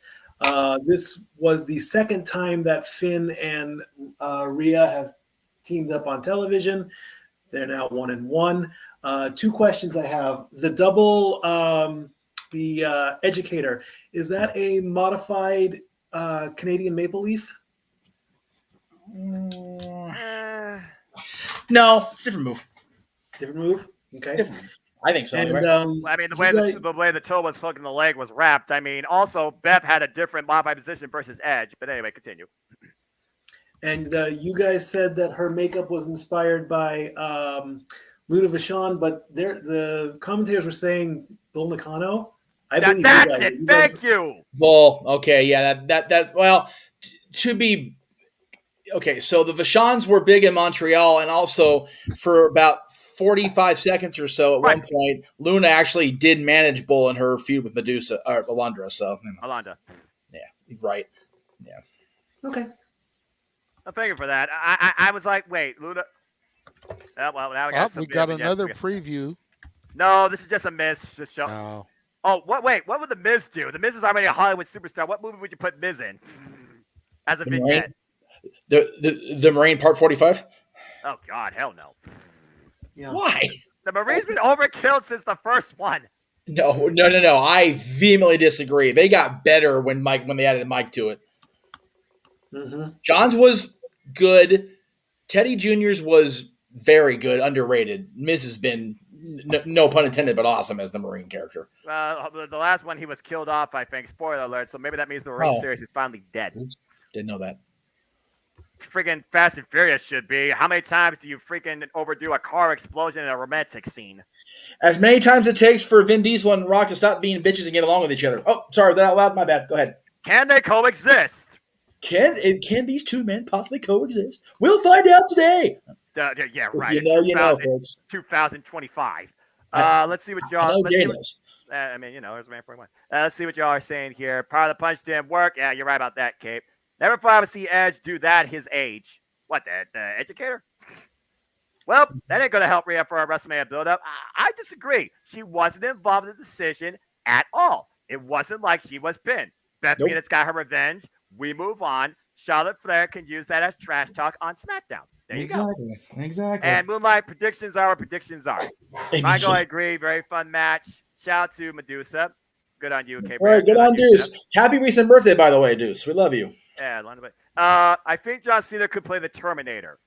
Well, yeah. Well, which one? The heel from the first one or the babyface from the second? Wait. Which Terminator are we talking about here? Because there was a Genesis. Yeah, Stat Boy, go ahead. He already did. It was called the Prototype. Damn. Okay. Hey, you know what, though? He went on Graham Norton's show and said, well, did it work? No. It's bad. Did it work? Yeah, good stuff. All right. This has been a pretty good show so far, I would say, but this is going by quick, and there's only 2 matches left. Hey, you know what? It's okay, because the other chamber needs to go long, and Roman Sammy has to tell that story in full. Has to. Yeah, you figure the men's chamber's got to go at least 20 minutes because you got to get the other 4 people in 5-minute intervals. That's 20 minutes right there. Yep. How long is the introductions? Right. That match is probably going to go close to 30. I think it's going to surpass 30 minutes. I'm honest with you, JJ. Well, but you can't give it more time than you're going to give Roman Sammy. No, that is true. So I'm not trying to plug the stuff on Peacock, but how long is this press conference going to be? Everybody and their goddamn mothers in this thing. Okay, well, how stressed is Roman Reigns? How many C4s and waters is he going to drink? Because look at Roman Reigns and Paul Heyman. Shameless plug. I think Roman's drinking them to make himself mad because they taste like such shit. I'm just saying. Those things are nasty. I wouldn't know. I don't drink. I wouldn't know. I don't drink that stuff. What's Logan Paul's drink? Prime? Yes. I sell a ton of that stuff. Oh, gross. Well, again, still to come tonight, our main event, it will be Roman Reigns defending the WWE Undisputed Universal Championship against Montreal's own Sami Zayn. Cody Rhodes told Sami he needs to finish his story, and we will find out soon enough who awaits Cody at WrestleMania. But in the meantime, but wait. JJ, you did talk about it. They have it in place. For the first time ever in Elimination Chamber history, it is time to determine the United States Championship. The only title to this day in WWE history that has yet to be defended inside the Elimination Chamber. Has the Women's Championship proper on either brand been defended? Yes, the Raw Women's Championship by Alexa Bliss, and she won successfully. She did. That's right. Sorry, Alexa, if you're watching, but you're not, and that's okay. We appreciate you doing. Well, again, we already know what's ahead with this one. Process will continue as usual until our pods are empty. People will be released at regular intervals. 2 people will start the match, and if any superstars pin or submit, they are eliminated. And this will continue until 1 superstar is left, and that superstar will be the United States Champion. And our champion is not going to be kicking things off from the beginning. He's going in a pod. That's right. A-Town down tonight. At JJ, I'm going to let you talk about this particular individual because for the longest time, you have been the only one that has truly supported this man for what he could be and honestly what he has become. So take it away as he enters as United States champion in this Elimination Chamber. You know, Austin Theory is just one of those kids that has that something special about him, and I have seen it from jump when I started watching again. He's got, now granted, Vince isn't in charge anymore, but he's got the look, he's got the physique, he's got the charisma, he's got everything that the McMahons generally look for to push a talent to that upper echelon. You think about your Miz's, you think about your Ortons, you think about your Cenas. Austin Theory has got all of that wrapped up inside of him, and he is still a baby when it comes to this company. He's only been on the main roster for a year or two. Like, he still has so much of his career ahead of him. Plenty of times to do big things. Yes, I still think they royally fucked up his Money in the Bank push. Yeah. But that was tumultuous times. There was a lot of chaos going on backstage. The Vince McMahon drama was what it was. Fair point. I mean, that man should still have the briefcase, in my personal opinion. But here's the question on everybody's lips, JJ. Does he weigh enough for Mikey's approval now? And here comes Team Tez. Yes. There you go. You want to talk about weighing enough for approval? Montez Ford has done nothing but risen to the occasion. Montez Ford, his first ever chance at singles gold as the Red Solo Cups fall tonight in Montreal. Tonight, everybody wants to smoke, and I feel everybody to a degree wants to see Montez Ford become United States champion. The Street Profits, by the way, and this actually, I'm surprised that we didn't figure about this. Street Profits were actually one of the other teams to go Triple Crown. The Street Profits have been NXT, SmackDown, and Raw Tag Team Champions. And this is Montez Ford's first ever opportunity at a singles championship. It's true. Yeah, and I'm looking for Montez to have a hell of a showing here tonight. He was my second choice in this match. My first choice is already locked up in a pod. But I mean, Montez Ford has just got that promise. Yes, I completely agree. We've seen how far this man could go with the likes of Seth freaking Rollins in a singles exhibition. We also know Montez Ford qualified for this match tonight, beating Elias. As he's just welcoming in Montreal right now, drawing in the energy, whatever's in that Red Solo Cup. I bet it's not C4. Already got a crown. You almost think that he claims himself to be the king of Canada tonight as he goes into his pod. Honestly, I wouldn't mind seeing Montez Ford versus Austin Theory one-on-one, and honestly, that very well could be our end picture tonight. I want to see Montez Ford versus Carmelo Hayes. Right. So that's something that could happen down the line. But what you're about to see is something colossal. Yes. Because here comes Bronson Reed. This man is frightening on levels. Look, it's the one-man game. Damn. Ooh, good one. You know what, though? JJ, you talked about Austin Theory's untapped as yet potential. This guy here has that as well. The former Jonah, Bronson Reed returning to the WWE brand after a hop, skip, and a jump in the NXT brand before going to Japan. And Impact. And Impact, this is true. This guy can go places if he's just booked properly. It's all we need. A little bit of booking help, kids. Bronson Reed has a victory over Kazuchika Okada, came this close to winning his block in the G1 and has hung with the likes of Josh Alexander and Tomohiro Ishii and Impact Wrestling ever since really redefining himself on the independent scene, forming his own group, TMDK, now ran by Zack Sabre Jr. Bronson Reed has come back with a vengeance and is a former NXT North American champion. Exactly. Uh-oh. Oh, jeez. Well, here comes a Dark Omen. And a former United States champion in his own right, held it for 191 days after beating Sheamus, only to lose it, get this, to Finn Balor. Judgment Day's Damian Priest. A little bit of symbolism, I feel like, there with the fact that he's a part of Judgment Day and the leader is literally the guy that took the very title from him. Yeah. I mean, it was Damian Priest who lost himself to Finn Balor and only found himself thanks to Edge and Judgment Day, and now he's underneath Finn Balor once again. But also we've seen recently, JJ, on Monday Night Raw, he and Montez Ford have exchanged some rather unique hostilities. Yeah, absolutely. And Damian Priest looking to pick some of that up here as he climbs into the chamber here this evening. He's also going to be the last one in the pod, which you know what that means, JJ. Kicking things off is Seth freaking Rollins and Johnny Gargano. All right, Jaw Jacking, the current United States champion. Austin Theory is a two-time United States champ, and this current run, he has held it for 85 days after winning it back at Survivor Series in a triple threat match against Bobby Lashley and Seth freaking Rollins.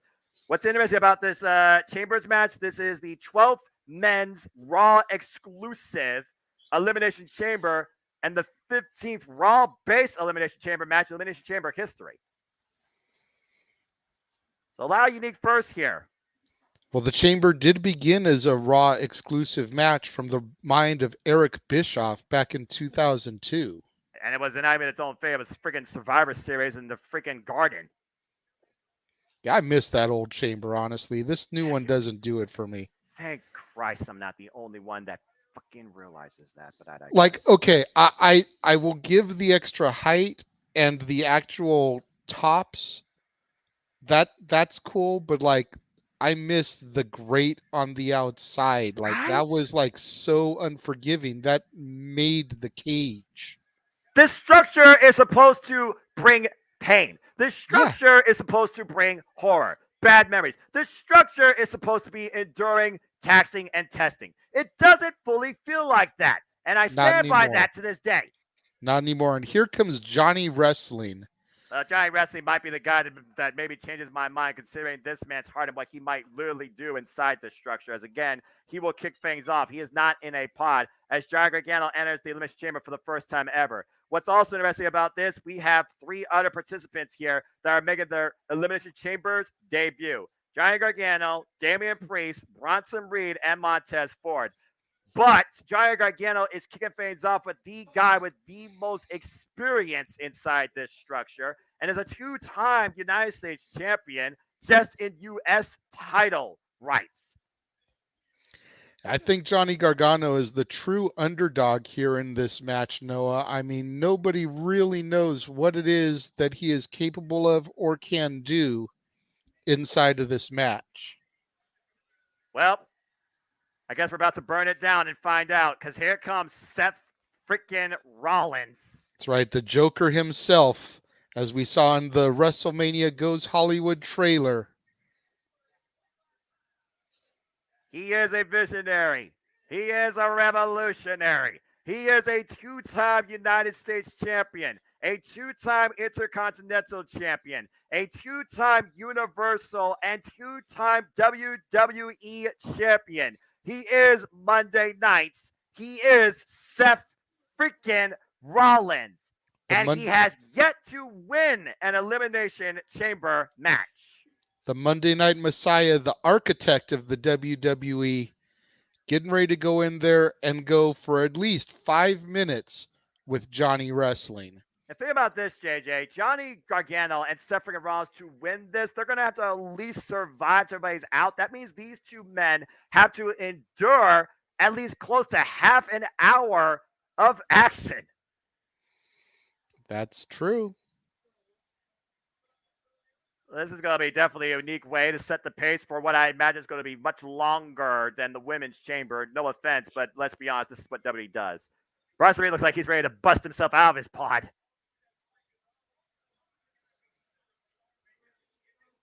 Of course, we've also seen recently, though, Seth freaking Rollins has had some subtle criticism towards one Logan Paul. And I got to wonder if that's going to be preying on Seth freaking Rollins' psyche at all tonight. Yeah, could Logan Paul make an appearance or something?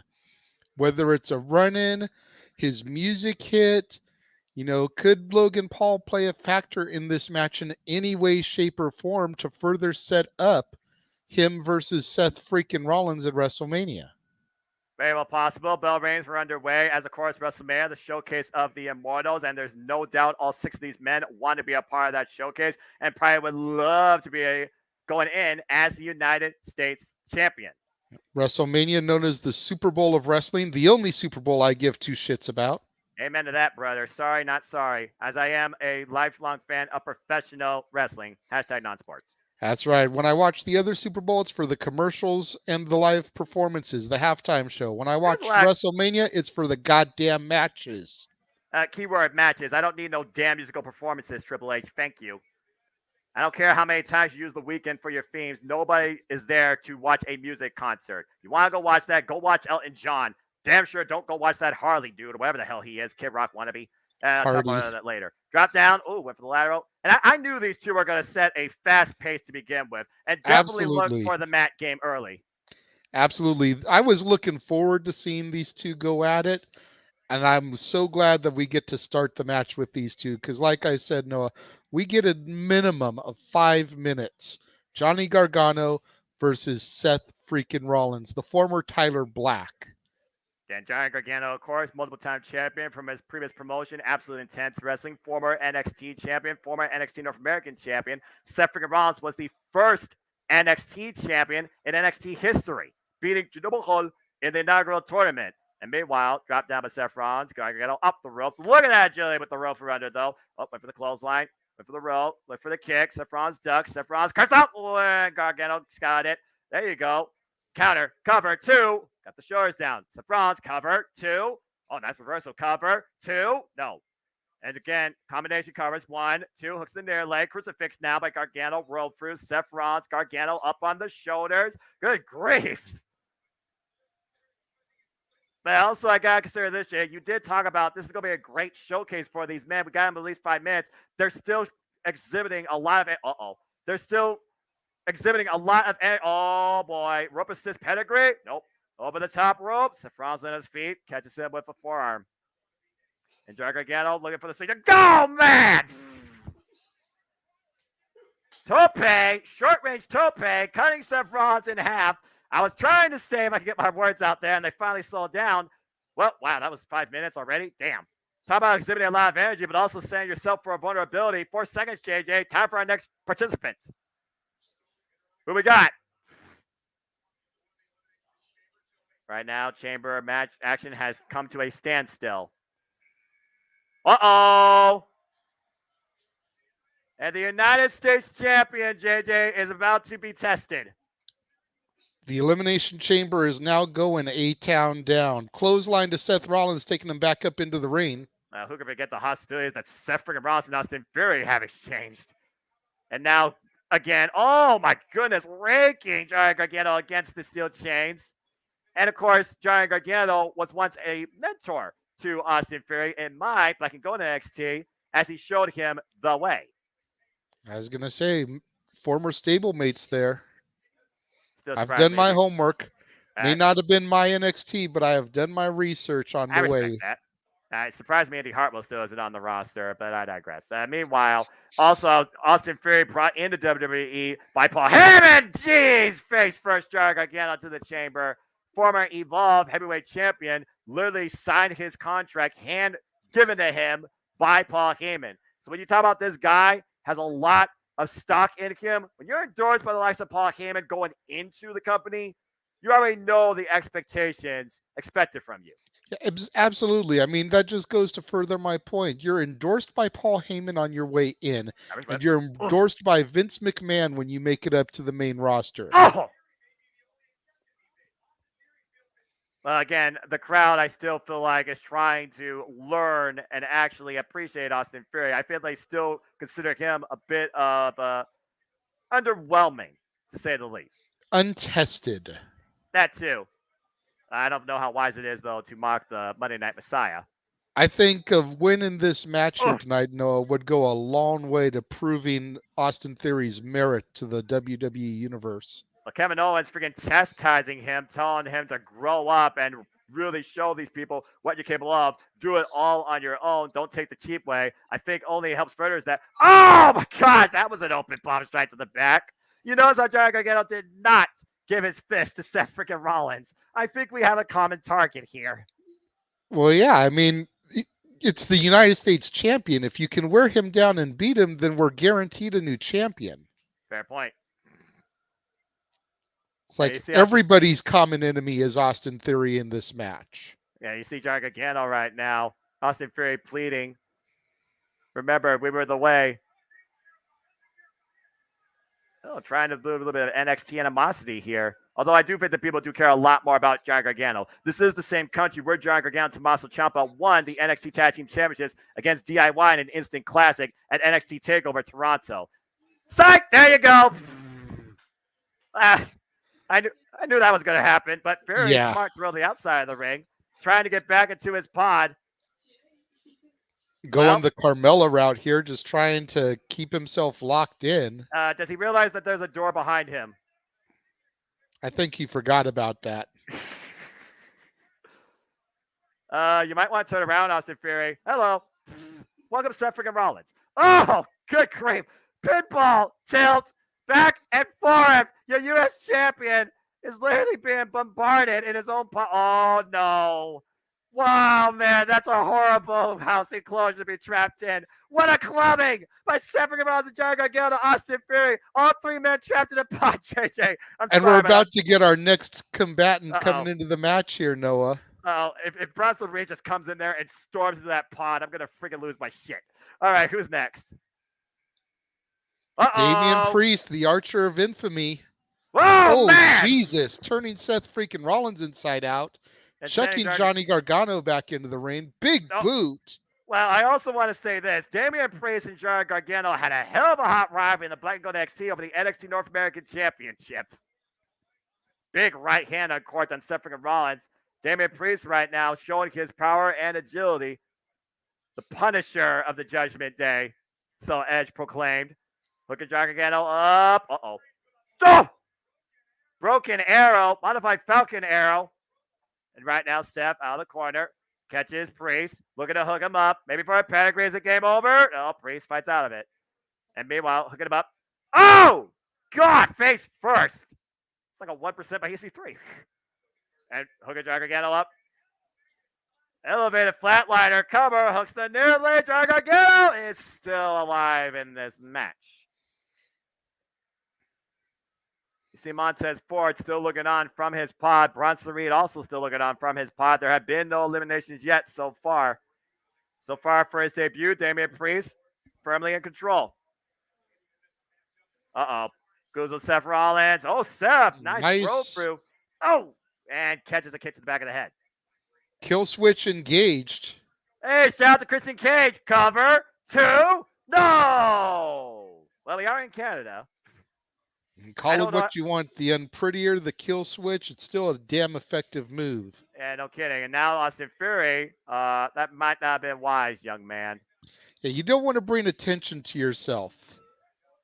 And yeah, he paid for it with a kick to his heart.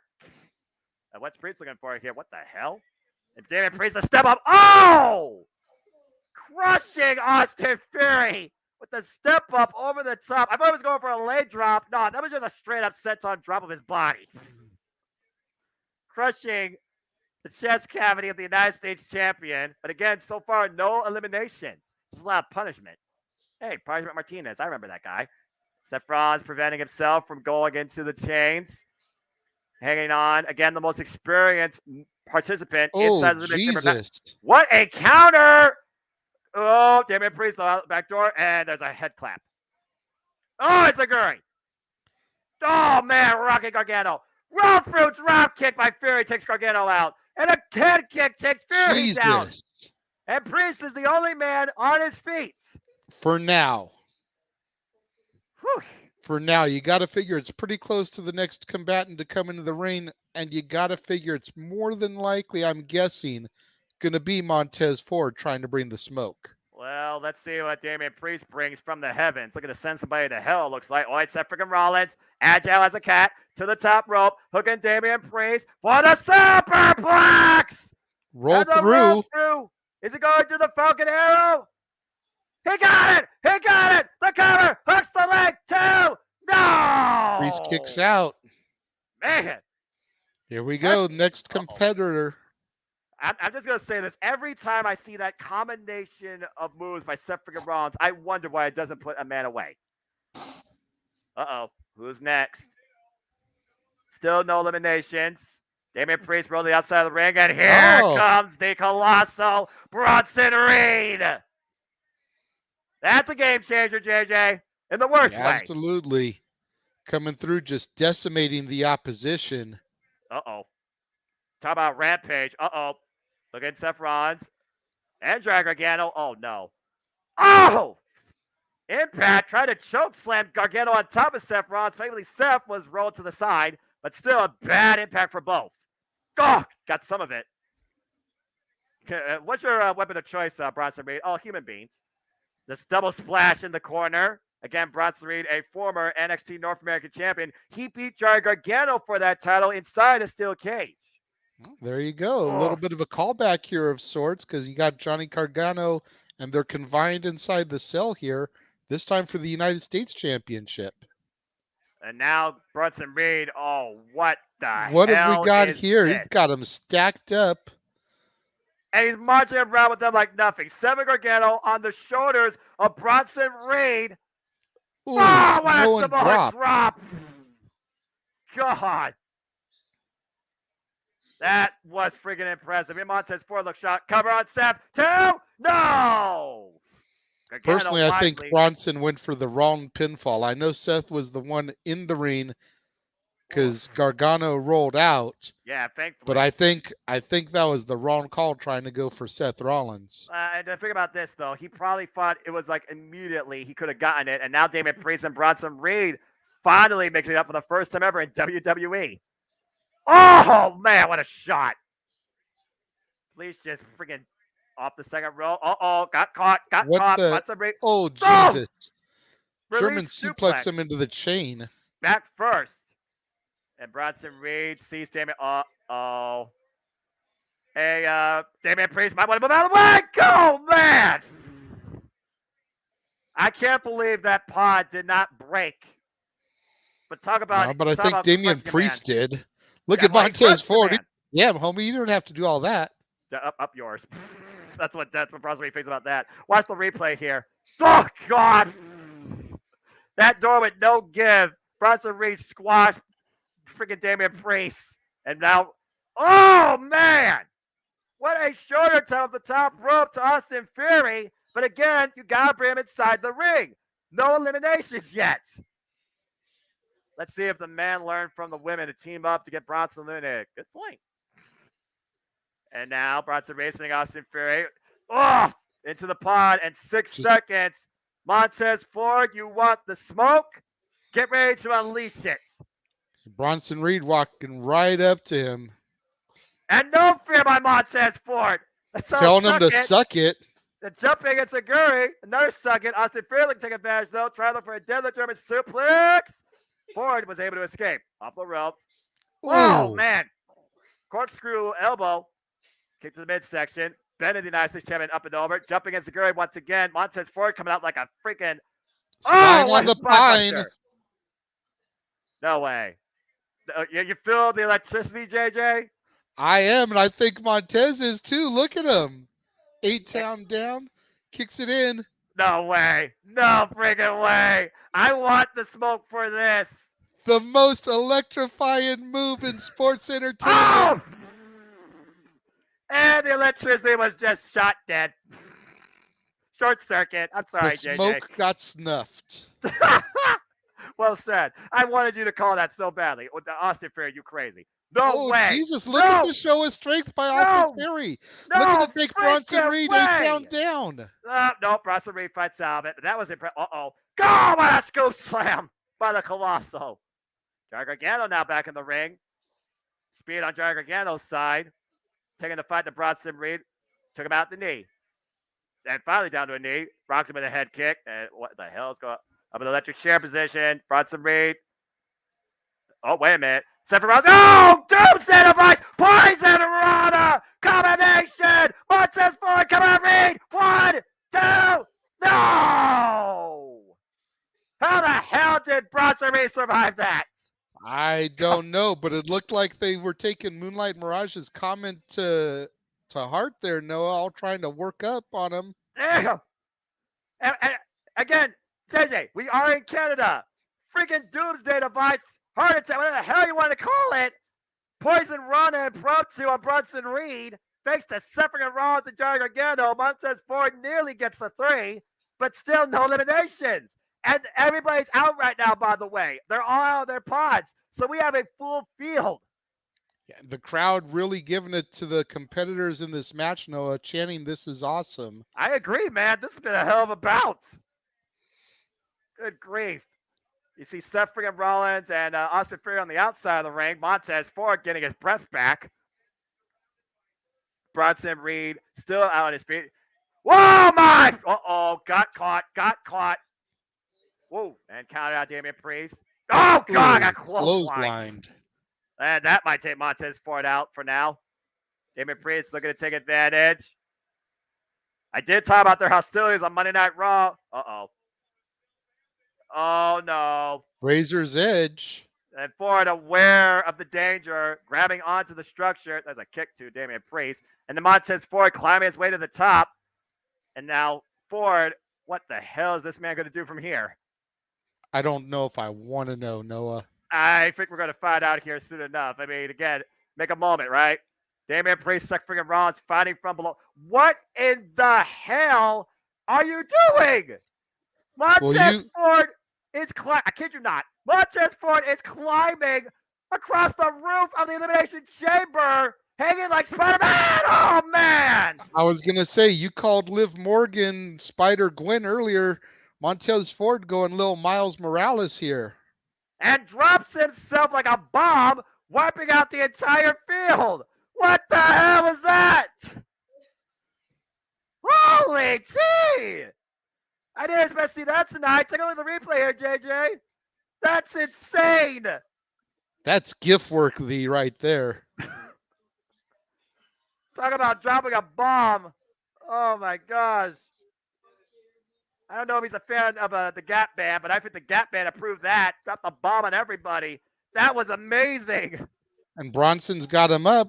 Montez able to counter super kick, but he doesn't take him down.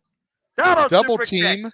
Still doesn't. Now how about 3? Triple team. Oh, God. Still doesn't.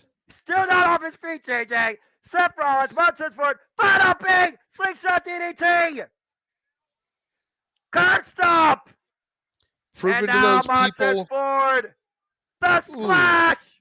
Cover! 1, 2, 3. Bronson Reed eliminated! Gargano, Tez, and Seth proven to those competitors that call themselves all elite that a triple super kick doesn't end every match. Yeah, but a triple combination of finishers does. Talk about a slam dunk. Talk about a worthy finish. It took 3 men to finally put down the Colossal one. And we have our first, keyword, first elimination. as the crowd chants, a farewell to the Colossal One. Bronson Reed has been eliminated. We are down to 5. Austin Theory defend the United States Championship. Damian Priest, Suffering Rollins, Montez Ford, and Johnny Gargano. And I don't think this match is nowhere near over yet, JJ. No, not at all. Now everyone's starting to turn their attention to Damian Priest, the Archer of Infamy. Ooh. Well, I mean, he is the next biggest threat, to be fair, I like to think. And meanwhile, Austin Theory taking Suffering Rollins to one corner. Oh! Big uppercut by Damian Priest to Johnny Gargano.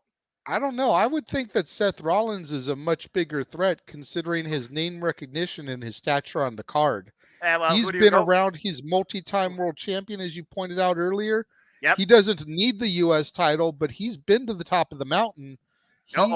He knows how to take advantage of these opportunities and catapult himself to WrestleMania. He also knows how to catapult himself to climb to the top of the chamber, as we see in the past, but Austin Theory is following him towards the top of this structure. And Johnny Gargano climbing on the other side. What the hell, man?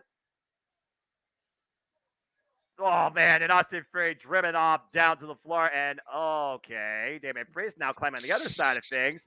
Johnny Gargano and Suffering Rollins are sitting comfortably, if I could say that, on top of a pod, respectfully on opposite sides. And I think they just realized that they are literally back and back to each other. Uh-oh. Well, what could this possibly mean? A little bit of a chit-chat? A little strategy? I mean, what are we going to do here? Going to share a coffee? Talk about good times? Oh, God! Okay, maybe not. The chop to the chest will definitely fire things up. Gargano and Suffering Rollins fighting on top of a pod. Everyone else is down. This is a dangerous spot, though, to be in, JJ. Oh, man! Gargano being driven head first into that plexiglass constantly by Suffering Rollins. That's a whole different form of headbanging. Again, it is about winning the United States Championship, and what is Seth thinking here? Oh sweet my God. Jesus. No, Seth, not from there! Not from there! No! James Seth, would be beside himself right now, Noah. You got to get the 2 by. Holy shit! Freaking thrown Seth Rollins! Avalanche Frankensteiner! Holy hell! Where is Don West when we need him? Rest in peace, because you have got to be kidding me, Noah. Yeah, no kidding. Freaking Suffering Rollins with the powerbomb, Johnny Gargano. And Johnny Gargano with the freaking Frankensteiner of the century. Setting Suffering Rollins from the top of the pod down to everybody. And himself in the process. Bodies screwed everywhere on the outside of the ring. Damian Priest is somehow back up to his feet. And I agree, Gargano took the worst of all that as I briefly glimpsed at you all in the chat. Yes, I agree with all of your facts.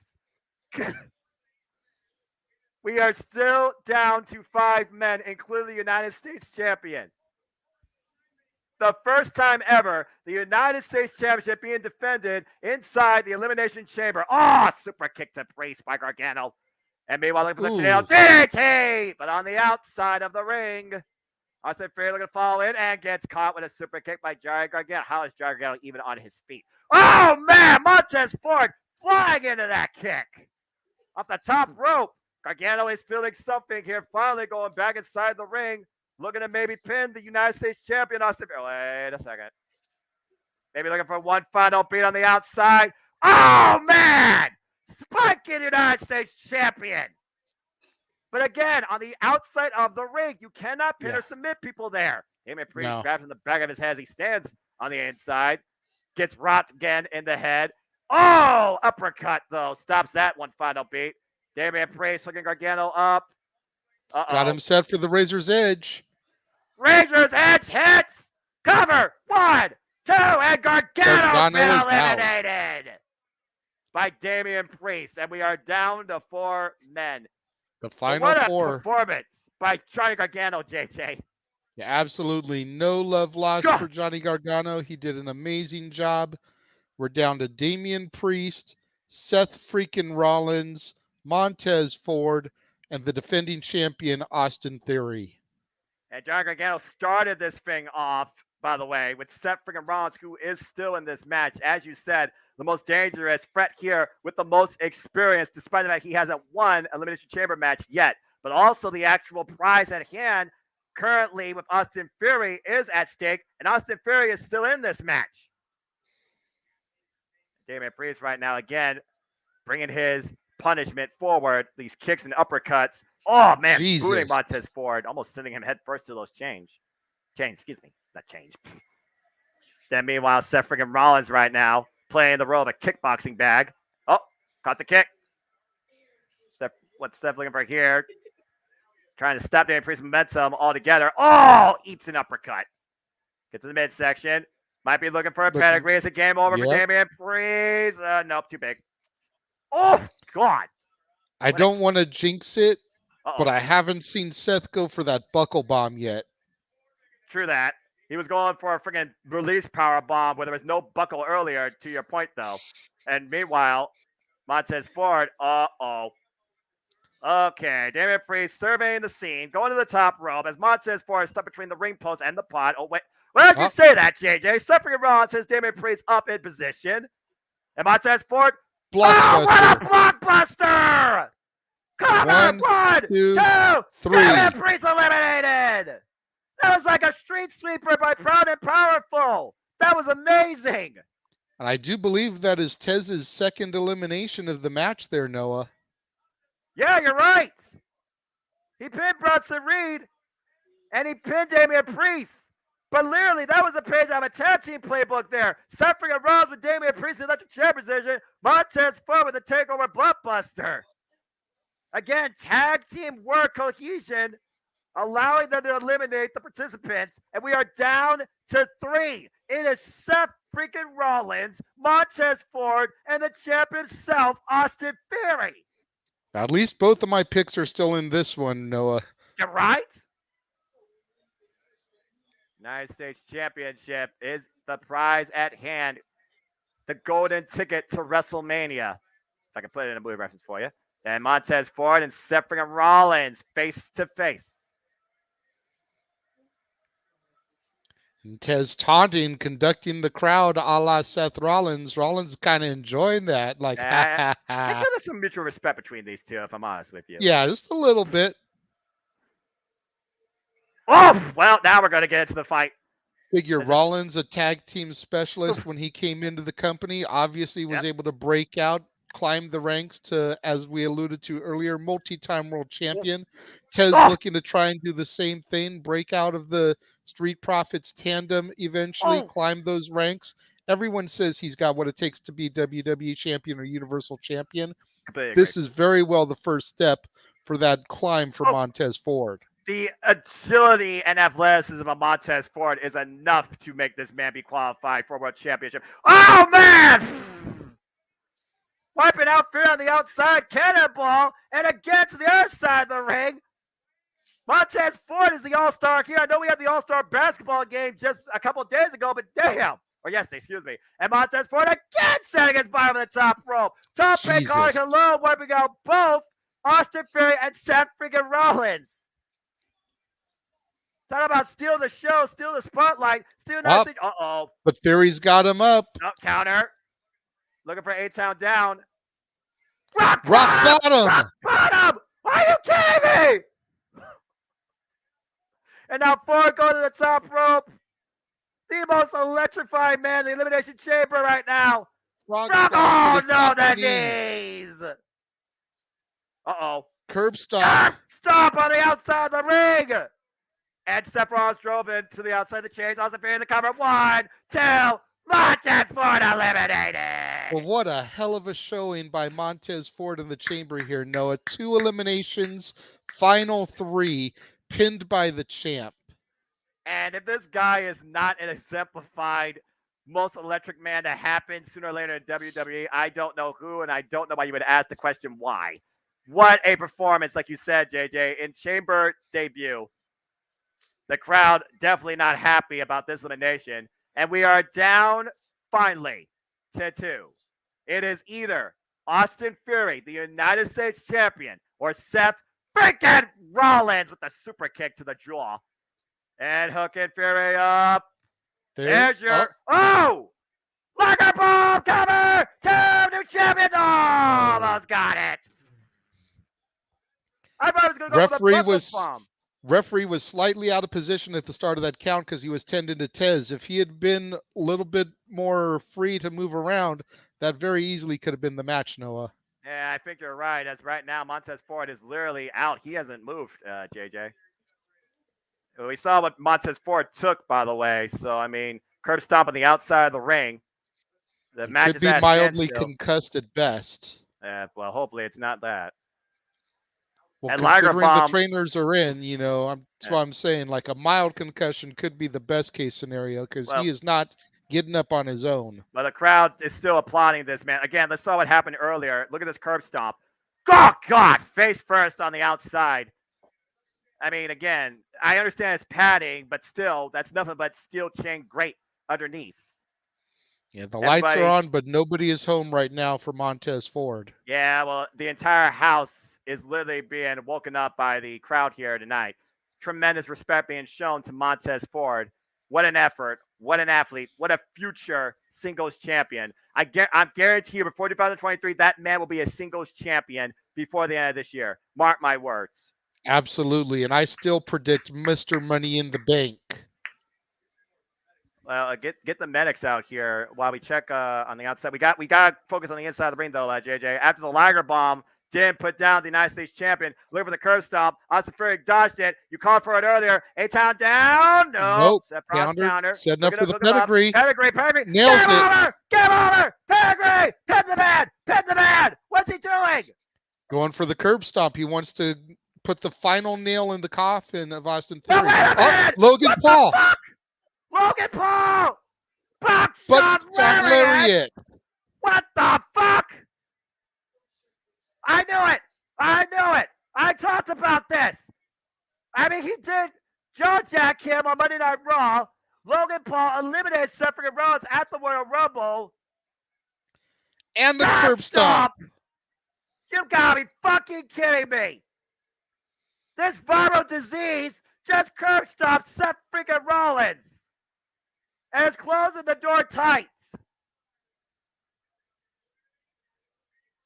Seth chanting Seth, who Austin Fury getting back up to his feet as Logan Paul literally manages to cost Seth freaking Rollins the match here. Austin Fury now in prime position to take this whole thing down.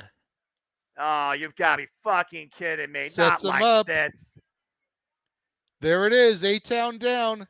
Count it, JJ. Fury for the pinfall. 1, 2, 3. Fuck that shit.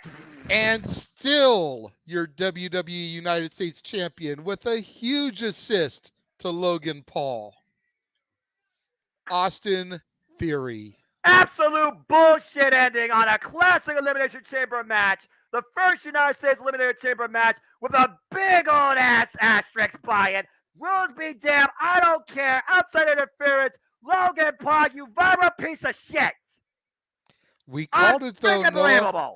We talked about it prior to the match. Logan Paul playing a factor into this, getting that final push to him versus Seth Rollins at Mania. We know Logan's probably not going to be on TV every week, so we had to make that emphatic statement here tonight to set that match up, whether it's what we wanted or not. Something had to be done to propel that engine towards SoFi Stadium, towards Los Angeles, California, towards WrestleMania 39. Yeah, and that buckshot lariat with the better than the Hangman could do it. Fuck out of pain. Viral freaking disease, and then a curb stomp injection. Follow up by Logan Paul, adding insult to injury, literally. Then the A-Town down, and the United States champion still is Austin freaking Theory. So for everybody that missed that while they were doing the call, viral disease equals call of the year, and it is most definitely Seth Weber. There you go. Very much. Okay, well, thank you. At least I have that to my good shit. Stuff. That's good shit, pal. Well, I'm hearing a lot of static from somebody. Damn, man. Just damn. I'm so disappointed. What an absolute amazing Elimination Chamber match, though. Either way, Austin Fury is still the United States champion. Cut your mic for a second.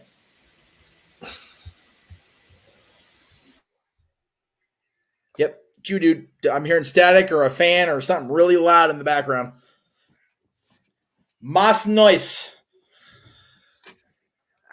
No. It's not the TV. I'm hearing like it sounds like wind or a fan or static or something.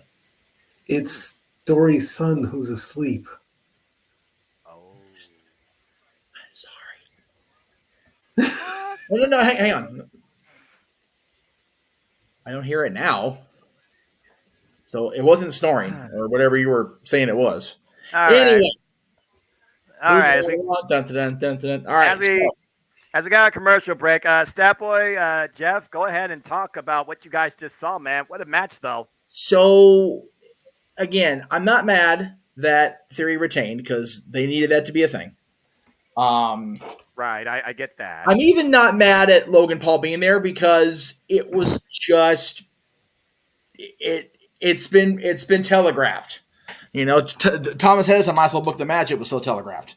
Yeah, right? You're not wrong. You're not. So I'm not mad at how it played out at all. Not a bit. Again, like you said, it gave us a great highlight for Open Mic Night year-end show with your calling him the viral disease. So it works out perfectly for me.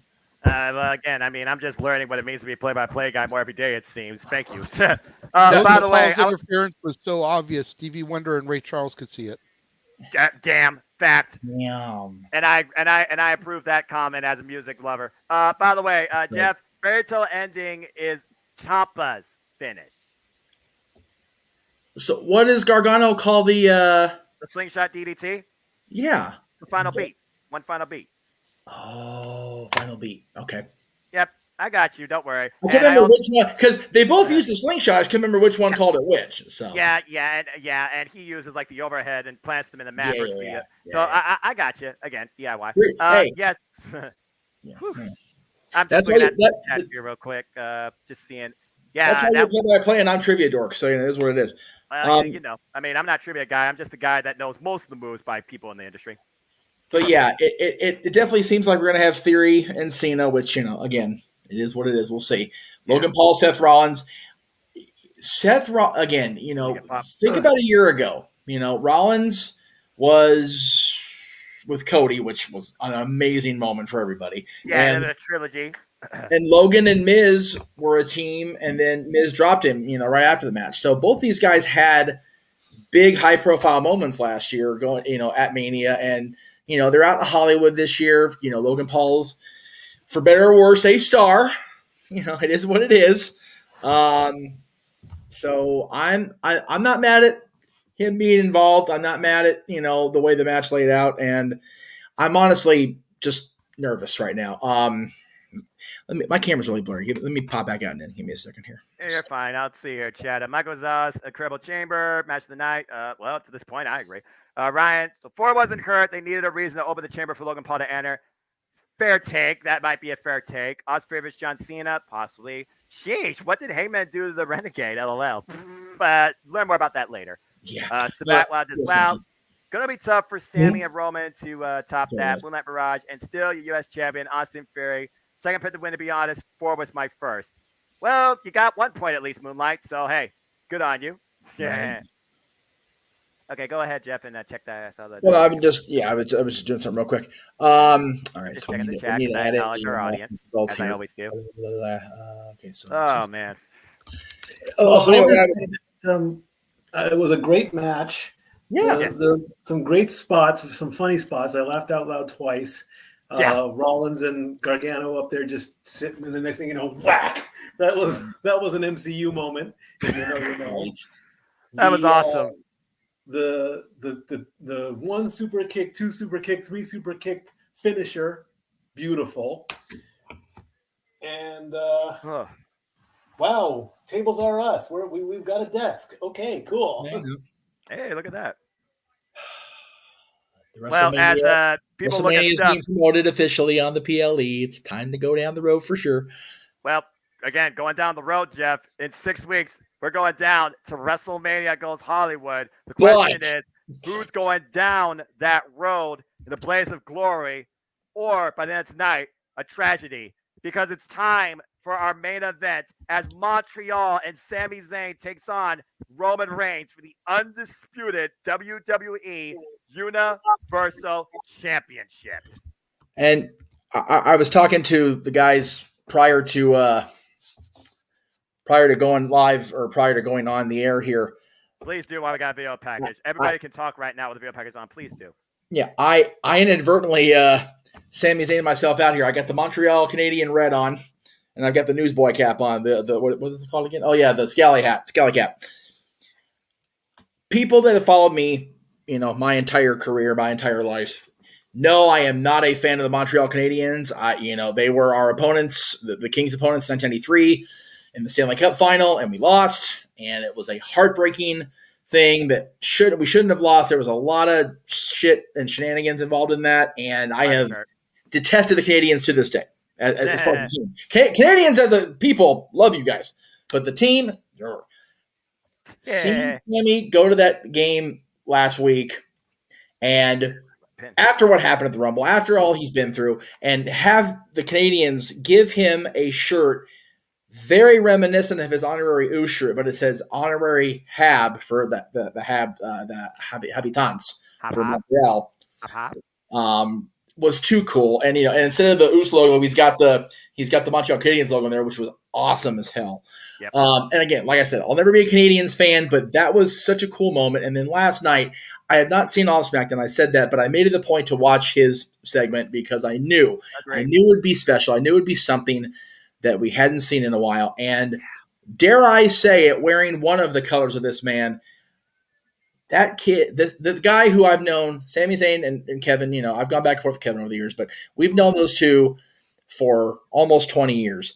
Sami Zayn got a Hogan pop in Montreal last night. I completely agree. He got the Hulk Hogan entrance pop. And for us PWG dorks to see that was like, Screw Hogan. He got a Road Warrior pop. Okay, I understand, the feelings about Hogan, but I thought back to 2002, 2003 when Hogan went back to Montreal after redonning the red and yellow, and that crowd just would not let him talk for 10, whatever it was, 15 minutes. And luckily it was a taped SmackDown, so they were able to cut it down. But you watch the unedited clip, he's out there a long goddamn time. I know people feel how they feel about Hogan and whatever, but the emotion that man drew out of this same building, by the way. Yes, this is the same building. Just resonates with me, Hulkamaniac or not. Sammy got a bigger pop than Hogan got last night. And it was so wonderful to see. And to have, I kind of briefly touched on this on Talk Wrestling this Tuesday because Tuesday was such a clusterfuck, and I apologize for that already. I'll do it again. Everybody I've talked to that I've known or admired in wrestling for as long as I've been involved, including the man above me here it's not on screen right now. He is. He's just pictured with Lord Regal, but him and Aaron and Eric Bischoff, and even in his ungodly usual stupidity, Dave Meltzer, have all said this story that we're about to see maybe play its final chapter has been the best storytelling in wrestling, not WWE, not Japan, in wrestling in my entire fandom going back 30 years. Bischoff said this story, this bloodline situation with Sammy, was better than the NWO. Eric Bischoff himself said that on his own podcast. Damn. This is incredible, unbelievably intricate storytelling. This is family. This is just real, raw emotion. And it doesn't get any more raw than some guy who, as they played in the opening part of this montage, a guy who was literally going to the Anawahis for protection, to seek a deal, to try to work out something for a mutual, beneficiary. It's about family infiltration. It's about hometown here tonight. This guy who, went in for one reason, came out of it with a completely different view on it, and then, had to make a decision in a moment. This is, again, JJ and I have a show coming up in March as part of our double wrestling month on Dads, the top 10 feuds of all time. And I'm not going to say where it ranked on my list, But Undertaker and Kane definitely comes up because it's one of the best rivalries ever. Your brother's alive! Continue. Undertaker and Kane, especially Glenn, and I think even Bruce Pritchard did as well, okay, well, they're back, so here we go. Yeah, Jeff, you might want to be quiet for a moment because Sami Zayn's about to make his entrance. Oh, what? Whoa! The champion electing to come out first. I dig it. Well, talk about the ultimate heat. Instead of the ultimate welcome, Roman Reigns enters the Lion's Den in Montreal, being the complete opposite of acknowledged. Whoa. Exactly. That's ballsy. Because usually the champion is the one that comes out in the dominant position to the second position because they're the champion. Roman Reigns is here to take everybody out tonight, not just Sami Zayn. This is going to be absolutely crazy.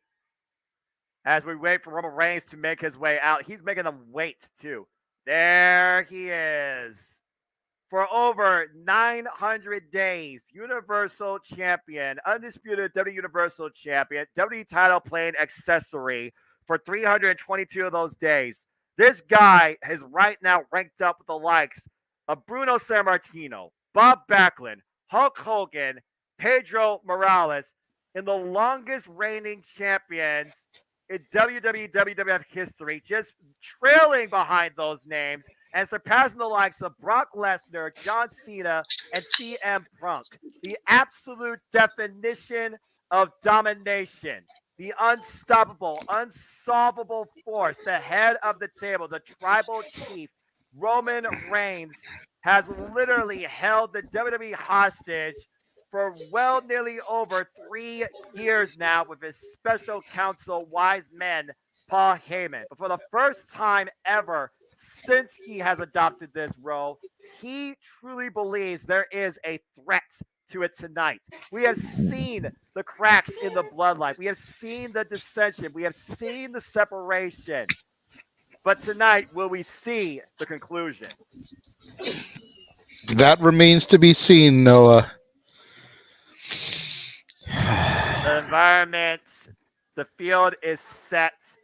Our feature presentation on this motion picture of a storyline is just a bell ring away and one other participant.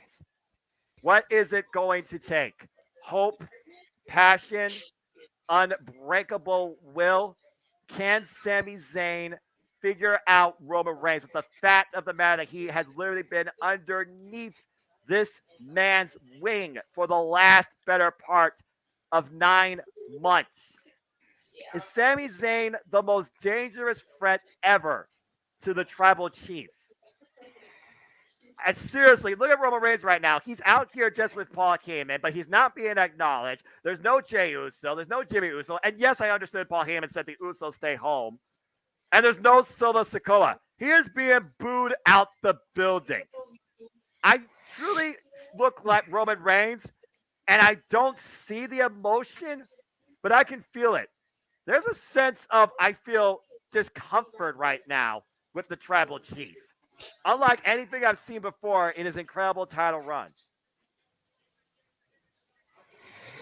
The Montreal versus Roman Reigns, is the world against Roman Reigns, is Twitter against Roman Reigns, is every journalist against Roman Reigns, is anybody not named Virtue against Roman Reigns at this point.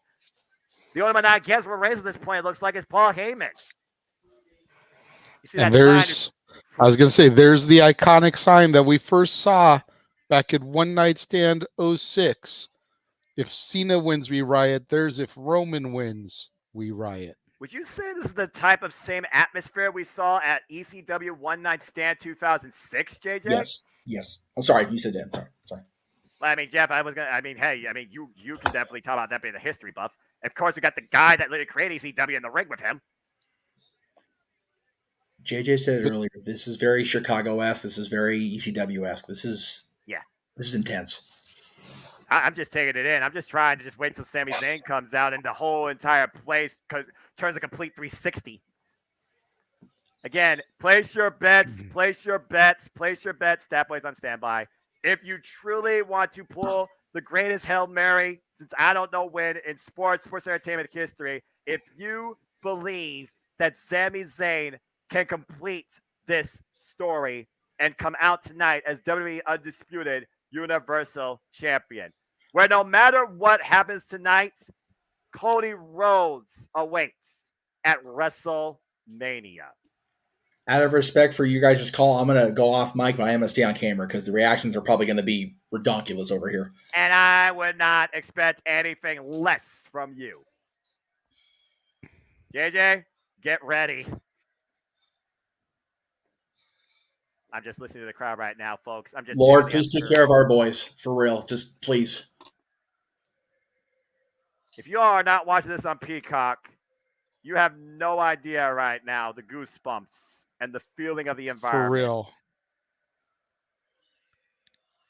That is the loudest Olia chant I've ever heard in my life, and it's already fuming the tribal chief, Roman Reigns. You can see it on his face. You hear him muttering to himself.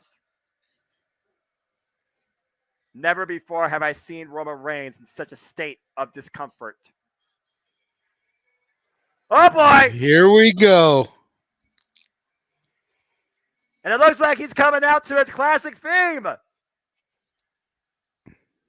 Yes! Yes! Fucking yes! Yeah, he came out to this last night on SmackDown too, Noah. Yeah, I know, and it better stay that way, damn it. There he is! Sami Zayn. Once an honorary... Go ahead, JJ, because I think I spoke enough. Yeah, I was going to say, you said everything that there was to say about Roman Reigns. Let's talk about this man right here, Noah. We've said it a couple times. The former honorary Uce. Did we ever think a year ago at WrestleMania when he was fighting the jackass Johnny Knoxville and getting bitch slapped with oversized hands, a farce, an underling, an afterthought in the WWE echelon? Did we ever think that that man could be here challenging the tribal chief, the head of the table, 900 plus days as your WWE Undisputed Universal Champion for the belts in his hometown and be considered a viable threat and not just a cog being fed to Roman to keep the train moving until we could get to Inglewood, to Los Angeles, to SoFi Stadium and WrestleMania 39? The answer is an emphatic fuck no, we didn't, Noah. There was no chance in hell anybody looked at this man and saw viable threat to the tribal chief, to the head of the table. And now, having been under the tree that is the bloodline, under the branches headed by the wise man Paul Heyman, we have a man who knows Roman's strengths, Roman's weaknesses, a man who has sat idly by, and while he has opened his mouth more times than he should have, instead of keeping his shut and his ears open, if anybody that does not have the name Uso or Sikoa knows how to topple the tribal chief, it is the man in the ring, Sami Zayn. As we go to the introductions, I'm just going to say this real quick. James, I saw you. Damn it. Get in here. You know what to do when it's time. And not a moment too soon before I finally finished up. My damn brochure is where my wrist is sore as fuck. There you go. Oh, man. Yeah, I saw that, by the way. Oh, he did say I'm going to embarrass you in front of your wife. I'm so glad I can make this. I'm so glad I can make this main event. In my history of play-by-play commentary, this by far is the greatest match I have the humble honor to call with you, JJ. Oh, man, and I cannot wait so for this bell to ring. Forward to this. You look at Roman smiling at Sami, and you got to ask yourself, how much of that is character smirk? And how much deep inside is Roman thinking, I'm honored to be doing this with you, bro? because I don't even think Roman thought a year ago that Sammy could get to this point. And Right. look at him now. You want to talk about the ugly duckling turning into a swan? Yeah, no kidding. By the way, Savannah Irvin, again, greatest call since Lillian Garcia and The Fink. All right. Roman Reigns to the left. Sami Zayn on the right. Referee held up the prize. Not yet for us, James, so pause it. Mm. There's the one title. There's the FU Roman chance. He just Let me held know him up. when- He just held him up. Okay. Let me know when you see a There's girl. the Universal graphic. Let me know when you see them cut to a girl welling up in tears. There is the WWE Championship graphic. We already got past, I think, the girl you talking about that. There's the ref. There's the two competitors. Oh, man. Roman filling things out. There's the girl. There she There's the is. girl. Yep. That was his Oh, wife. man. Yep. Here we go. I figured Here we go. as much. Here we go. All right. Referee checking. Are you ready? I'm ready. Are you ready? Is everybody ready? I'm ready.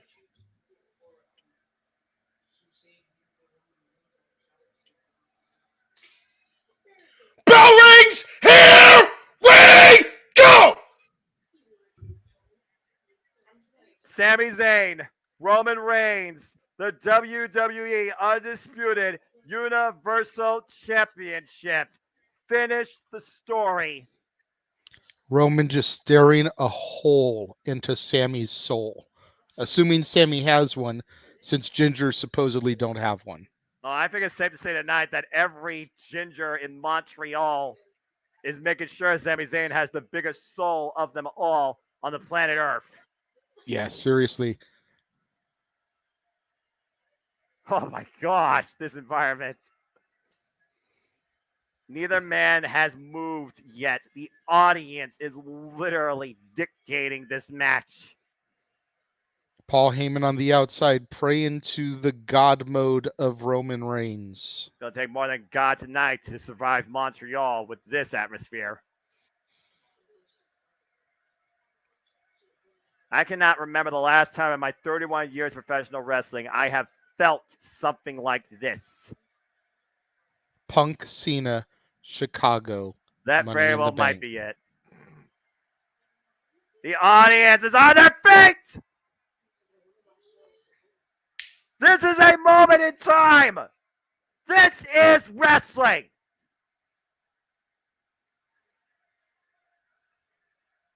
See, and this right here is reminiscent of freaking Rock Hogan. Just both men looking at each other, looking at the ring, taking in the electricity that the WWE Universe is feeding to them here tonight.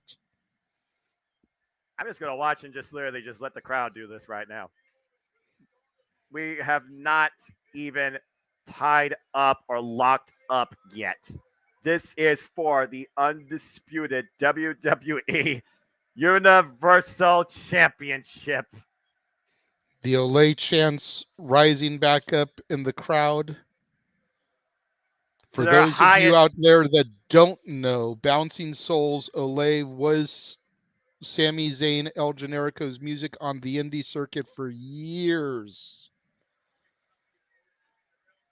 Seriously, emotion is visible on people's faces, but if it was something you could literally grasp in the air, it is at its thickest tonight. The confidence, has it been rattled? Is the tribal chief, for the first time ever, truly uncertain in himself?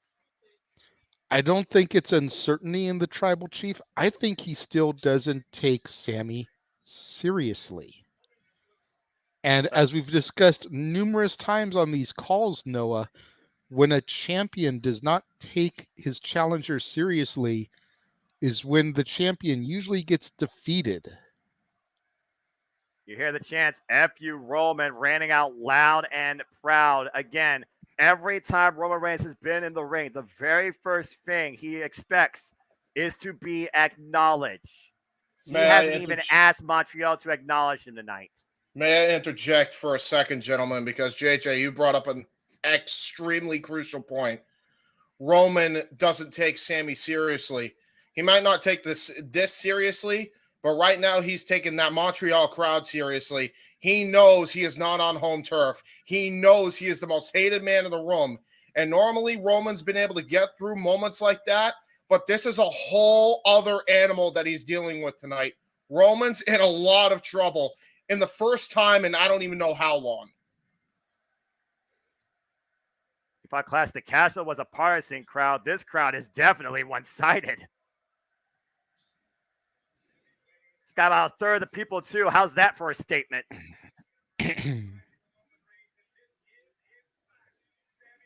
Here we go. Finally got a lockup. The side headlock, Roman Reigns trying to take the crowd out of the match. The crowd right now might be his biggest threat versus his challenger. That's a fair point, Noah. And Sami Zayn, oh, dropped down with the shoulder block.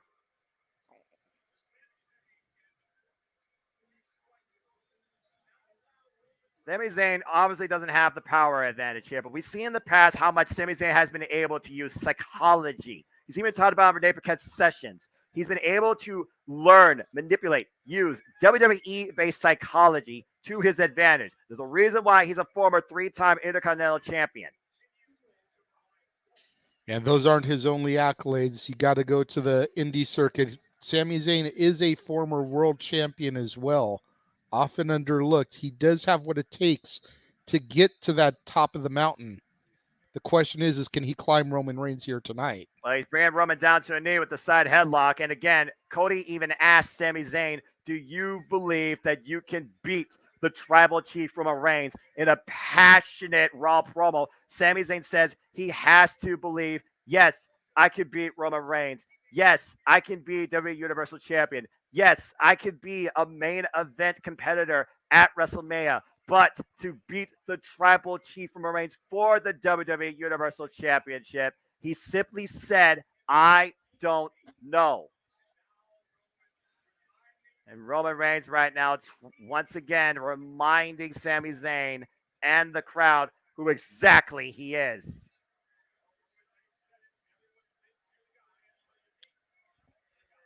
Roman jaw-jacking Sami, trying to play some mind games of his own at this point. Trying to take Sami Zayn out of his game. Trying to take the crowd out of his head, I feel like, too. He talked about before at one point, can you handle the pressure? Do you know how important, how big, how serious a position it is to be the tribal chief? He once thought that Sami Zayn was threatening to be the tribal chief. And ever since then, we have seen subtle cracks in the bloodline form from within. And that's how it got to tonight. And once again, Roman Reigns locking up Sami Zayn, side headlock. Sami Zayn throws Roman Reigns off into the ropes, drop down. Roman Reigns off the ropes again. Sami Zayn sends Roman Reigns to the outside of the ring on the top. And Zayn right now, kind of surprised there, JJ. Wait a minute, Sami Zayn looking to follow up off the ropes again with a chop. Flies and wipes out the tribal chief on the floor. And Sami Zayn is hype right now, Noah. His wife, feeding off the energy. His wife, his family, the entire country of Canada is behind Sami Zayn tonight. He has to feed off this energy if he's going to claim victory. Finish your story. Fulfill your journey. Sending Roman Reigns face first in the top turnbuckle. He's got to take every opportunity that he gets to capitalize. Roman is not the type that is going to stay down for long. These 10 shots, though, are just going to further feed the ire of the tribal chief. But Sami Zayn is in control as you spoke. Oh, my goodness. Sami Zayn unleashing what has to feel like 9 months of pent-up frustration and fury. It's one of those things, though, also we wonder, when a match goes for longer, does it benefit Roman Reigns or does it benefit his challenger? Oh! Elbow strike, pinpoint, top of the head, cover! Oh, wow. Only a one count. But you would have to guess, Noah, to your question, that it would benefit Sami the longer it goes. I'm not saying Roman Reigns doesn't have the endurance to wrestle a long match, but Sami Zayn, having performed all those years, the world over, a traveler like he has, he's got to be more conditioned. Whereas someone who's come up in the WWE farm system, like Roman Reigns, is conditioned to work WWE paced and timed matches. And it just clocks Sami Zayn out of midair with that stiff right uppercut. And I gotta wonder if that one count was just to try and prey on Roman Reigns' psyche. And instead, Sami Zayn just got clocked out of midair with an uppercut by the Tribal Chief. I lost it too. Now Sami Zayn thrown to the outside of the ring. But is that really the place where you want Sami Zayn? Sami Zayn is surrounded by his people now once he gets thrown out there. But you also heard on SmackDown how personal Roman Reigns wanted to make this match. It's what he wanted. Sami Zayn never wanted anything for the Tribal Chief in the first place. Oh, drive-by. But then Sami Zayn made it be known he's going to take what Roman Reigns values most precious, and that is the WWE Undisputed Universal Championship. In the end, Roman Reigns gave him what he wants, but what he wants is to make sure to make a statement and a mockery out of Sami Zayn, who really at the end of the day has kind of thrown a monkey wrench in the Roman Reigns family. So now Roman Reigns wants to embarrass Sami Zayn in front of his family, break him, smash him in front of them and everybody. Sami trying to mount some offense, chop Roman Reigns, but Roman just doesn't even budge. And Roman just drops Sami Zayn with a single shot. I was going to say also, Noah, you mentioned that. Roman has the ability to destroy Sami Zayn when he's in God mode.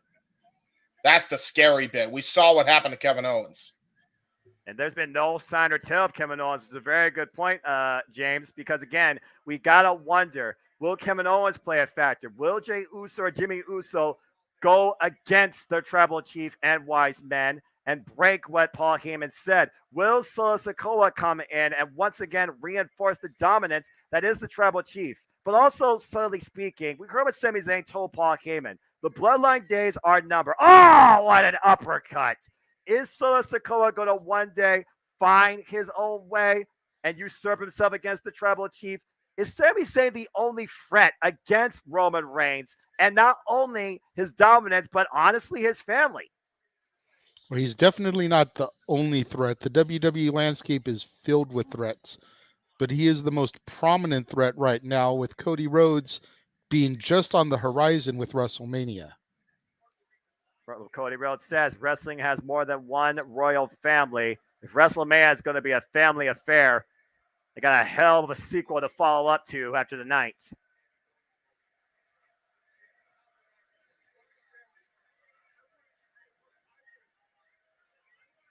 And Roman Reigns literally saying, you wanted you to be a part of my family.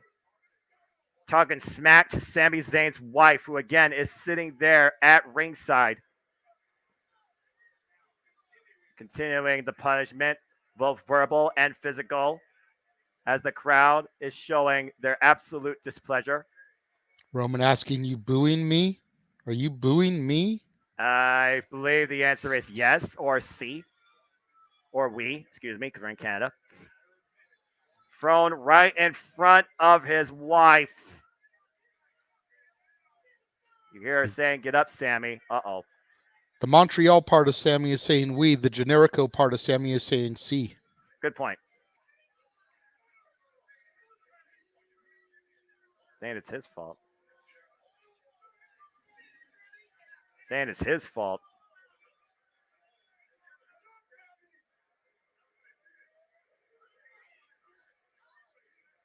Roman Reigns literally saying he wanted them to be as close as brothers.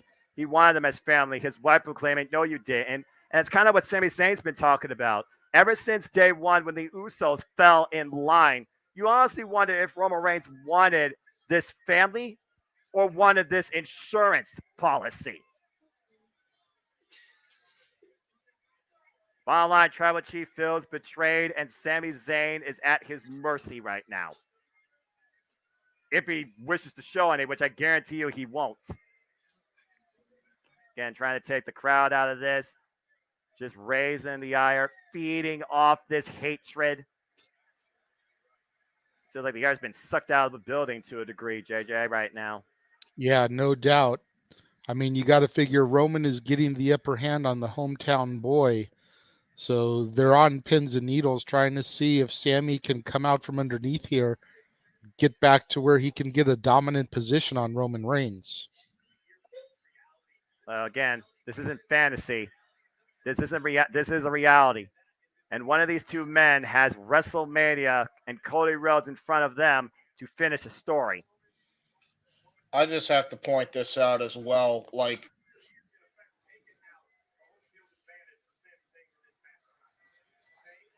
oh, wait a minute. Leapfrog. That's a feed. Hold that thought. And clothesline. Drops the Tribal Chief. And Sami Zayn's got life. Sami Zayn's got hope, JJ. He's trying to will himself back into this. Roman is in disbelief. He's got to get up to his feet. He's got to feed off this energy. He's got to feed off this support. And right now, Sami Zayn back to his feet, falls up, clubbing shots to the Tribal Chief. Roman Reigns rocked a little bit, throwing up his equilibrium. Irish whip, reversal, Irish whip by Roman Reigns. Off the ropes, though. Sami Zayn flies in with a clothesline. Roman has been rocked. Let's Clothesline over the top. Floor. Sami Zayn is feeling it. Don't call it a comeback. Don't call it a Rocky story. But Sami Zayn is in control right now. Roman Reigns punched over right in front of Sami Zayn's family. Driven headfirst into the barricade. Non-LED. I always thought the LED barricade was a bit overkill. His wife, Renegade, his daughter in hand. Renegade as well. All of Montreal. All of the Jeff Meacham network, I feel like, at this point. Rooting on Sami Zayn as well. There's only one person in the world rooting on freaking Roman Reigns, and that's Paul Heyman. Well, two, maybe Virtue. And an embrace to his wife. Is there a greater power in this world, JJ, than a woman that absolutely loves you and supports you? No. And Sammy just out there trying to show his family that he can do it. Oh, God. And just in a right hand. As you said that. Sami Zayn right now perched on the top rope. Roman Reigns looking to follow up and snuff out this fury of offense and stop this comeback dead in its tracks. Both men very precarious position on the corner. Roman hooking Sami up. Dominant inside position. Might be looking for the superplex. Sami trying to fight out of it. Well, he has to at this point. Shots to the midsection. If he wants to keep that dream alive, he's got to retaliate. He's got to get back on top. He's trying to rally, JJ. Sami Zayn's feeling something. What's he looking for here? Sunset flip power bomb. Cover! Two! No! Oh, God! 2 3/4, Noah. Oh. Paul Heyman in disbelief. Take a look at the replay here. Sunset flip power bomb from the top rope. Shoulders down, feet over the shoulders. 2 9/10. Roman Reigns survives. Oh. Again, was that Sami Zayn's best shot, though? He's trying to get back into this. He's on spaghetti legs. Stay on the attack. He's on spaghetti legs, but he's trying. He's trying to get back up from underneath this. What's he looking for here? Sami Zayn might be looking for bat drop driver or Blue Thunder bomb. Roman Reigns finding Battle, clubbing shots, back of the head, back of the net to Sami Zayn. Uh-oh, hooking him up. Oh, jeez. Oh, God, plant it with the Uranagi. Plant it, cover, 2 to retain. No, Sami Zayn gets the shoulder up.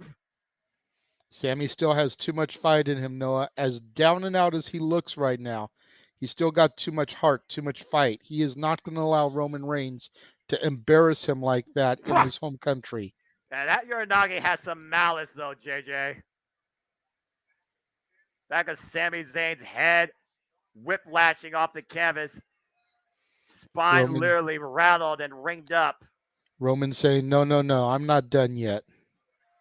And Roman Reigns back in the driver's seat. It looks like that sign, I feel, for once is absolutely right. This truly is once in a lifetime. You are never going to see these two in an environment, in a storyline, in a match like this ever again. This is one and done. This is for the WWE Undisputed Universal Championship. Roman Reigns, locked and loaded, looking for the Superman punch. See Sami at his side. Sami hooks him up, though. Catch him with the exploder. Come on, Sami. Roman Sami's in position. He's looking for it. The crowd's feeling it. He's coming in for it. Holy shit, what a Superman punch. Cover to retain. Falls in it. No. Sammy went for the haluva kick, but Roman countered with the Superman punch.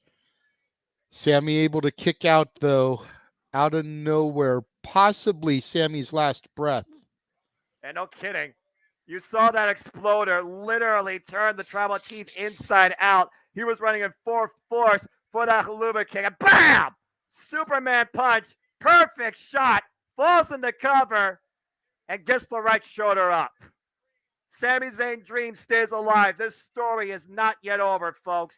This is our main event, WWE Elimination Chamber. This is for the WWE Undisputed Universal Championship. The last stop on the road to WrestleMania, where the winner has Cody Rhodes waiting for them. Roman still trying to play to the crowd, taunting them, getting them to hate him even more as Sammy tries to get back up to a vertical base. Roman looks like he's setting up for the spear. Oh, man, there's the war cry, JJ. You called it. He's coming in for it. Oh, they're Johnny. Sami Zayn hops from above. The roll up, cover, two to win. No, gets a kick out again. That was too close. All it takes Another is 3 exploder. seconds. Big exploder again by Sami Zayn. He's feeling it. He's going for it. The crowd is on their feet. Can he hit it? Sami Zayn. Wait a minute. Oh. What the hell? Sami Zayn going locked and loaded. With all of Montreal behind him. Superman punch to Roman. And once again, looking for it. Haluva kick. Haluva kick. There it is. New champion. 1, 2. Oh. No!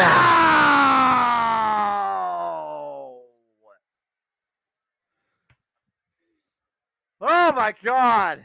2.9999999 there, Noah. Add infinitum, JJ. Add fucking-nitum.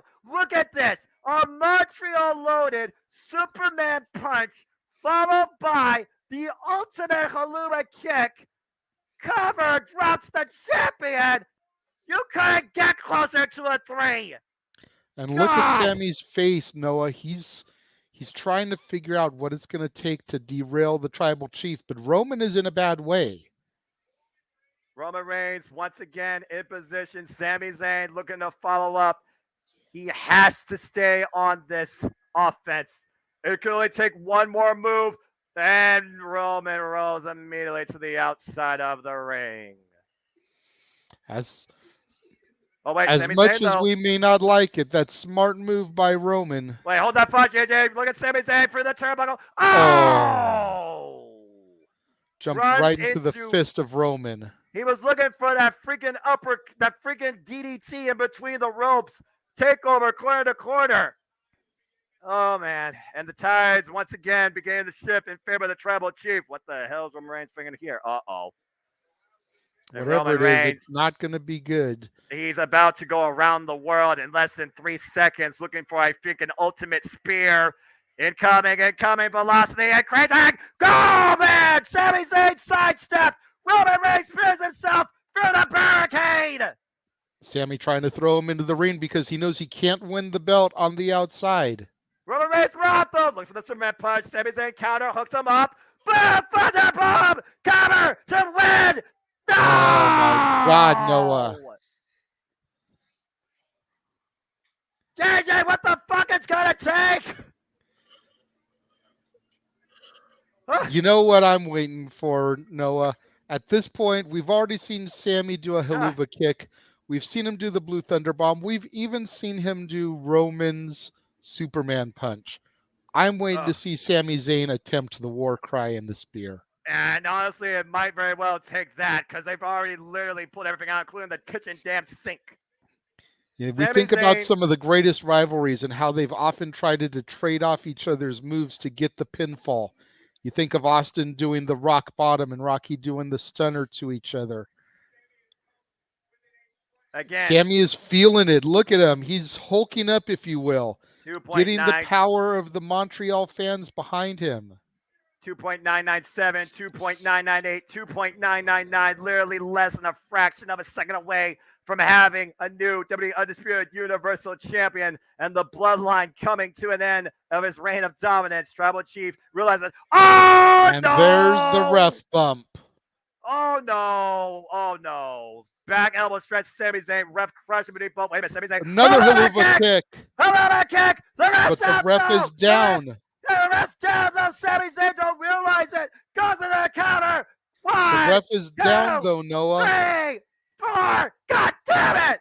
6, 7. Get a fucking referee out here. Where the fuck are you, Charles Robinson? Come on, man. Gotta be kidding me. That very well could have been Sami Zayn's moment, JJ. You were talking about earlier. Let the shenanigans begin. The referee is gone. This is where we're going to start seeing the outpour of outside interference. Oh, Yep, no, there's Jimmy. No. Jimmy Uso. Super kick. Rocks And him. another one. Super kick. Paul came and told him to stay home. I knew this was going to happen. Third one. Another super kick.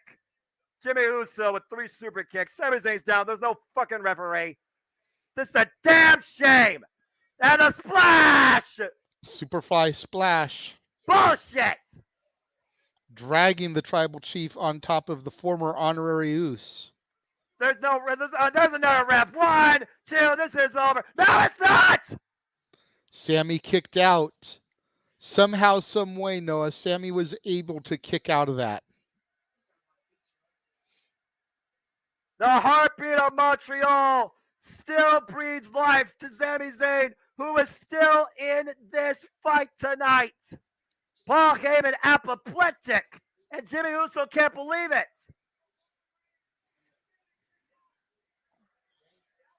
Well, now what does Reigns do? What does either man do? Well, you got to figure Roman still has the potential of Solo Sikoa and Jey Uso. But what does Sami have? What does the other man have at this point, JJ? This has been an incredible match, though I will say that to the least. OLED Chance once again reigning out. Roman Reigns jaw-jacking Sami Zayn. Reassuring himself or trying to put a seed of doubt in his challenger. The rebellious nature of Sami Zayn. Uh-oh. Ooh. Oh, God, a headbutt. Okay, who are you? You're not going to win a headbutt against Samoan. Yeah, no. And Sami Zayn has to be exhausted, physically and mentally fatigued. How much can a single man endure? What pressure? Oh, wait a minute. There's a stiff shot to Roman Reigns. Look at the Superman punch. Whoa! Almost ended up taking the ref out. Oh, kick. Or not quite. Sami Zayn looking to fall up in the corner, JJ. Sorry about that. Sami Zayn putting the boots to him. Stomping the mud hole in him and walking it dry. There was a slight misstep there, it looked like. Fake for the ref, dodged the bump, and now, Harama catch a Jimmy Uso! And that will take Jimmy Uso up in a spear! Spear! No, 1, 2, no, it's not over! It's not over! Sami Zayn is still alive, JJ! I don't know how, Noah, but thank God. Divine intervention?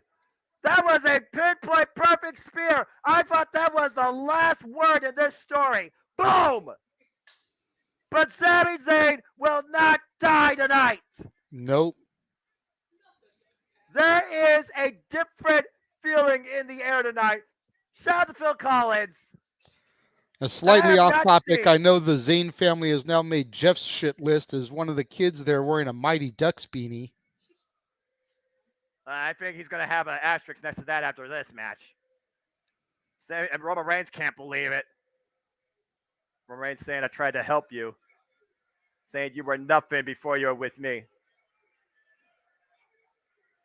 Man, I never heard talking Roman about Reigns. How he accepted him and elevated him. Did you hear the voice of Roman Reigns? I never heard him that loud or mad. Well, I mean, you got to figure Roman Reigns looks at this as an ultimate betrayal. He brought Sami in and accepted him as part of his family.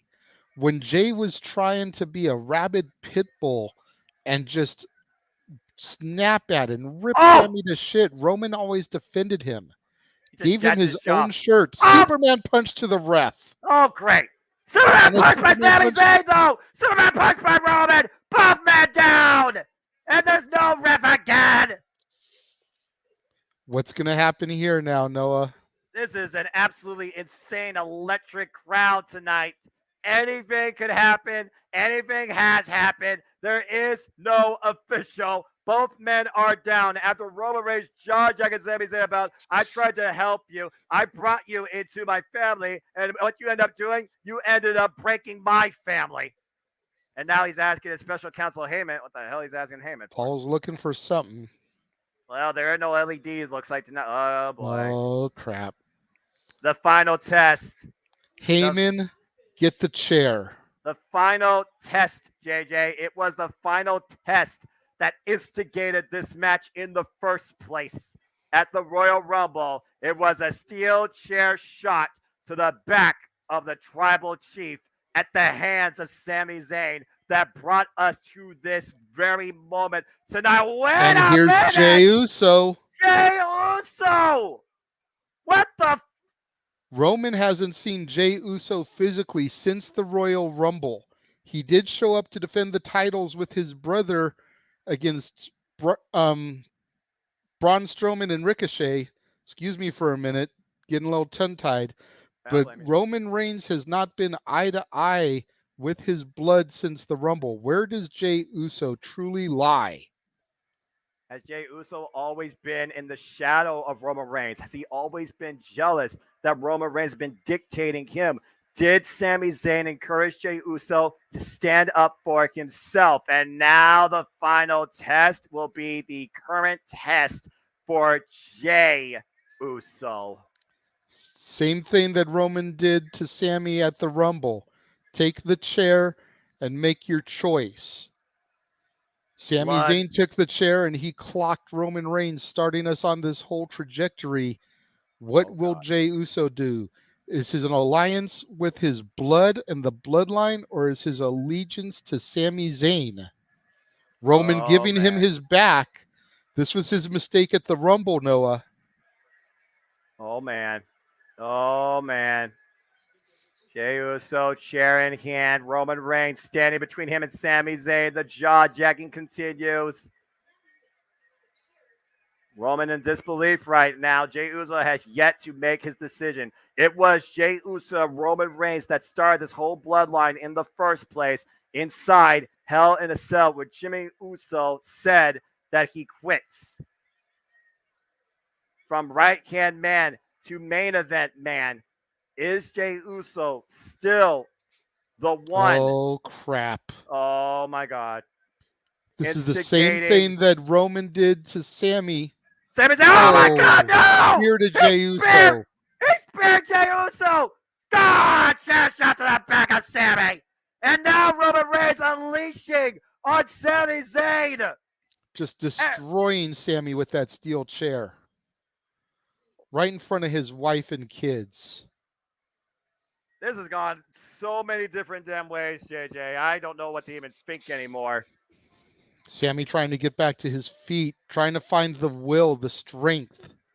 Uh-oh. There's the war cry. Roman Reigns in position. Spear again! But there's no referee, Noah. There's the cover with the leg, right back in play. 1, 2, 3.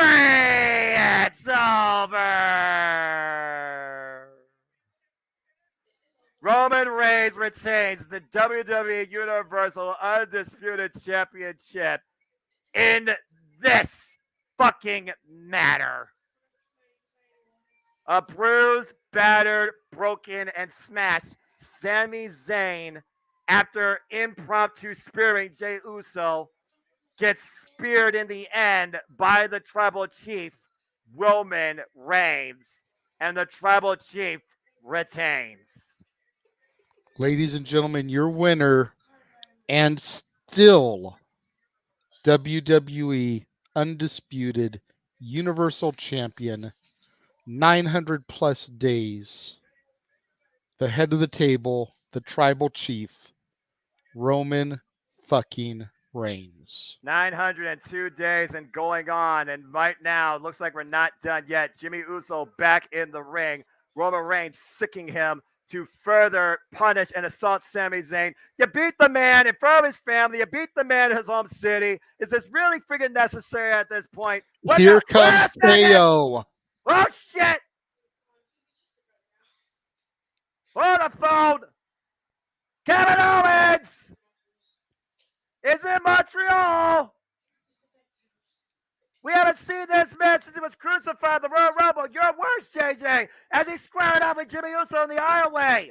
God, send him face first into the barricade. Jimmy Uso locking eyes, dead on the tribal chief. Oh, and tucking him down. Yes, Roman Reigns getting grounded pound by Kevin Owens. And there's the stunner. Stunner, by God, what a stunner. Oh, Jimmy Uso looking to fall in. Gets to the midsection. Stunner! Kevin Owens is in Montreal, and it's currently... And he's not done yet. What the hell is he looking for here? And meanwhile, pop-up powerbomb. Pop through the table! What the hell?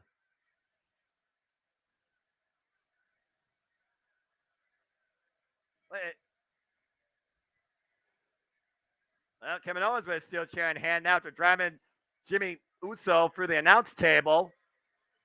Sami Zayn's down, Roman Reigns down, Kevin Owens with a steel chair in hand. But Paul Heyman, Paul. For a wise man, that is not very wise. And JJ, you took those words right out of my damn mouth. That is the dumbest decision Paul Heyman's ever made in his career. Yeah, the crowd, I agree. You fucked up.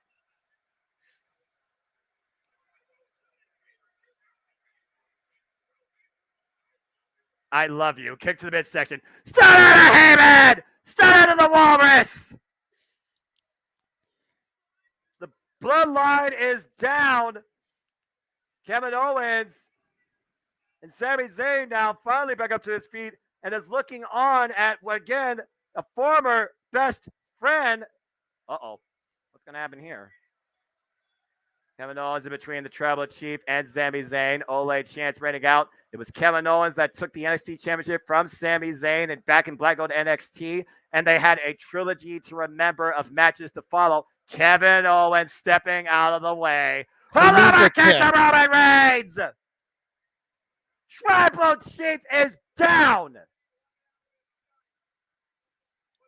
Well, Sami Zayn may not be our champion of WWE, but he certainly is the champion of Montreal tonight, thanks to Kevin Owens. Well, one of the most emotionally driven roller coasters and storylines I feel yet truly to be completed has unfolded in front of our very eyes tonight in Montreal at the Elimination Chamber. Sami Zayn is not our victor, but he is the last man standing in the ring tonight at the Elimination Chamber. Kevin Owens, so far, I gotta wonder, Kevin Owens, has the past been buried? Are they back on the same page? Is the reunion yet to happen, or was this an audible? Deep, deep thoughts running through Sami Zayn tonight more than anybody else in what was his greatest match to date, his ultimate moment.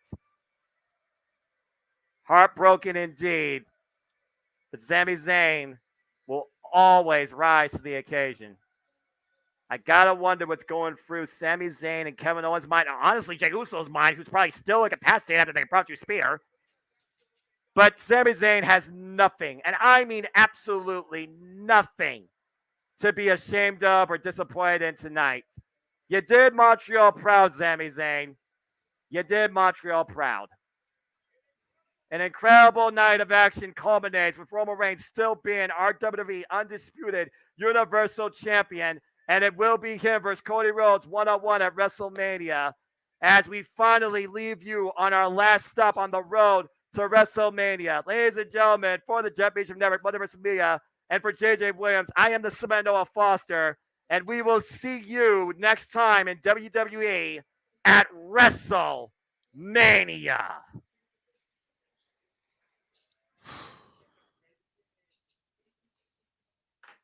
Damn.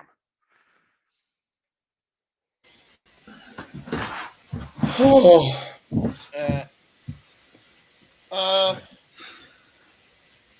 really I'm quick just before we gonna, get to go wound ahead. up. Well, I'm already wound up. Fucking not gonna lie. Sorry for muting everybody or taking everybody out. I want to make sure Noah and JJ had their moment there. I think we had a Yeah, moment and fair a enough. half to say the God least. damn. Continue speaking. Jesus Christ.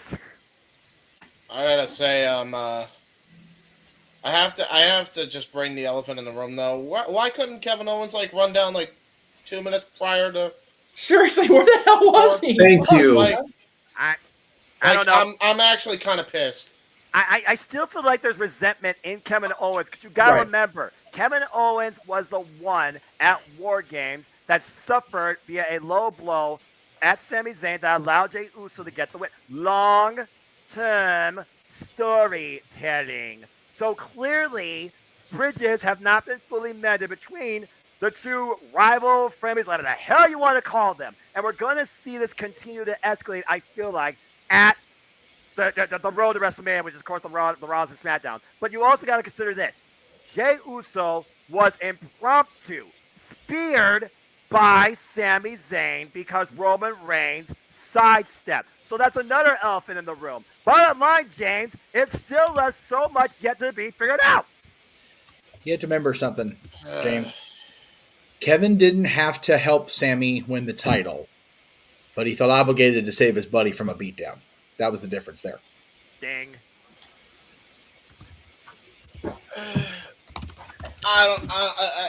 If I'm Sammy, and this is just me, and the wider story, Right. who screwed him out of the NXT title? Well, of course. Who screwed him out of the WWE title at one point? Well, but that's what Roman was trying to use within his own version of the story to Sammy to keep him on his side. But at the end of the day, a month ago almost, Sammy stood in front of Kevin to protect him from Roman, and when the time came, Sammy made the right decision. He just took a little long for Kevin's liking. And Kevin let him know tonight that I'm not going to help you advance your career, but I will save your ass. That's how I see that what just happened.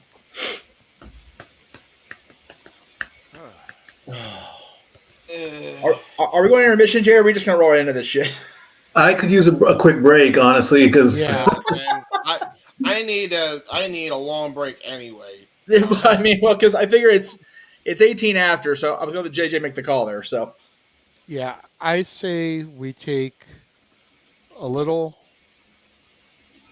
bit of a resty poo. I could use a bathroom break. I could use a Kleenex or two. I'm still talking. Yeah, my daughter just said she needs a hug. right? Like, she Seriously, won how 20 funny. cents. Jesus Christ! Oh my God! I need another one of these shortly. it's like the Why one needs a movie- cigarette? It's the one movie. Right now, I'm so emotional I can't even remember where it was, but it was like, you need a hug or a role model or something. I mean, you did see Sami Zayn's daughter embraced by her mother, embraced by her father at one point during this match. Yes. Yeah. So what we're going to do is I'm going to pull everybody out. I'm going to run some music for a moment or two. And then the open mic night trailer or intro, if you will, is just a little over 4 minutes. So we'll start running that at about 8:25-ish. Okay. And we'll be back at 8:30 with open mic night for everybody. We are, as far as we know, we have more folks coming in, so don't go nowhere. Yes, I know at least 2 people are coming to join us. Big G said he was going to be here. Mikey T said he was going to be back. To the viewers, as of right now, we have no format. We have no real topics to discuss. Yeah. So aside from Elimination Chamber Fallout, submit your questions. We will definitely answer any that have a super chat attached. If they don't have a super chat, then they'll be taken into consideration. Yeah. So That's if you definitely want us to answer your question or talk about your topic, put a super chat on it. There you go. I dig it. And we will be back in approximately 10 minutes. Sounds good. Countdown. See you all shortly.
The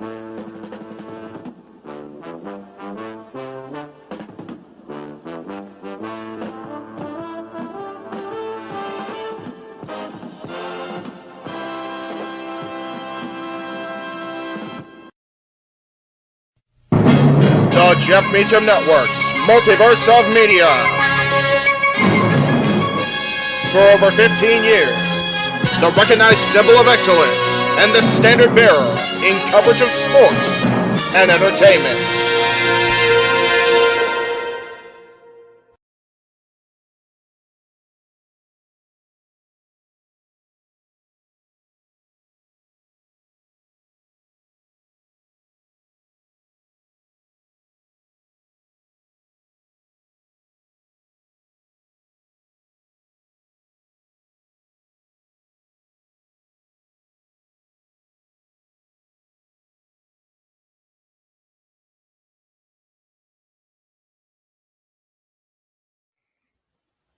JJ, Jeff, you want to kick this thing off? Because I'm still trying to process everything here. Yeah, it's like Who wants to go Okay. first?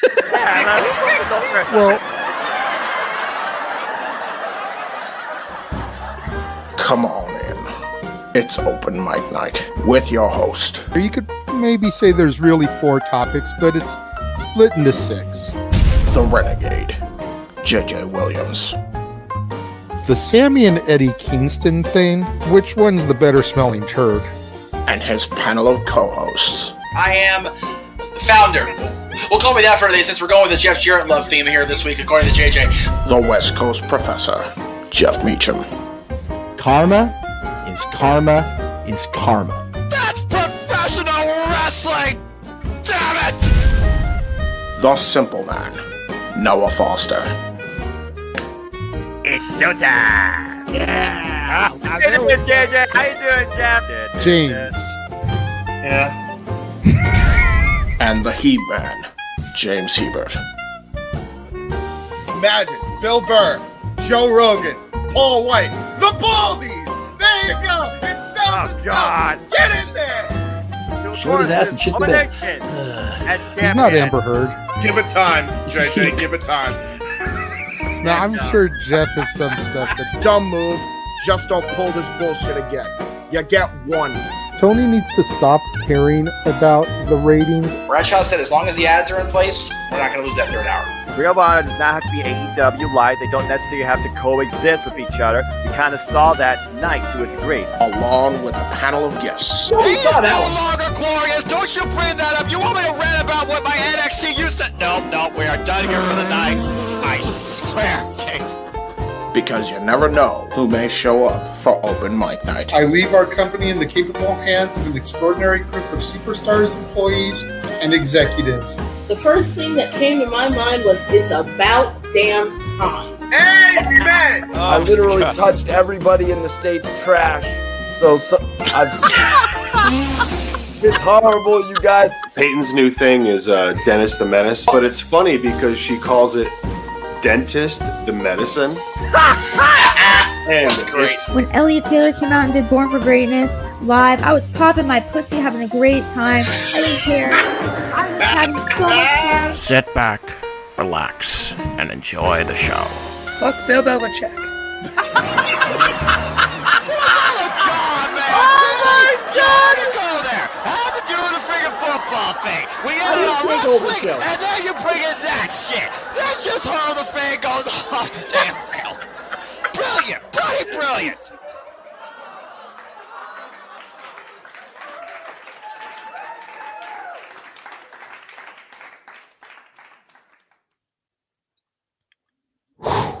What is going on, everybody? Welcome to Open Mic Night. Following that emotional roller coaster of a match, I, of course, am your host for the festivities, the Renegade JJ Williams. Let me go ahead and introduce and begin to bring in the illustrious panel that we have for this week's show. First and foremost, we're going to bring in the man who called the action with me this evening. The simple man with the spectacular voice, Noah Foster. Damn. Sir, are you good now? Like, did you go get you a smoke, a drink, like all kinds of to recuperate from that matchup? I know you're more or less straight edge, so it's a haha, but Jesus Christ. Definitely an emotional roller coaster. I know that we use that vernacular sometimes when it comes to wrestling and storytelling, but that was definitely one tonight that still, I believe, did not finish the story and left more questions than answers.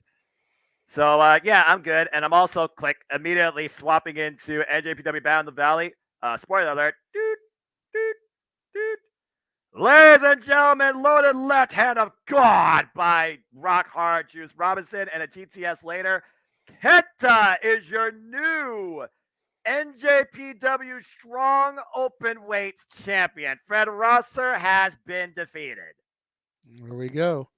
The one match I know everybody is on pins and needles about for that one is the Mercedes Monet match. So Well, I can tell you right now, on a showcase card of multiple championship matches, that match was the first championship match. Kyrie versus Mercedes Monet has not happened yet. As soon as it starts happening, I will let you know.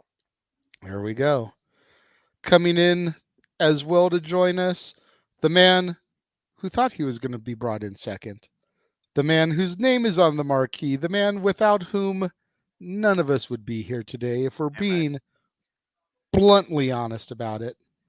The West Coast professor, Jeff motherfucking Meacham. Uncle Jay, I'm tired.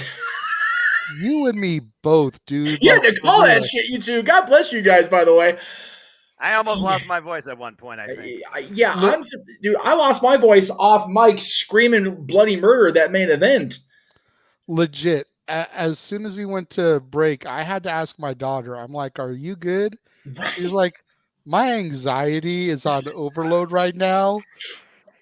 Because you got to keep in mind, she's still new to this whole wrestling landscape. Yeah, she is. And Roman is her boy. Moment of her life. Yeah, and Roman is her boy. Right. And so, like, watching something like that, she's never had that experience before. So, and I had to be the bearer of bad news, if you will, Barrett style. I'm afraid I've got some bad news. I was like, I'm afraid I've got some bad news. Yeah, all you needed was a gavel. I told her, if you thought that was bad, wait till WrestleMania. Oh my God. WrestleMania is our Super Bowl. Every match is overtime of Game 7 of the Stanley Cup Championship. How far none? And that's every fucking match. And you figure 7 or 8 matches a night? 16, 17 matches probably? But between 15 and 18, we'll say. When you factor in pre-show 2 is probably going to have at least one match.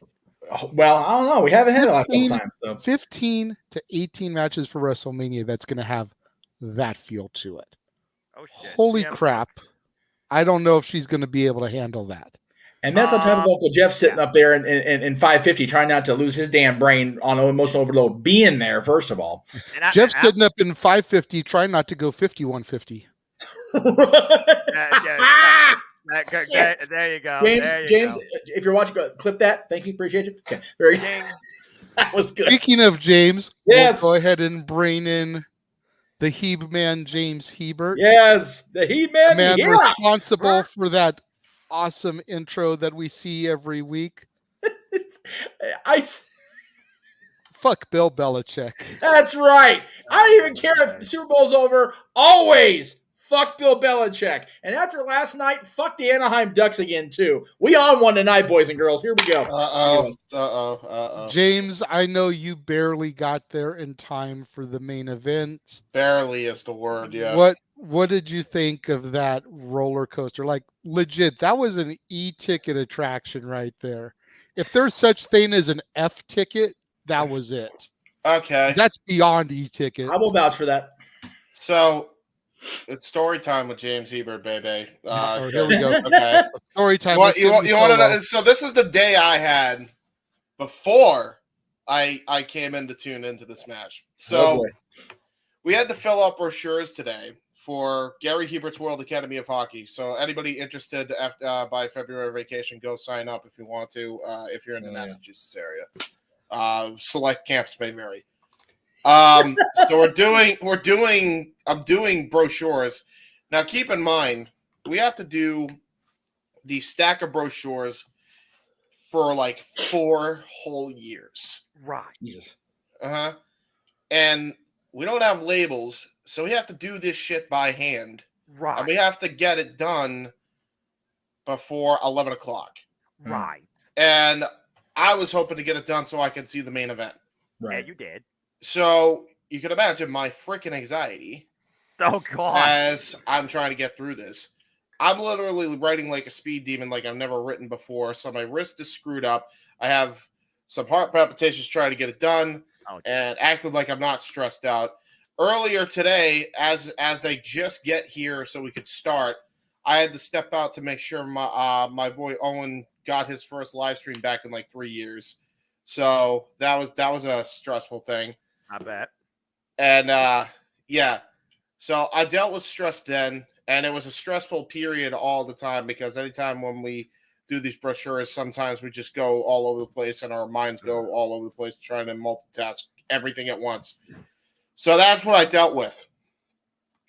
Then I go and sit down. I jump on live. And then I see that. My anxiety will never be the same. I need professional and medical help. You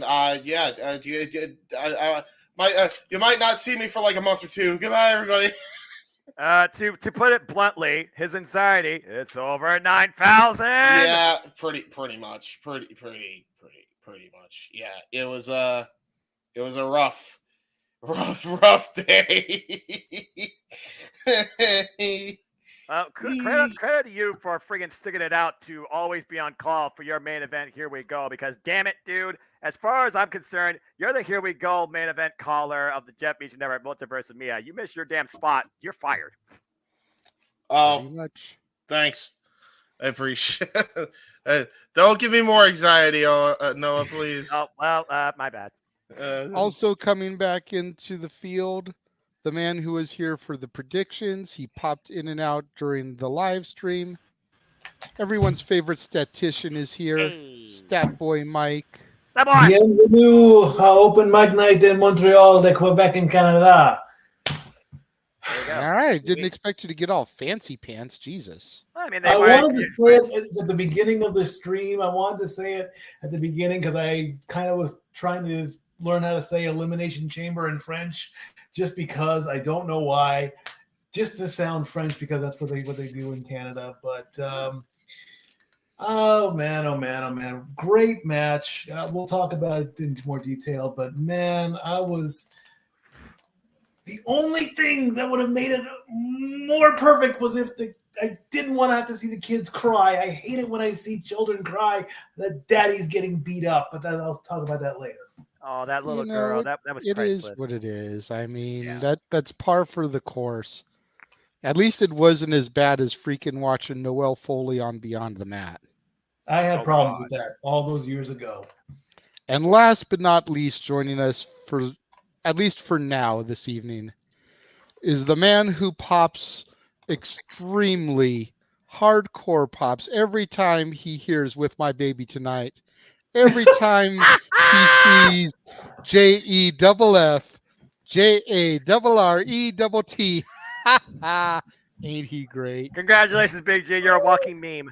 I know. In the house. What is up, bro? It's going to be a rib for the rest of my life. Hey, you know what, though? You're on AEW TV. You got great taste in hoodies tonight. And you've got an announcement to make at the end of this show for plug time. So I sure do. Yeah, buddy. That's assuming he actually is able to like hang out the whole time, which I'll be okay tonight. Considering we have no real topics this right? evening, I'm honestly hoping it. Let's try and permeate this, throw it out into the ether. Let's see if we can get this done in about 2 hours. Yeah. Well, like the house I am in has a very long day tomorrow. We are going to the House of Dog as opposed to the House of Mouse tomorrow. That's fair. House of Beagle, yes. Yes, we're going to go to Knott's Berry Farm. So, everyone's going to want to try and get a decent night's sleep before we deal with that chaos. This man has to report to the Mauska Mafia at some point. Yes. Hope he doesn't get his kneecaps taken off for the fact that the co-producer of the show is going to the competition. And you know what? And the other Casa Brethren went across country to work some more competition. I mean, that's fair. The land of the Twin Peaks, if you will. Oh, Jesus. Okay. So first of all, I don't have to report to her for at least another 2 weeks, so I'm okay. So you say it now. Yeah. It's true. Hey, my question is, how much punch is that man gonna drink in one day? All the punch, and you get none. So there. One of my drives is not working. I'll have to refresh my computer. Come No back. worries, you're good, brother. No worries. All right, I'll be back. All right. How have you been, bro? It's been a while since we've had you here. I'm doing pretty good. Enjoyed the PLE tonight. It was pretty good. Yeah. Like Jeff said, I got an important announcement for Baltimore Celebfest 7. Nice. Yes, Jeff. In case you can't make it to sleepy time, because we will run over. Also, we're anticipating Mikey T's return. Number one, and number two, there may be a drop in from Juniper Hills, Uncle Jay. So. Interesting. See, he's definitely curious about it. So, do you want to go ahead and do your announcement now? That way we make sure we don't botch it up. All right. So. Do it, brother. All right. Coming for Parker Kane Promotions. He's a first-time guest. He is a former Royal Rumble winner and a WWE Hall of Famer. Can anybody take a guess on who it is? There are tons of them. Can you give us a little more clues? Yes, we can. Okay, go right ahead, Jay. It is right there. Hold on. Jesus. Go ahead, Jeff. Give him the clues. Okay.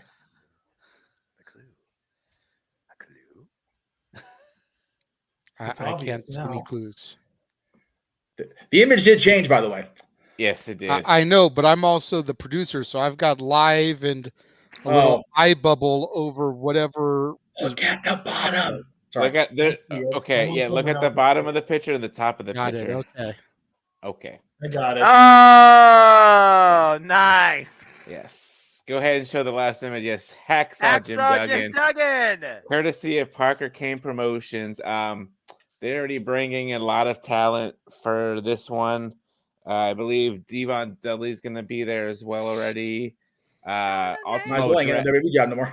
I know, right? Ultimo Dragon is supposed to be there. Ooh, that's a good one. What's his name? Sonny Ono. Does that sound familiar? Yeah. Yeah, he's going to be there. Ultimo doesn't slip when he walks to his So, table. I mean, I'm sure we're going to bring in a couple other people, and this is not until May. Right. So, you know, Celebfest has become the wrestling convention of, I want to say, the East Coast, like the biggest wrestling convention that I know that has done this. Fair.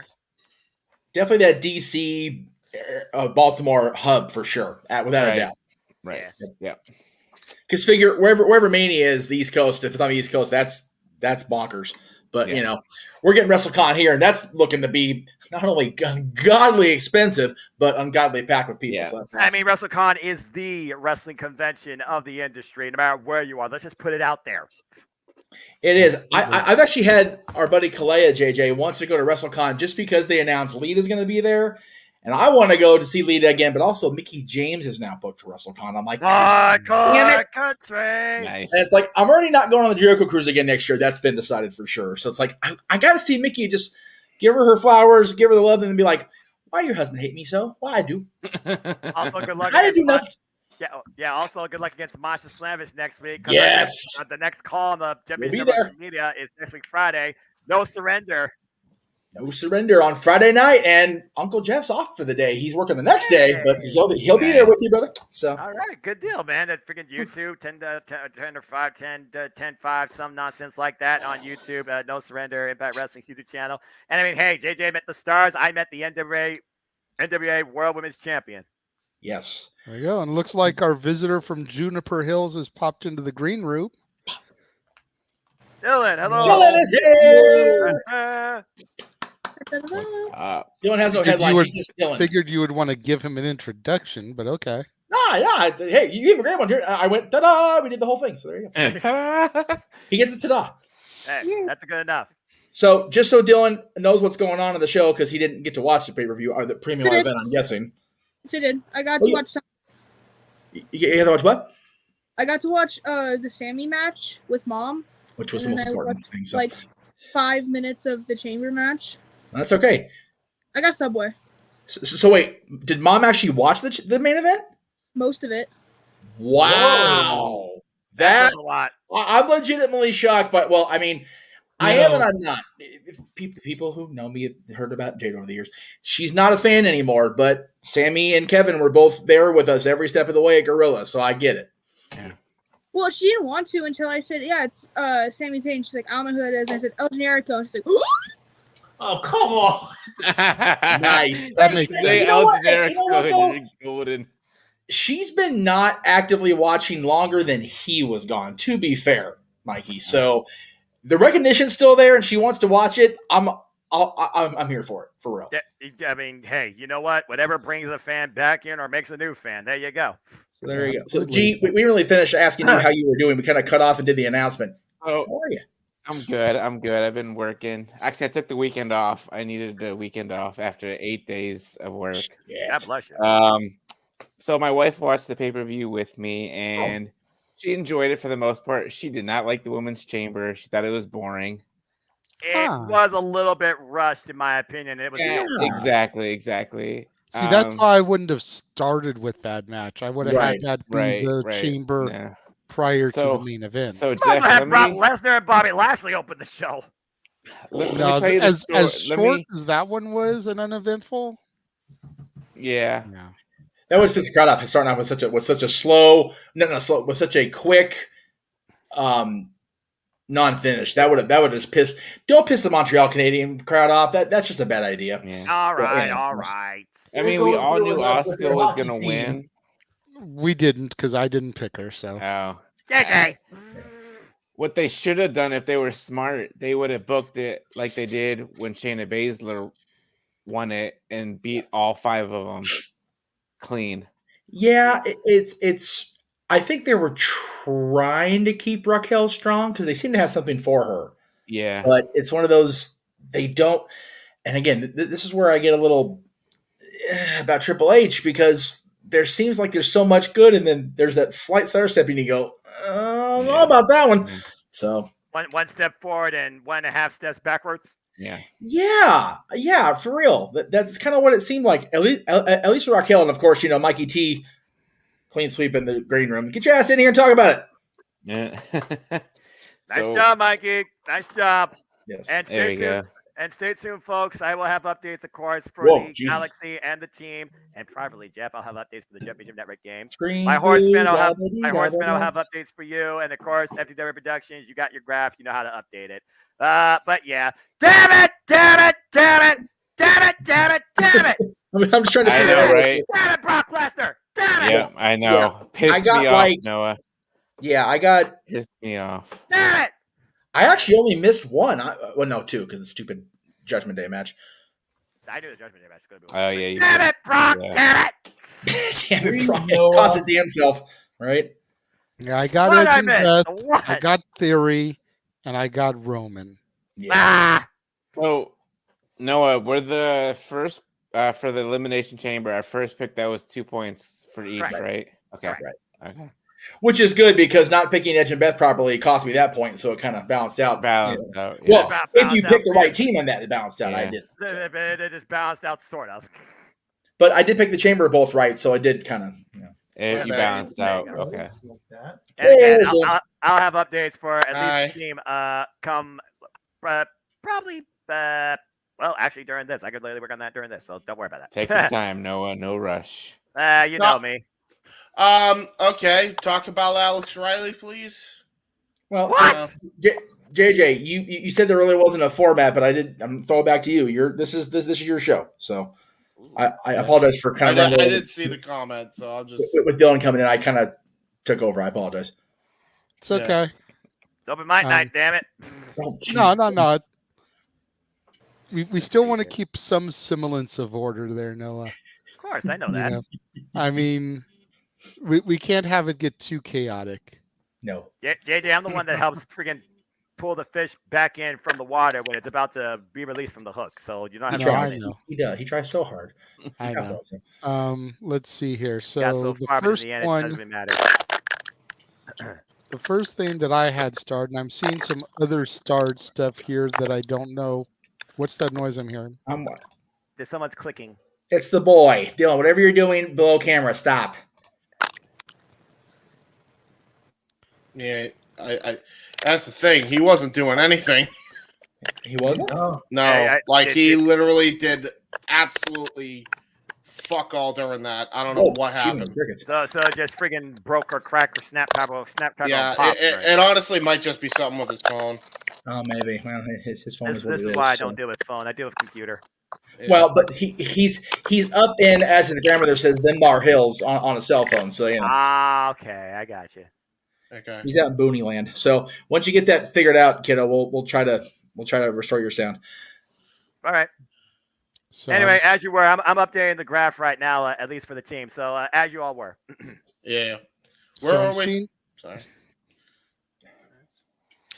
So I'm seeing some things start here that I'm not sure that really play into everything. The first one that I've got started here that can actually be a topical discussion. Okay. What is everyone's favorite chamber match? It's hard. Dismember to dismember. No.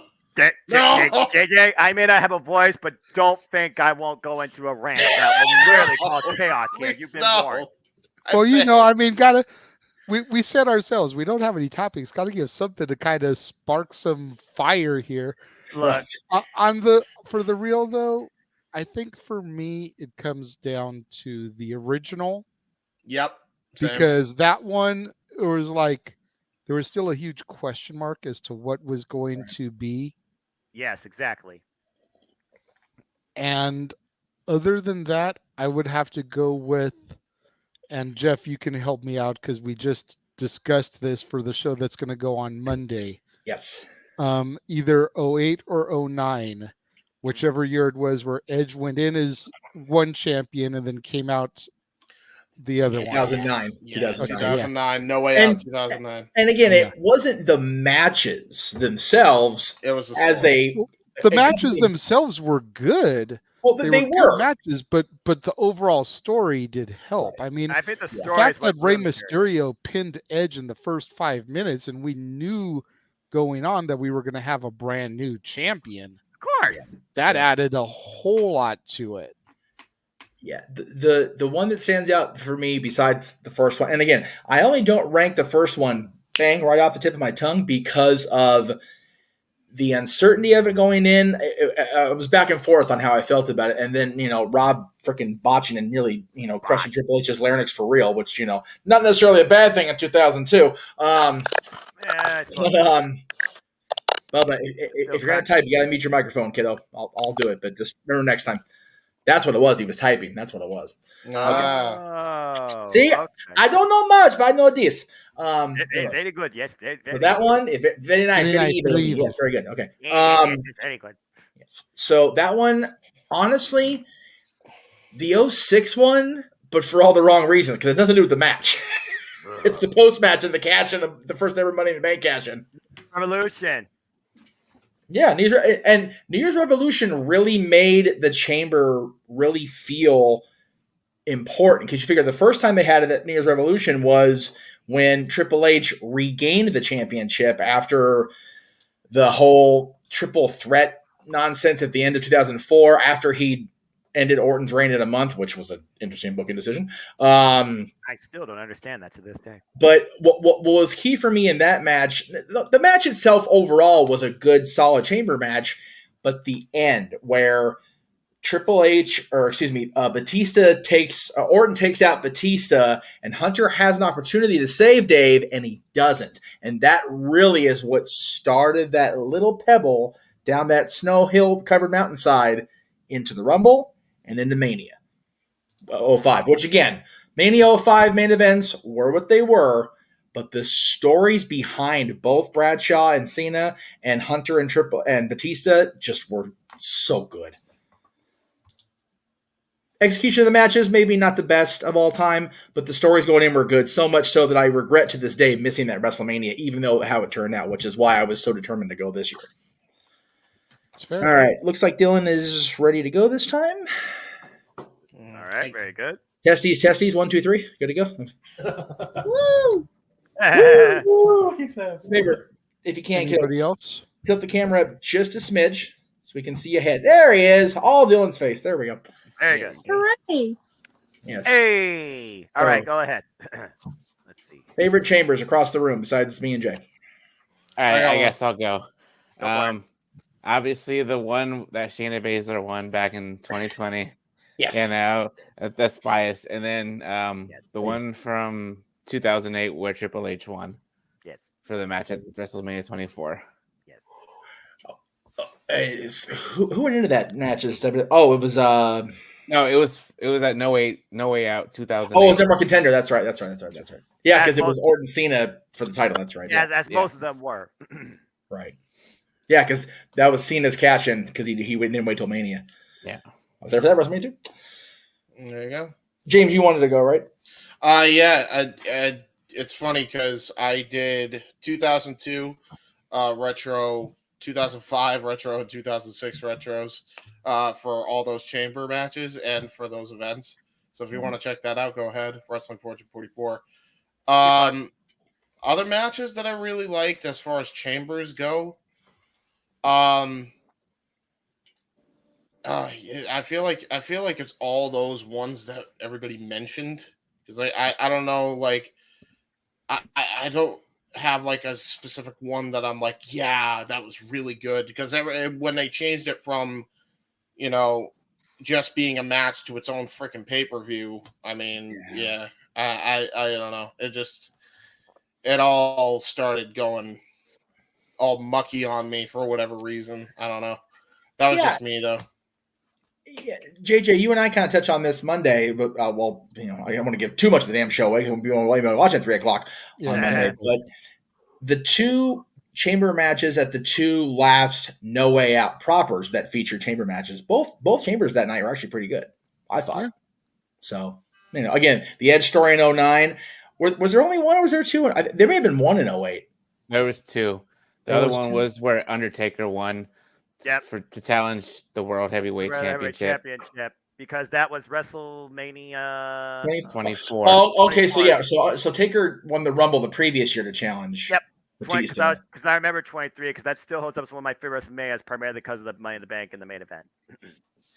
So in 2008, who did Edge face at the No Way Out pay-per-view at No Way Out for the world title? At 2008. World title at the Elimination Chamber show. Well, and it was at No Way Out, but yeah, it was the winner of the Chamber was supposed to face him at WrestleMania. Hence why we Undertaker and Edge. I just had it. Hold on. Just lost it because I'm not googling. It's a race to the stats. Mysterio. Okay. Yeah, that's right. Yeah, it was Mysterio. Yeah, the Rumble was Jeff Hardy. Jeff Hardy was in the Hardy that year. No, that's not true either. No, Jeff Hardy was later. Remember the whole pyro explosion and the whole storyline with Matt Hardy? It was Cena and Orton, buddy. Okay, this is bugging me. So if it was Mysterio at No Way Out, but it was also Mysterio at the Rumble? Yes. Let me read off the card here. Okay. You had Chavo and CM Punk. You had Undertaker defeat Batista, Finlay, MVP, Khali, Big Daddy V for a World Heavyweight Championship match at WrestleMania 24, which was Elimination Chamber. Right. You had Flair and Mr. Kennedy. You had Edge defeat Ray for the World Heavyweight title. John Cena defeated Randy Orton by DQ, and then Triple H defeated Jeff Hardy, Shawn Michaels, Jericho, Umaga, and JBL for a WWE Championship match at WrestleMania 24 in a chamber. Jesus. I could have sworn they did. I guess they did Mysterio back-to-back with Edge, because I know Ray challenged Edge in the Garden at the Rumble, too. Yes, he did. Correct. That's weird. that they would do that back to back because there wasn't a story to begin with. I thought in that Rumble match with Edge, but the No Way Out match, Hawkins and Ryder were banned from ringside. Yes, Edgeheads. The Edgeheads, God, Yeah, it's amazing how we don't think about those guys like that anymore because they've both come so damn far. And yet Joe Hendry made a song about them being Edge's bitch. They did. It was so good. I love that so much. That Joe Hendry's brilliant. Good stuff. Joe Hendry. Anyway. Stat Boy or Noah? I mean, again, you guys kind of cover the. I mean, you can't top the first one in my opinion. Freaking Shawn Michaels, the Garden, the original Chamber, which is still better than the new one. Damn it! But I digress. Brown incomplete tights. Yeah. Well, yeah, there's that too. But what are you gonna do? Casually.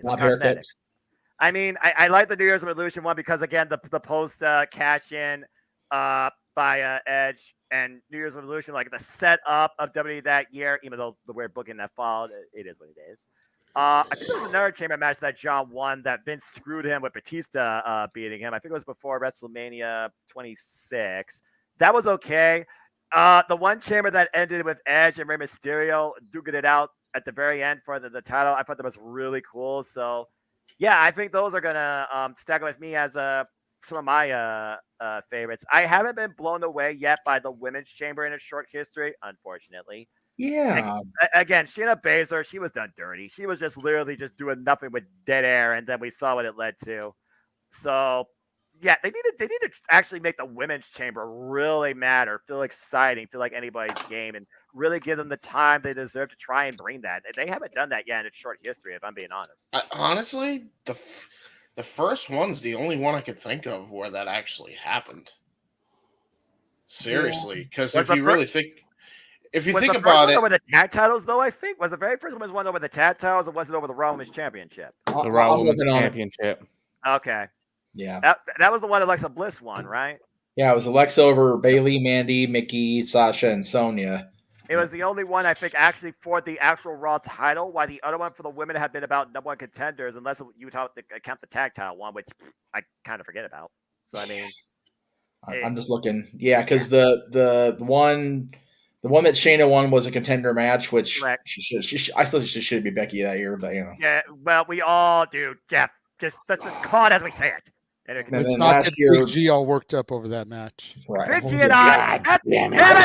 I remember. Damn it, that's my NXT, damn it. And Big G, I met Shayna Baszler when she was NXT Women's Champion alongside Adam Cole, baby. After the freaking Turk. NXT TakeOver Toronto. Can't speak for God, my life, damn it. NXT Toronto 2, the friggin' meet and greet SummerSlam weekend, and trust me, I knew she was screwed. Hell, the friggin' match one-on-one with me again was more noteworthy than her damn chamber match. Anyway, continue. I can't speak, but I still have a voice anyway. It ain't that deep. Getting philosophical. Mikey, we only want Mikey with us right now. Mikey. Story of my life. You guys have said it. The original was the best for me, for obvious reasons. HBK winning the title. Yes. But also I would throw out Bray Wyatt getting the title after knocking out Cena and pinning AJ to get the belt. I think that was the last time I actually gathered with a whole bunch of friends to watch a pay-per-view. I think. I'm trying to. That was what, 2017? Yeah. Yeah, it was. Because the following year, I think, was the no, it wasn't the following year. It was 2 years. WrestleMania 33 is such a blur for so many damn reasons. It was 2 years later where you had the new Daniel Bryan defend, and it came down to him and Kofi Kingston. That's right. Yeah. That's right, because that was how the whole Kofi Mania thing really took off. Bingo. So yeah, the one in 2017 was Bray defeating Cena, who went in as champion, AJ, Corbin, your favorite buddy, Ambrose, and Miz. Again, the match itself I remember being decent, but the way it played out at Mania was just like, because it was that damn LED bug match. It was so bad. It went over worse than a freaking wet fart in church. That was so damn bad. So Dylan, as the youngin, what's your favorite Elimination Chamber match that you've seen? It's a tie for the men's between the 2006 one, or it's a three-way tie. 2006 one where like Edge cashed in afterwards and stuff, and then the first one, and then 2018. 2018. That was 5 years ago. The men's one. Yeah. Because that was heading into WrestleMania 34. And that was the Right, 7-man. Right. Yeah. Could start with a triple threat, and Roman ended up facing Lesnar at that Mania and lost clean, which was bizarre. Right? Yeah. You think about that now. Roman lost clean. There was zero shenanigans when Lesnar beat him. It just straight up beat him. Yeah, bludgeoned him. He made his head freaking. Well, I mean, yeah, but as far as typical nowadays Roman Reigns, or even that back then Brock Lesnar shenanigans, none of that was there. Just a straight up fight. Yeah, and they got booed out of the building while people were throwing beach balls in the audience in the Superdome. Well, I unfortunately remember this. We all, as those of us that are sports fans that go to, we have our opinions on beach balls. It's ridiculous. But well, yeah, Cesaro cleared that up at SummerSlam. Good for him that one time. Right. God bless Cesaro for that. Yeah. The Elimination Chamber has always just been a mixed bag, but I will say this also about it too. Predominantly, the Elimination Chamber has been centered around Raw, then SmackDown, or like co-competition. Yeah. The thing is with the Chamber is you really can't go wrong with it. Like, when was the last time you saw a bad Chamber match? Oh, Dismember to dismember. Yeah, 2015. Yeah. 2015 ring any bells with Mark Henry. What 15? Yeah, I should write about the one with Mark Henry, to be fair. For reasons. Dolph Ziggler said, "Okay, Mark, no, stay there. I'll stay here. Okay, I'll stay here." Here's the sad thing about December to Dismember. Go ahead. On paper, it had so much promise. Yes. Unfortunately, it had to be executed right after creative was taken away from Paul Heyman in the new ECW. And so it just fell apart to shit. And that was the death note of that ECW right then and If there. Paul had been able to execute his vision in that chamber, it could have been beautiful. Anybody want to see my... I completely but agree. Because Vince did what he did, Vince doing Vince things, we got that match that just the sheer mention of it riles up James. Well, I mean, listen, if you look, we're gonna prove it to you. Well, December to Dismember. 2006. No. Listen, December to Dismember. All I will say is, without getting really upset, Age of the Chaos. You're failing me, James. Hold on. The only thing I will say, so I don't get upset, because screw that. If you want to see ECW 2006 to 2008 rebooked better, Wrestling 4244 also did 4 videos on the rebooking of that, and I venture to say it was actually done way, way better. So, there you go. Yeah. With all respect to your, because I've seen that, it was a good vision, but with all respect, not a high bar to have to beat. Because that was I agree. I know. The thing is with that chamber, again, JJ talked about Paulie losing the creative reins. CM Punk would have been ECW champion at the end of 06 instead of the damn near the end of 07. Yeah. Yep. And it wouldn't have been WWE solely in charge of creative ECW, so there wouldn't have been a hop, skip, and a jump with Punk as champion, leading to Chavo Guerrero being the ECW champion. Like, what the actual shit? Oh, and then dropping it, then dropping it at WrestleMania in the new WrestleMania record after King Kong Bundy, prior to The Rock beating Eric Rowan, because I was there for that. They made a big freaking stink about it. 8 seconds, they beat Bundy. It's like, okay, well, good. You asked as long as a bucking Bronco, Chavo. Congratulations. You still suck. When I think of Extreme, the last thing that comes to my mind is the guy that rode a wooden horse and drove a golf cart calling himself Kerwin White. And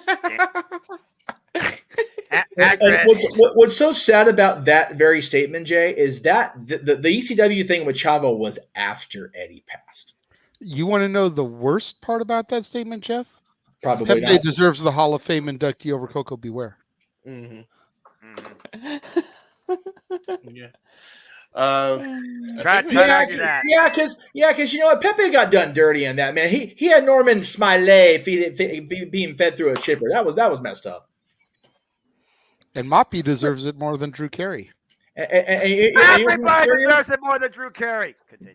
Damn, I was gonna say something worse than that, but you could fuck it. The hand that Mae Young gave birth to deserves it more than Drew Carey. Here we go. Tag Team of the Year in 2023. The hand that Mae Young gave birth to, and the jackass hand that slapped the shit out of Sami Zayn last year. It's the same hand. No, it just grew up over the years. No, it's not. God. Because the hand that Mae Young gave birth to reappeared on the Raw, whatever the hell homecoming. Why did she give birth to a hand, and why are we talking about this? Please don't. Because we have no format or anything to discuss. We have no format whatsoever. We have comments. Okay, fine. We're on a roll, James. Stop. I don't want to. This is the role I don't want to be on. Talking about a birth hand at the hands of Mae Young. Hey, you know what? The Attitude Era happened. That feeds you. I want to hold your hand. And this was all presented by GTV. Yeah, there you go. Big baller GTV. There you go. Yeah, okay. That's the new shirt. It's better than the FU cam. It's better than the FU cam. Oh Lord. Where's Okay, James? James. Okay. You want to get to the comments, James? Here we go. Talk about Alex Riley, please. God. Well, Careful what you wish for. What have you unleashed, JJ? What have you unleashed? Alex Riley. Careful. I'm curious too, because I have no idea what happened to him. Kylie, is that what his name is? Yeah. Alex Riley is dead. You see, Dylan, and he has been replaced with the essence of a new man named Kevin Kiley, who I didn't realize was his actual name. So, in the interest of fairness, I do have to apologize for laughing as much as I did at NWA. Enough said. Yeah, NWA. Enough said. So my apologies to Mr. Kiley. That's okay. I know who it was. So I saw the picture. I was like, oh, okay, it's A-Rod. I got it. Yeah, exactly. So just don't say it to his face. Exactly. Thank you. I almost did. Say it again. See, there you go. He would have punched me if I was laughing in his face, and I wouldn't have understood why. And then it'd No, been like, you know what though, James? No lie. JJ and I and our respective ladies at the time went to Access SummerSlam 2011, I think that was, Jay, where he and Primo were together. Yeah. A-Rod was a grade A dick, and he's supposed to be a baby face at that point. He was just a grade A dick. Where Primo, who I think was booked as a heel, it really depended what minute you caught the Colognes and Rosa together. They could have been a face or a heel, depending on what side of the street they were on at Staples Center. Just flip a coin like Two-Face from the Batman universe. Right. Wait, I got a coin. Like a big show face and heel turn. Hold on, I got a coin. That's too many. That's too many. We want to do. Oh man.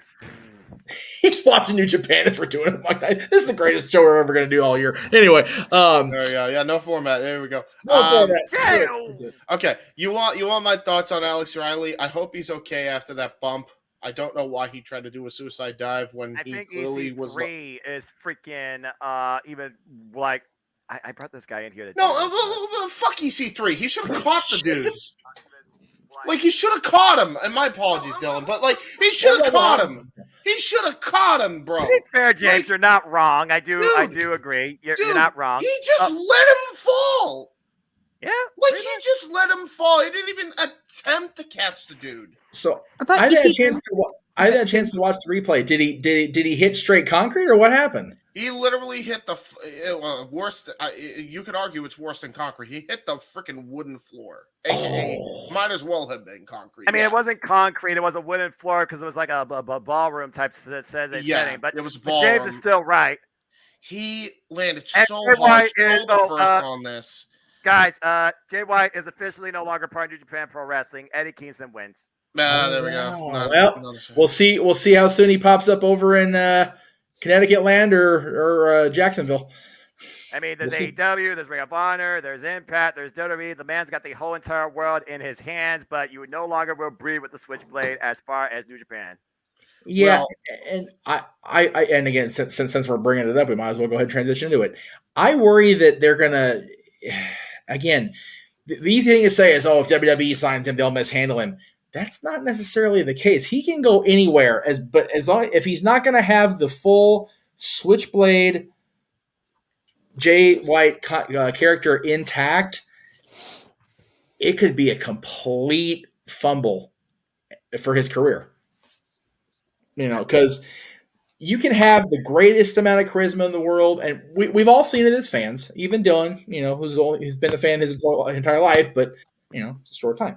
You can have every single tool in the book, but if you're not going to have the booking team, or in most cases from the past, the old man behind you, you got nothing.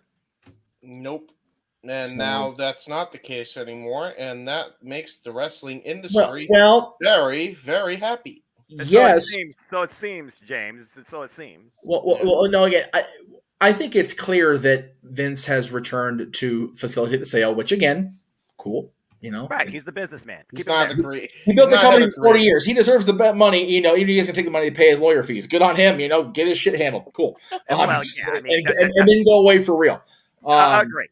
But Hunter has proven he has a creative vision like we've not seen in a long time. Sean's his right-hand man. If you go to any of the major companies right now, there are people that have that creative, vision, but there's only so many people you can plug into a 2-hour television show, a 3 to 4 hour supercard on paid television. Yeah. Not everybody's going to get that big moment. And, unfortunately, there is a lot, and I mean a lot going on in WWE right now that is just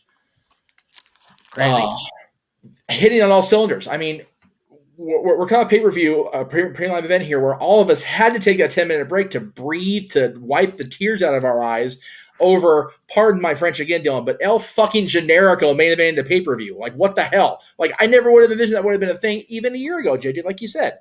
He's getting the jackass hand smacked upside his face. Kevin Owens, to his credit, is main eventing because he's fighting Steve Austin. But the moment there at the end, for all of us PWG fans, for all of us Ring of Honor fans, are like, yeah, baby. It's awesome. I feel like at the end of the day, Jeff and JJ, out of the two particularly, WWE saw more in Kevin Owens, and Sami Zayn pleasantly surprised them, especially these last 8 months. Yeah. It's funny. WWE put up that, timeline and the bloodline with Sami thing. That play, they usually, when they put a playlist, they have like a little blip in between. They ran that thing an hour straight through on all their social fronts. Yep. I actually watched that today on YouTube. Was that not me damn? And Natalie sat down, and even Cece came and sat down like halfway through it. I wanted Natalie to see is like, look, this is everything that brought us to tonight. Like, you've slowly started to get into and watch things. This is how it started. Yeah, that was the best thing they could have done because they recognized. Think about it, JJ. You were saying at the top how many people kept popping into our live chat. We don't get that on the B shows ever. So there were people legit interested because of this last year of storytelling. Yeah. Mm-hmm. And it was wonderful to see. But people forget, man. People got so wrapped up in that moment of, Sami betrayal or Sami making a decision. He walked into that locker room to try to save his own damn skin from the rest of the SmackDown locker room. He was trying to get that blood rub and going, please help me. Poor Ginger's going to get his ass kicked. And people forget that shit now because the story's been woven so beautifully. Mm-hmm. And that's what really, again, brought everything together. Like, I sat here and I told her, I was like, I think the plan was always to do a Sami Roman after having that and him working his way in, but I don't think they ever expected it to get to the level that it got to tonight. No. They didn't expect Sami. They didn't expect Sami in the Bloodline to go as long as it did. Absolutely not. Literally almost a year. Yeah. They didn't expect the fans to get as far behind Sami as they did. Because you watch those clips from the first month or two, fans are still booing the shit out of Sami. Yep. And they didn't expect Sammy to be positioned as a legit threat to Roman. No. He was always supposed to be a cog in the machine. He was never supposed to be a guy that could topple the kingdom. No. And that is what he was tonight. He legitimately was the man that could topple the kingdom. Yep. And that, I think, is what Cody was talking to him about on Monday. Finish your story. And people forget Roman and Sammy had a match in the early part of this on SmackDown. And Roman rolled him up like a damn freaking newspaper. Because that was Roman Reigns. What you're supposed to do to Sami Zayn. Rolled him up like Mikey T's sitting here rolling something up. Come on, that's a whole other, yeah. Mikey T's on his way, I'm sure. You know, he's probably he's probably touching everybody else's trash in the state and work his way back to the studio. Or either that or he went to bed. By the way, again, JJ, you mentioned that the opening.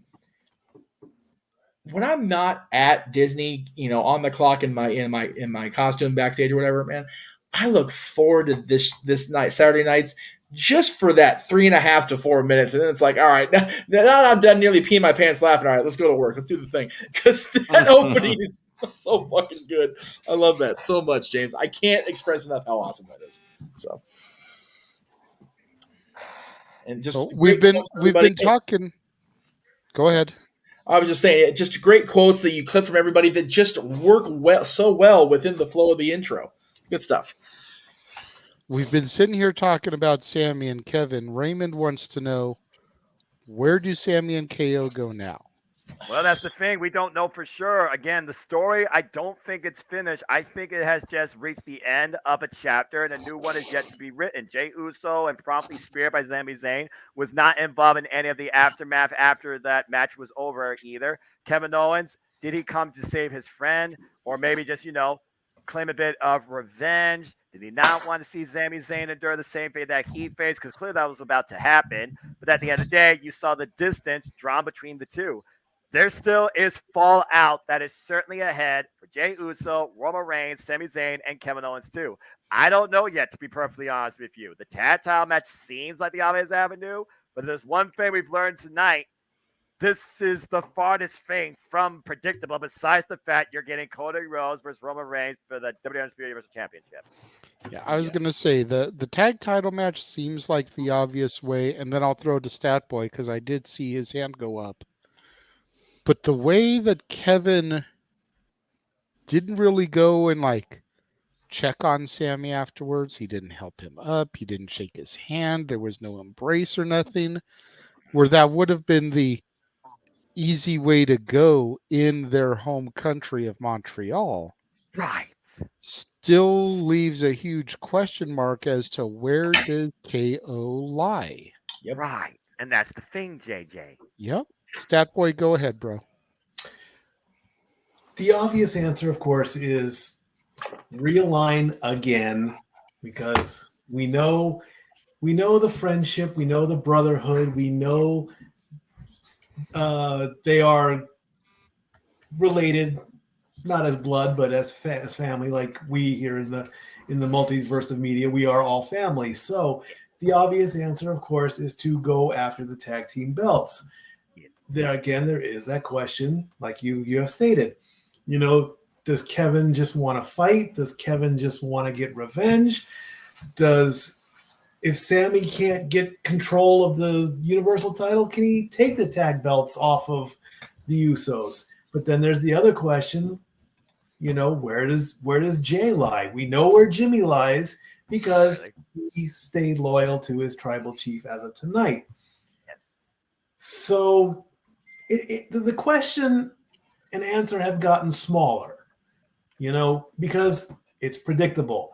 We're smart wrestling fans. We know where it's going. We pick our path and we go on it. If they decide to swerve us, then we go back to square one. Where are they going to go? Who knows?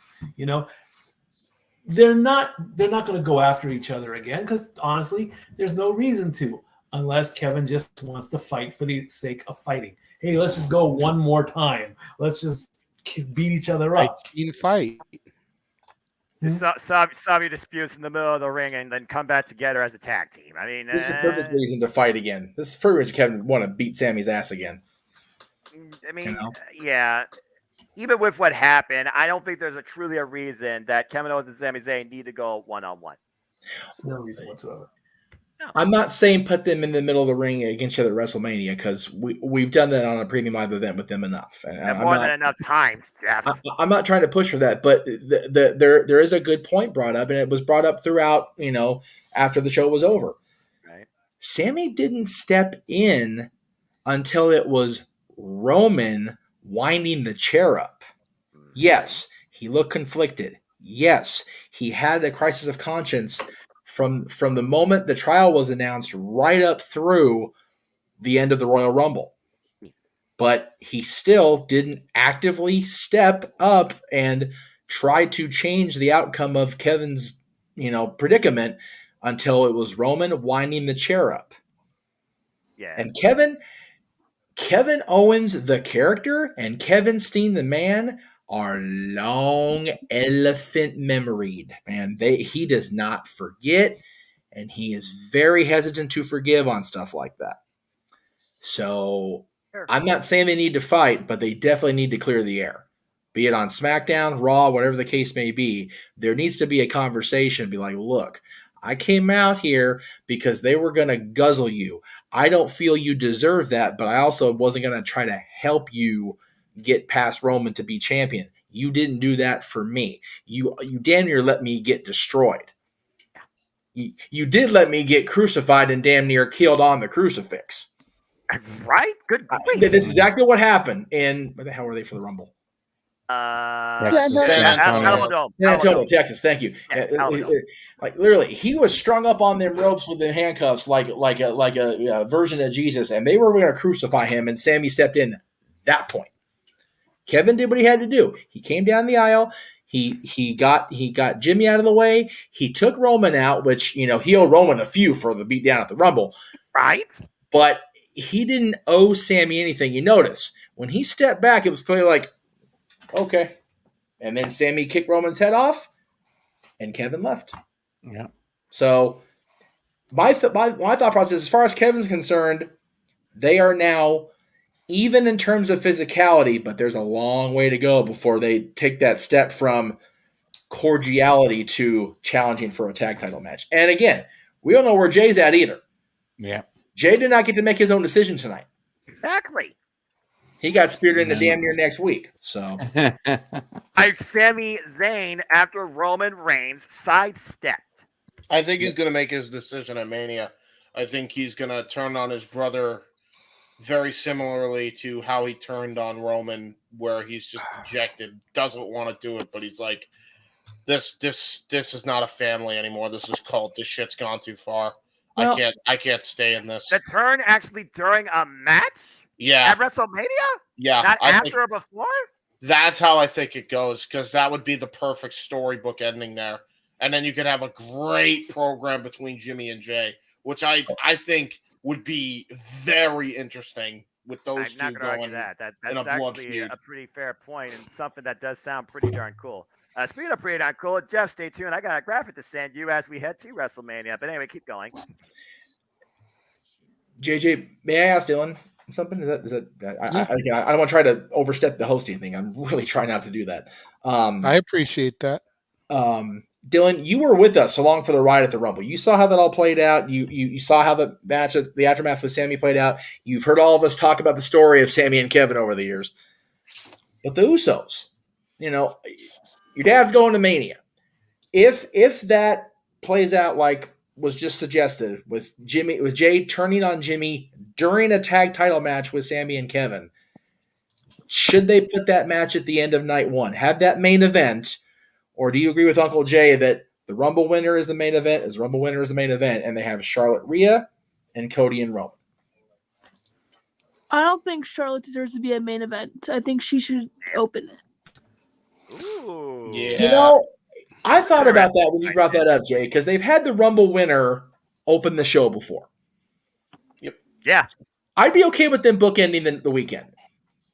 Charlotte and Rhea open night 1. Roman and Cody has to end the goddamn weekend. It just has to. It's not fair to Rhea.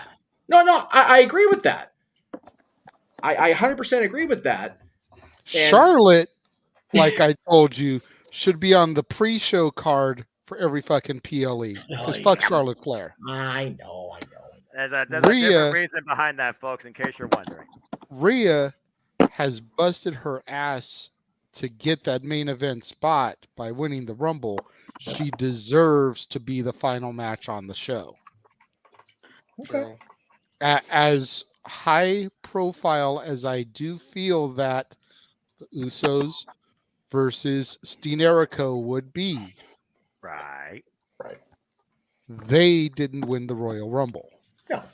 Rhea Ripley did. Oh, JJ, to side tangent, because I was the one that was Stat Boy approved ranting levels of you don't end WrestleMania without A, a match, and B, the winner of the Royal Rumble because they earned that spot. Do you really feel like at this point they need to stay course and keep both Royal Rumble winners as the main events, respectively, on both nights of WrestleMania? Or in a way, should they maybe go bat to bat to be to each other and be like a double main event like they're doing that Battle in the Valley tonight on maybe the second night? I think I have always been a firm believer that the winner of the Royal Rumble should be the last match at WrestleMania. I agree. That's what I also been ever since 1993. That's the way they've promoted it. If you win the Royal Rumble, you get the main event at WrestleMania. And there have been times where the Rumble winner has jerked the curtain, been second, been lost in the shuffle in the middle of the card, just because something else was bigger. Ronda Rousey and Charlotte Flair. There are now 2 Royal Rumbles. There are 2 nights of WrestleMania. Yeah. It would have been different if there were 2 Royal Rumble winners and 1 night of WrestleMania. Yeah. But for as long as there are 2 Rumble matches, 2 Rumble winners, and 2 nights of WrestleMania, then goddamn it, the winners of those fucking Rumbles need to close out the shows. Otherwise, what is the point in going out there and surviving an hour, whatever it was that Gunther did? Granted, I know he didn't win. Walter, for those of you that are sticklers for the old name, an hour and 11 minutes. And then you're going to win the Rumble. Granted, again, I know he didn't win. Stay with me here, kids. And then you're going to put him on and have him jerk the curtain. Yeah. JJ, I agree. I agree. But then again, kind of like the fickle sub tangent, Charlotte Flair, WrestleMania. I just wonder. I sincerely just wonder, will they actually allow Rhea Ripley to have that moment? I don't know. If it was Vince McMahon in charge, I would say no way, no how. Agree. Triple H, I think there's a better shot. I'm gonna be honest, and this isn't on Rhea, so I say give her a freebie next year. It ain't her fault. Blame fucking Charlotte. Sorry, and I'm not saying Charlotte the person because she wasn't booked in the position, but the keyword, James, booking oblivion. Dude, she doesn't need another main event. I'm sorry. It could be anybody's first time main event. They could have survived 5 hours. I don't give a damn. It's Charlotte Flair in the main event. Don't care. What is the bigger story? Rhea Ripley and Charlotte Flair for the 50 millionth time, by the way. Because they botched it the last few hundred times. Botch. What's the botch count up to now? Don't work on that. I've lost count myself. The storyline that the people are the most invested in. There's no other answer. Sammy and Kevin have to main event night 1 now. There's no other option. They've booked it too good to the point they have no choice now. However, If nothing else, give them the semi-main like they did last year. I hear where you're coming from, and I don't disagree from a booking standpoint, but if you're gonna hype the fact that the Rumble winner gets to be the main event at WrestleMania, then they need to be the main event at WrestleMania. But as I can't. What happened, Jeff? The what? Jeez. Hold on. Let him get it, folks. Give it a second. Do. I think he froze. That's always fun. No, non-copyright. Non-copyright. Jeopardy owns that. Non-copyright. Yeah, just one of those days as he gets back in here. Yes. The bottom line is this. The Royal Rumble winners should not be undermined by anything else, respectfully, each night of WrestleMania. Yeah. How long did Rhea last in the Rumble? Because she went from 1 to win. Over an hour. An hour and like 5 minutes. Okay, Really? and Was you're it an gonna. hour? Did they really go an hour? Yes. Yeah. Man, that thing was fast, and it didn't feel like an hour. But okay, so I'll give it that. Damn. Anyway, as Jeff figures out his stuff, yeah, and like I said, growth, development.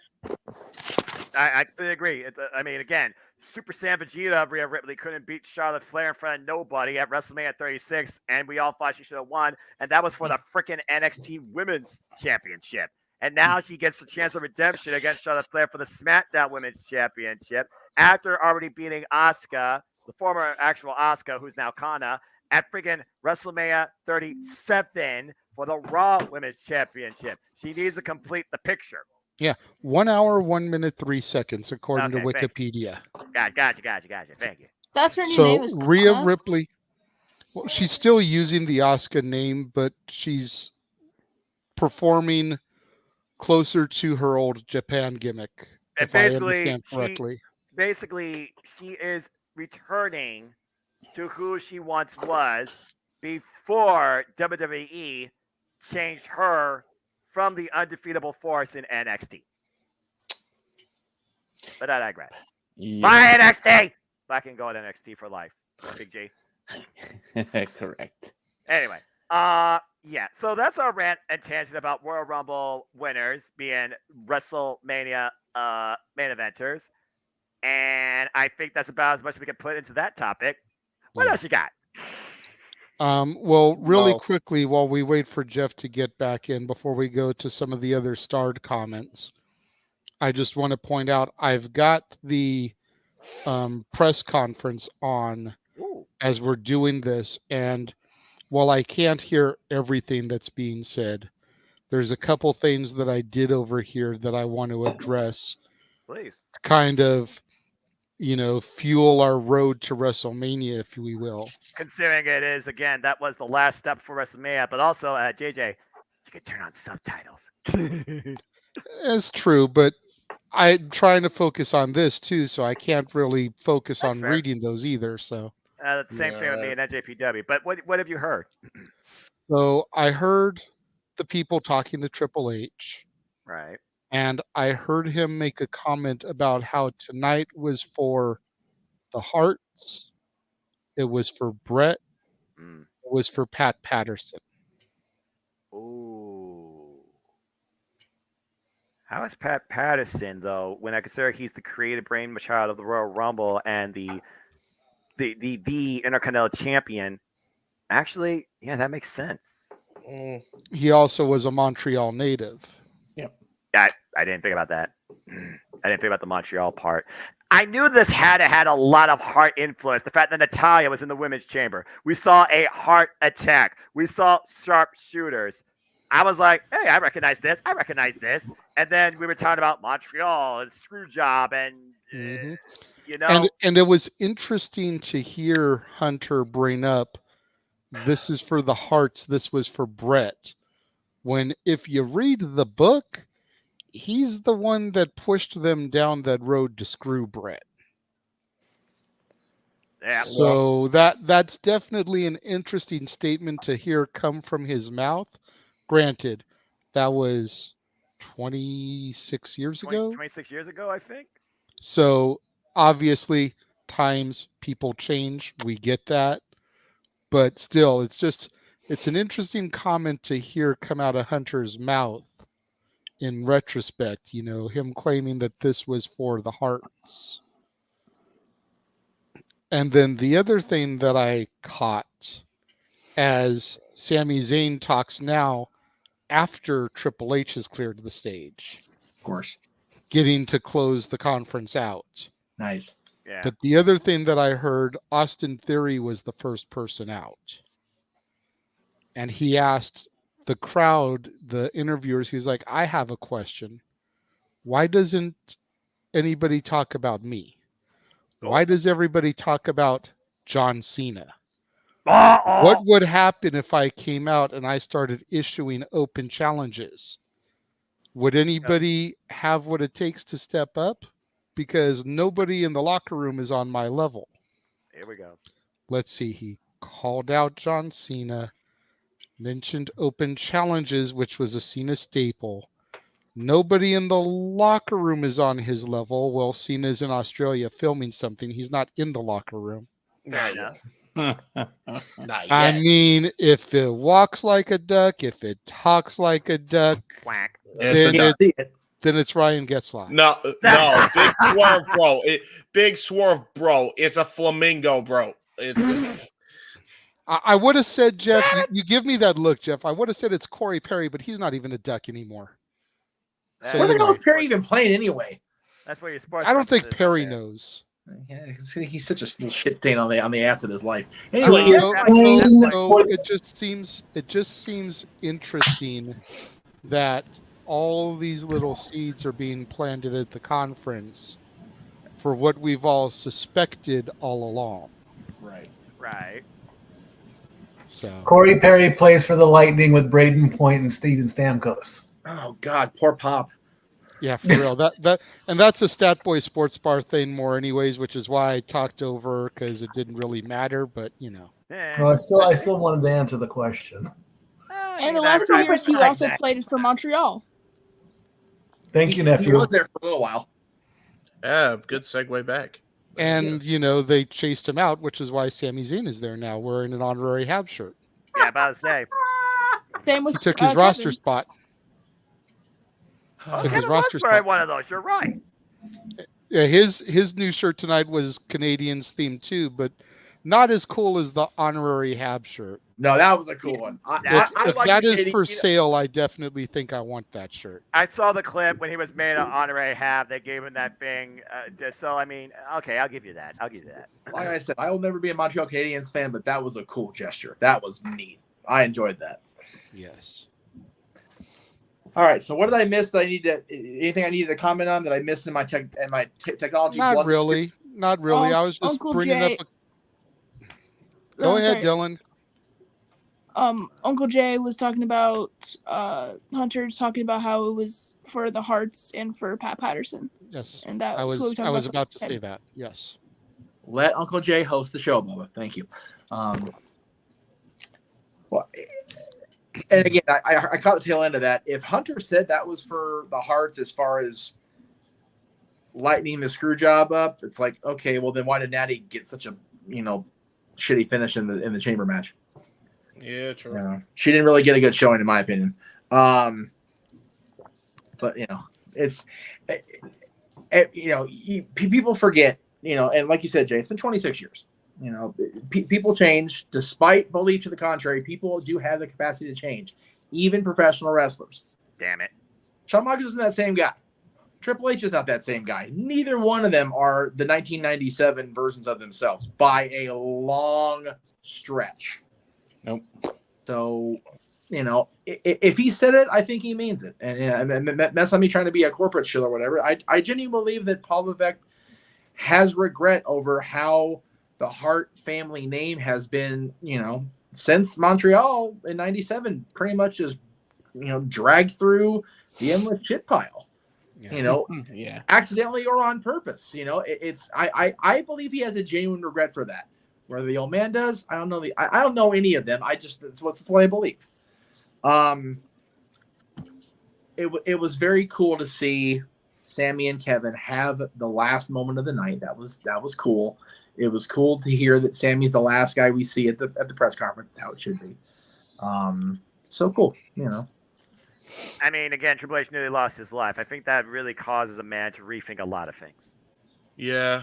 Yeah. When you, and again, I had at least 2 of us, 3 of us are in here, are parents or are the child of that parent. When that happens in your life, your perspective skews exponentially, man. And when you are a parent and you have a potentially life-ending or life-altering event like happened to Hunter last year, you know, little shit like that just does not even weigh in your brain anymore. It doesn't. It's like, okay, it's time to be grown folk and knock this bullshit off. Absolutely. What happened? All right. Oh, long story. We don't got time on this podcast. Yeah. We'll talk off here, buddy. Yeah, trust me. Before we go to some of the other questions, I'm going to run a couple of quick trailers, commercial breaks.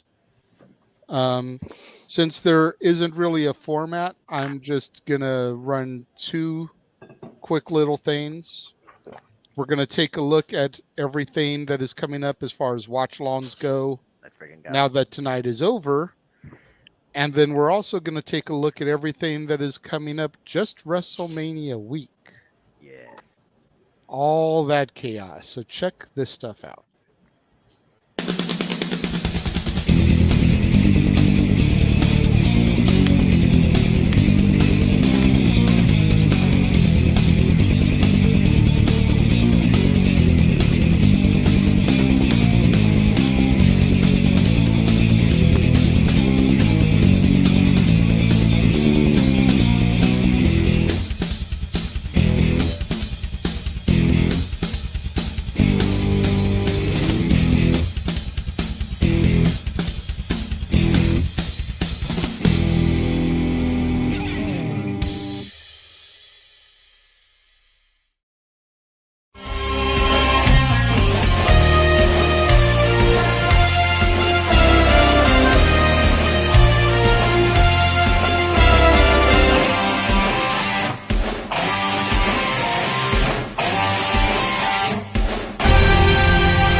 So there you have it. That is everything that is going to be coming up for us watch-along wise over the next few weeks, month, WrestleMania week.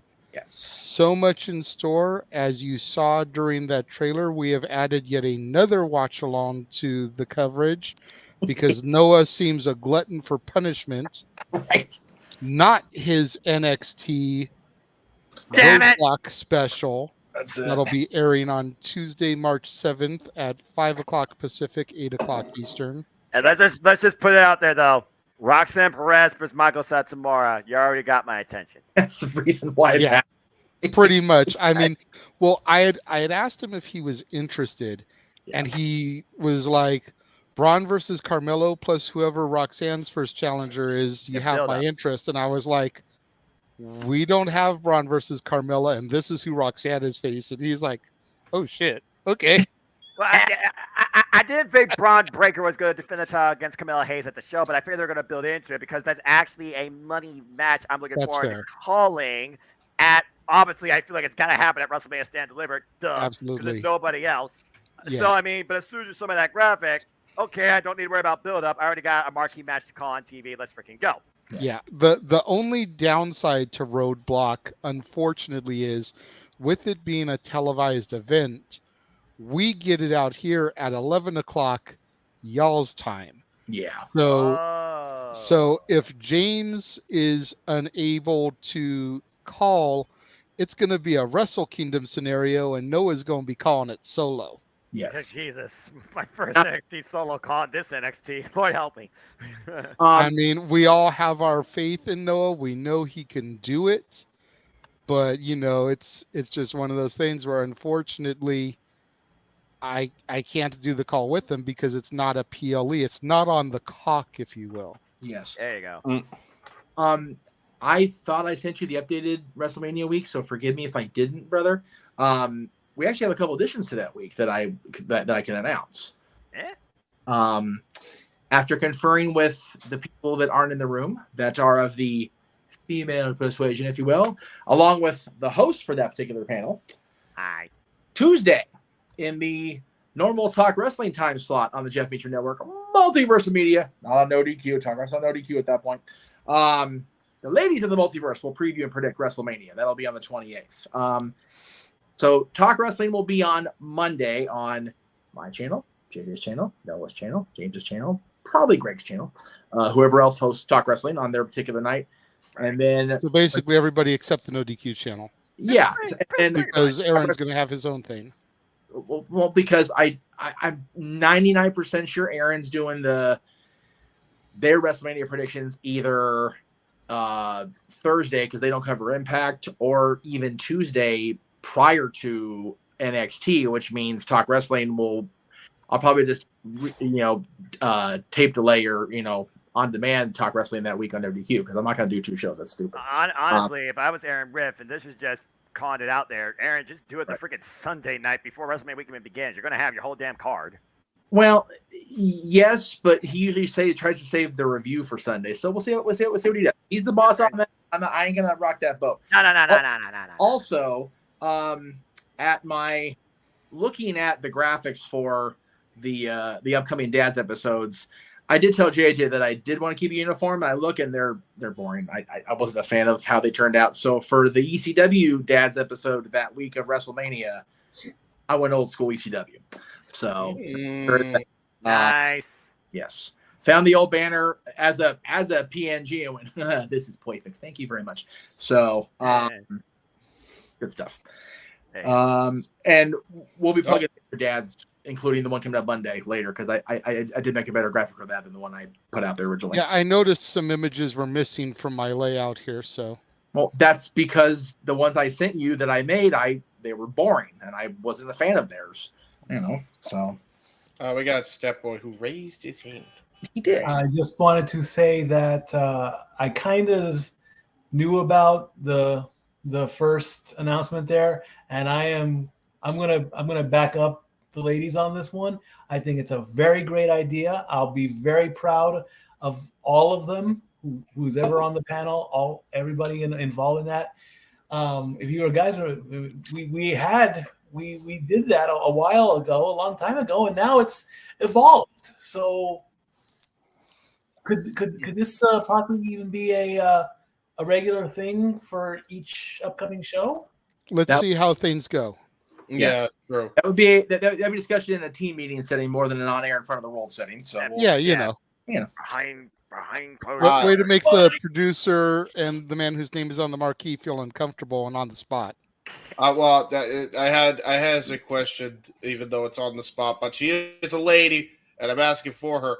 Could Moonlight Mirage also be a part of it, since she is a lady? And we are okay. That would be a better question suited off the air, James. Okay, fair enough. Short answer is everybody that we have had on previously is in discussion. It's just a matter of timing and scheduling. Fair enough. Okay. Well, now that we've got the uncomfortable zone, JJ, please feel free to move forward with the show. I will do my best. I love this stuff so much. I know. I know you do, Noah, because you don't get involved in the trenches of it afterwards. I'm guilty. No, and I never will. No. That's okay too. Well, Darren G pointed out a while back, and I did star it, that apparently Aaron acknowledged you at the end of his review. So. Oh, okay. So yeah. So I put in a $2 super chat plugging this damn show before he even went on for the recap, and he went through every goddamn super chat except mine. So pooey on you. Wednesday's going to be a fun lunch in there, boss man. Getting his damn ass into Disneyland for free. Motherfucker came and gave me a $2 super chat plug. So, anyway. Well, because he didn't here's a want to question. take traffic away from his stream to send it over, figured wait till the end of his to send people over. That actually makes sense. I get it. I get it from a booking standpoint. I mean, it doesn't mean you can't be pissy because he acknowledges every other super chat, the order they come in. And if yours was there before he went on the air, it should have been one of the first ones he acknowledged. But from a booking decision, I get it. You know, he didn't want to WCW it and be like, oh, the guy that used to perform as Cactus Jack's going to win the belt tonight. That'll put asses in seats. Click. Hey, classic Tony Schiavone. You know, just imagine Aaron Rift. Oh, here's a super chat from good old JM. Apparently, they're on the air with their open mic night format. Click. Yeah. Just remember to the No DQ Galaxy and to Aaron, there is a ride at Disneyland that's closed that goes into a Temple of Forbidden Eye. People don't come out of that sometimes. And there's an island that overlooks a body of water. It's accurate. Big island where the water is greener than the money that I don't get paid very often on here. So all the geography. All the geography. All the and that island. And that island is across from another attraction where people frequently try to scatter their relatives' ashes. That's accurate also. Yes. And yes, the island at Disneyland is not nearly as relevant as island relevancy in WWE because it don't do shit with that fucking thing anymore. Anyway. I saw Stat Boy attempt to raise his hand yet again. So we'll go ahead and throw to him before I go to the next star topic. Yes, sir. I was going to say, wouldn't it be great if one of us could get a media pass and go to one of the press conferences? Already tried for Mania. Did you? I'm waiting on an answer again. Fucking talk about shit off air. Okay. It's a legitimate question, bro. I mean, come on. How am I supposed to know what to talk about if I can't ask? I am gonna say this real quick. Shout out to great friend Jeff. You know her, the lovely indie darling, Sienna Chanel, Cindy G. Yes. She Yep, actually was absolutely. a part of the NJPW Battle in the Valley Yes, conference last night. Her first venture into her journalistic pursuits. Keep the passion and fire going, my friend. More certainly rates you. And God bless you and all the best support in your partners in Panda Wrestling Company. Okay, continue. It is wonderful to see people like Cindy get that opportunity. It's wonderful to see people, despite the fact that other wrestling promoters will shit on people like Denise Salcedo get a watch along spot on WWE and things like that. It's always cool to see people that I started watched before they became the big podcast folks, and people seem to think that I would hold this grudge that they've gotten the WWE thing or they got the 8. It's like, man, they're my friends. I'm happy for them. Like You mean like everybody else that shit on Denise Salcedo? Looking at you, JD. Sorry. Oh God. Yeah. Not bring that name up here.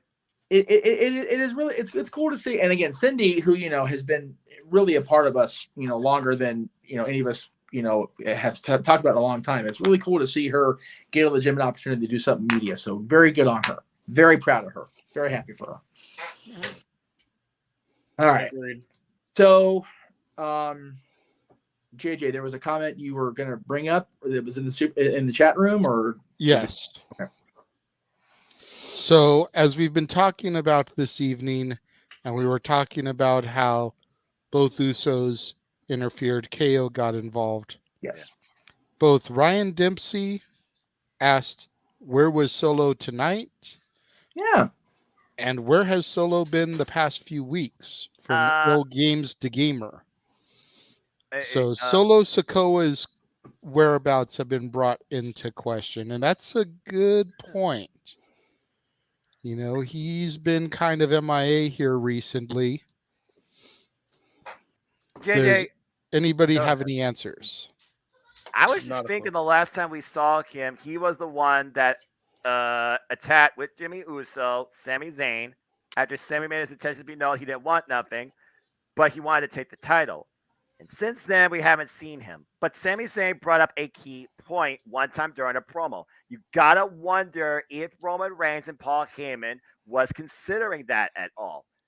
when Solo Sikoa acts out on his own, and it looked like he was for a moment when he was with the Usos, Roman Reigns pulled him in as close as possible. Remember, at one point, Jey Uso and Roman Reigns had an exchange, but Solo Sikoa was not rolling with them. He was rolling with Roman Reigns that night. More often, we have seen Solo Sikoa alongside Roman Reigns, but was Sami Zayn right? Why Solo Sikoa has not said a single damn word? Can Solo Sikoa usurp the tribal chief? And does Roman Reigns feel that could be a thing that could happen? Did he feel that Solo Sikoa did not need to be involved in the environment tonight? Maybe because he was aware that the Usos were there as far as that goes. But as far as before tonight, yeah, that's a key thing.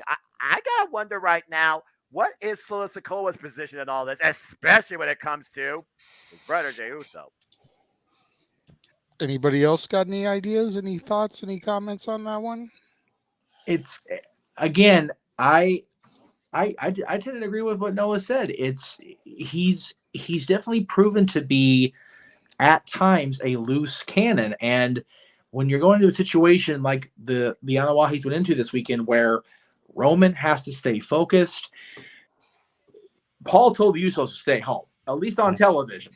And they did. They stayed home from SmackDown. They weren't there yesterday, but they were definitely a presence tonight. And I feel like if Solo would have been a part of that, it could have gone a completely different way for either participant in the match. So I think that maybe Paul found a way to not neutralize the street champion, but I think he definitely found a way to motivate him to stay out of business until business is truly resolved, one way or the other.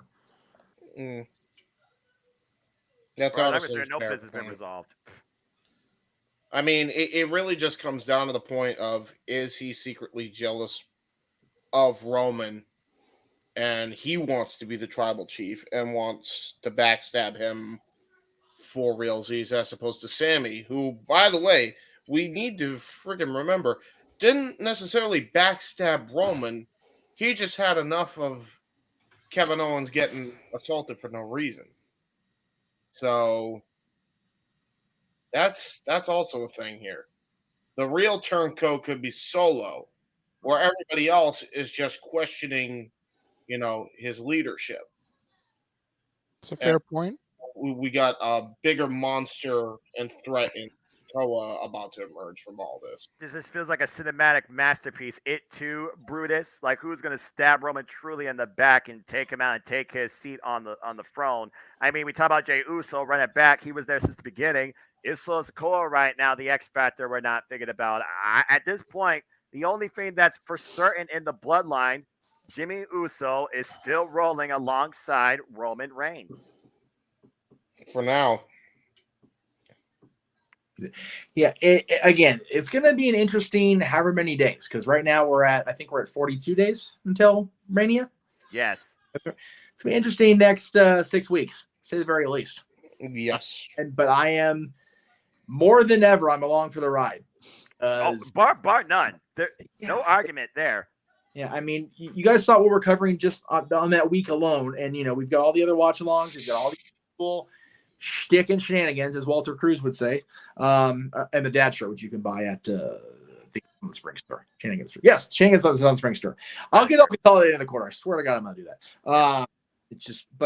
There's a lot of cool stuff coming up, and again, everybody in the room has either come back into WWE fandom and since the Bloodline thing really kicked up, or they've maintained their fandom like I have almost every step of the way, and it's really cool to be able to come together as a group, as a unit, and be able to cover stuff like this and just be about it for, the last, what time the hell time is it? A couple hours. And to be able to call the show before that, watch you guys call the show up masterfully.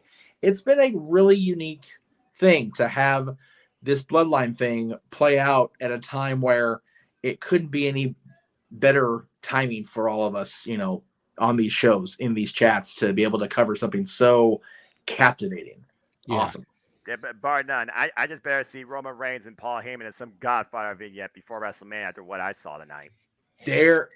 Every member of this storyline needs to have their own, like, some facet of one of these Hollywood vignettes, or I feel unsatisfied as a customer. Fucking thing is, let's just call it what it is. Finally, WWE can be nominated for an Emmy. Let's just say it right now. I agree. I don't know how they don't get it. I agree. At least a nomination. It's a really funny, like they don't qualify as sports, so they can't really qualify for all the ESPYs, although they did win an ESPY, they had their own ESPY category, but they don't really fall under the usual Emmy categories, which I think is ridiculous because they get lumped into the sports stuff, but 95% of the presentation is about the story leading into whatever happens in the ring, which is Emmy stuff, which every time. And, fan of the music or not, a lot of that old music that Jim wrote, and even some of the CFO recent stuff, at least should be in discussions, during Grammys and Billboards Awards and things like that. Oh, yeah. JJ, putting you on the spot. On it is what it is. Putting you on the spot, good sir. I know we got our simple tape that we'll do. Stay tuned, folks, across Cassidy 18 Studios. As me and JJ, of course, do our WWE simple take of the Elimination Chamber later this week. But JJ, you're the movie guy. If you were to put a movie parody with the Bloodline, a single movie, if possible, what would you compare this narrative to, or Roman Reigns' role in all this? Well, The Godfather is the obvious one. Right. But going outside of The Godfather, I feel like you'd have to go with some other mob movie, maybe Goodfellas or Casino. Yeah. Yeah. It was mentioned that it should be part of a Godfather parody. I'm like, it's so stay up for the longest. You know what else would be good if it was more of a generational thing than just the one line family tree? This is like, straight out of like Hamlet or something like that. But there's not quite that, father replacing the son replacing the father type stuff like Lion King or there's so, again, it's so hard to narrow it down because it's so goddamn good. Well, I did put the Julius Caesar reference it too. I'm just saying. There have, again, when so many different thinking personalities across this IWC or internet or even wrestling period come together and have the same basic thought. Like I said earlier, G, before you came in, Bischoff, Meltzer, Aaron, and JJ have all said at various points throughout the last, year that the Bloodline storyline is the best thing they've seen in wrestling in decades. And Bischoff himself on his podcast said that it's better than NWO. So, for E to actually father, and again, to be fair to, not fair because it wasn't resolved. The bullshit that it didn't. The NWO never played out. It just petered out like a damn teenage boner. Like, oh, that's it. It's done. Good night. This is going to have a definitive conclusion. And that's what we need in wrestling and storytelling. You have to have the arcs. You have to have a beginning. You have to have a captivating middle. And then that finale has to make you go, fuck, that was worth it. Where's my cigarette? Really? Gee, you had your hand up. I'm sorry. So I found a tweet that I had looked at earlier and I saved it because of what you mentioned, what Noah mentioned about what movie you would relate the Bloodline to. And we saw earlier today Seth Rollins and Becky Lynch do Back from the Joker. That was awesome. So I found a tweet. I don't know if you guys want to hear it or if you guys want to wait for it, but I have the whole list of the whole movie trailers that we're getting this year. Oh, was it? It was spoiled? Yes. Okay. I started to spoil earlier. I only gave you one. Yeah, I didn't know if he wanted the rest. I would have told him. But JJ did mention one of the movies for the Bloodline. I'm not going to say which one exactly. Oh. That's your call, brother. We've talked about spoilers on this show, so it's up to you. Okay. All right. So the Miz and Maurice. It's up to JJ, not you, brother. Sorry, this brother. Oh. Again, honestly, I want to just kind of wait and see how they play out. Okay. Honestly, so. That was what was so cool about WrestleMania 21 in 2005 is watching the shows each week and, the following preview is going to be a trailer and it's like, what's the next one that's going to come out? Yes. And then you'd start to hear, Eddie Guerrero and Booker T's voice, and then Pulp you see it's a Fiction. Pulp Fiction spoof, and all the "you talking to me's" and Yes. Oh my God, you that know was so the damn A brilliant. Few Good Men and the Dirty Harry, and it's like you just okay, another one's about to drop. What is it? And you start to hear the superstar, and then you get the reveal as to what it is. It's like, oh shit. Yeah. Undertaker doing Dirty Harry is still one of the best things ever. Yeah. Bro, my favorite one is the JBL Cena one. That was that was so good. You can't handle the truth. And it was so passionate because John and because the John sold it so well. And that original scene with Nicholson and Cruise, again, people think what they want about Tom Cruise now, but that scene in that courtroom in Few Good Men was so goddamn good. And both Cena and Bradshaw and Coach. Let me get a little. Yeah, I was going to say let's not gloss over Jonathan. Yeah, Coachman did a great job. He was a utility player in it, but he did his role beautifully. Yeah, you need that in movies. That much I do know. When I knew we were going back to Hollywood this year, I watched those side by side with the actual scene. Man, the staging, the filming, they hit them pretty much on the mark as far as when they stick to the theming. The dialogue deviates. There's no doubt about it because Forrest Gump ain't really punching the lady on the bus stop. That's not happening like Eugene. No, that'd be a little awkward, Linda McMahon's not going to throw the line out like Harry Mancelli, although that was brilliant casting her in that role because you never the other lady, you'd be like, oh, okay, whatever. But Linda McMahon's like, oh shit, they did a thing with Linda. What the hell? It's good. So I'm looking forward to the surprises. I am. You know what? As somebody who A, doesn't watch movies, and B, can say F commercials, these are the only things in both those categories affiliated that I will give a damn about actually waiting for to find out to see and watch, whether it's on YouTube or TV. Exactly. Agreed. Good stuff. But G, thank you for offering that, Mikey. Yes. Thank you for that up earlier. We will definitely look forward to the list being revealed, and then we can trust me. We're going to have a couple nights where we're going to have a lot to talk about over Mania weekend, but we'll definitely cover all the commercials. Awesome. You think? Yeah. You think we're going to have an opportunity to talk about stuff over Mania weekend? I really Jeff? I mean, we're only going to be doing what is it at this point, like 8 broadcasts over 5 days? And I still, of course, have my broadcast that I'm going to do, and I'll probably work with no DQ. So I mean, what am I going to do that week? 199 hours later, we are still live in the ether for everyone to see. Poor Noah's going to be looking like the participants of a Monsters Ball match. Oh gosh, it'll sound like Look, it for sure. Guinness World Record people, this is Stat Boy here. Yeah, you need to talk to us because we're gonna break the record of the longest live stream. We're gonna shoot for 200 hours straight, no breaks, no meals, no. But the only rule is one of us has to keep going at the. Okay, good. WrestleMania, we're booked. Wait a minute. Why are you looking at this shit? Hold on a second now. Wait a minute. Well, first off, that. Secondly, StreamYard has already shown you cannot have a single stream for longer. Shit, we can't. Oh no. For 11 hours and 59 minutes and 59 seconds. Otherwise, you can't cut off. Now they cut you off at 12 hours. Yeah, well, we did. Not we did even 12 for what was that? Ring of Honor and NXT. Deadline. Yeah, Ring of Honor Deadline. Yeah. It was Oh, well, thank you, Manuel. Appreciate that. Hey, like I said, I got told last week that I'm being spoiled apparently in Los Angeles when Zach comes out for Mania. So I'm fucking go. Yeah. And yes, the Joker parody was a great first one to kick off with. That was awesome. Yes, that was awesome. Because the comparisons have been there for Seth and Joker for at least the past year. Yeah. The laugh alone. The laugh alone, JJ. By the way, I've never been happier to see Logan Paul absolutely annihilate Seth Rollins. Thank you. Screw Logan Paul. Here we go again. Disease. That prick. Whoa! Wow.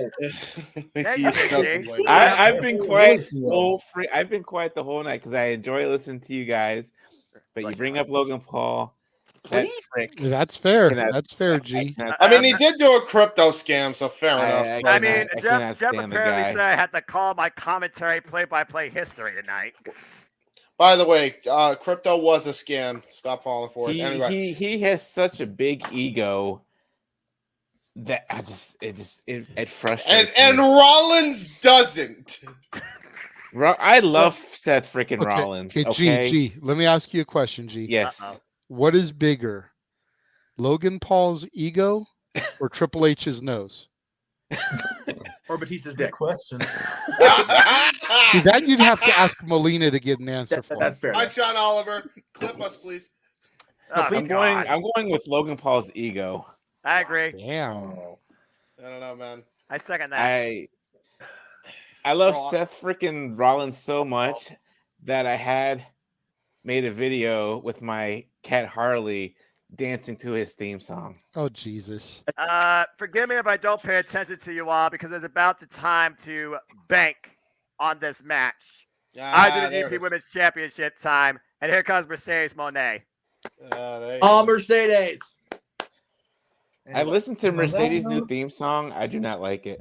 It's awful. Yeah. It's so bad. Apparently, Holy she has Christ. a backup dance crew that's literally bringing her to the ring right now.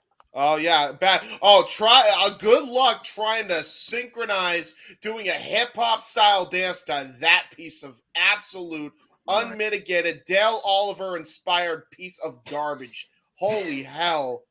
Like, I hate that, dude. I hate that song so much. It's so out of tune. Logan Paul and Dale Oliver. Okay, cool. All right, so there's that. So I figure it's safe to say that James Hebert no longer truly hates the Red Dragon theme as much.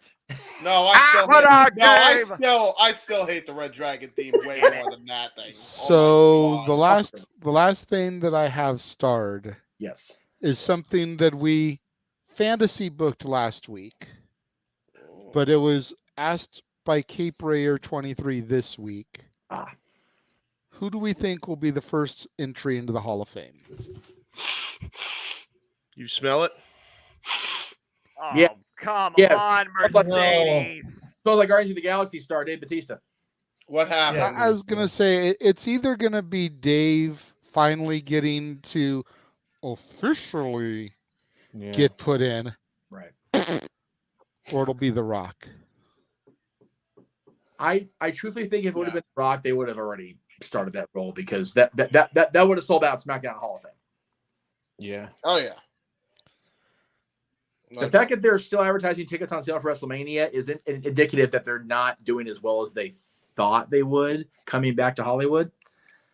If they were going to, if they had Dwayne 100% confirmed, they would have already done it. Yeah, probably. And I mean, just again, it's pure speculation. I don't know. I have no idea. I get where you're coming from, but with the smaller classes, they don't need to start announcing as early as they used to. No, you're not wrong. I think tomorrow we're gonna get, or not tomorrow. I'm so used to them being on Sundays. Monday. I think on Monday on Raw we're gonna get our first announcement because we're literally 6 weeks away. Yeah, and I think we'll get one each week coming out. Well, which is what we talked about last week when we did our fantasy booking. But here's my counter to that. Yes, I agree with the smaller classes. They can wait till 6 weeks out. No argument from me there. My issue with it comes from my business, the business brain. Ticket sales are slow for everything, even the Raw after Mania. SmackDown Hall of Fame is a joint show, and they're still not, actually making headway on the ticket sales. That's because ROH is running Supercard of Honor the same night. But not time. Let's be fair. Well, yes, but Hall of Fame would run after Supercard of Honor was over, which was my original plan. I'm not doing that anymore. Hall of Fame would run, but SmackDown won't. No. And how many people want to come to the Crypto.com Arena, Staples Center, just for the Hall of Fame? Just thank you, Staples Center. That's all I need to hear. Thank you. Yep. I would too, but we're a different breed. More people would want to come and see SmackDown and the Hall of Fame. Fair. And people, if presented with the choice between SmackDown and Reign of Honor, are going to go to Reign of Honor, especially since they rarely ever come on the West Coast, and especially since it's the first show since the passing of Jay Briscoe. Yeah. Let's also put in this because not that I like to bring up finances in any of this, but inflation's a bitch. Well, yeah. So I think that has a lot to do with that. I think it's just a freaky time right now. Otherwise, Mania would have sold out by this point already. They're still going to claim it's going to sell out and be the biggest gate ever. No, I mean, with numbers being public like they are now, Noah, it's much more difficult to fudge the numbers than it used to be in '87 when they could claim 90. They'll still do it. They'll still do it, but they can be completely blown out of the water. Yeah. I will say it's funny you mentioned inflation. JJ and I had a discussion with Teresa over the week about inflation because we were talking about Disney ticket prices.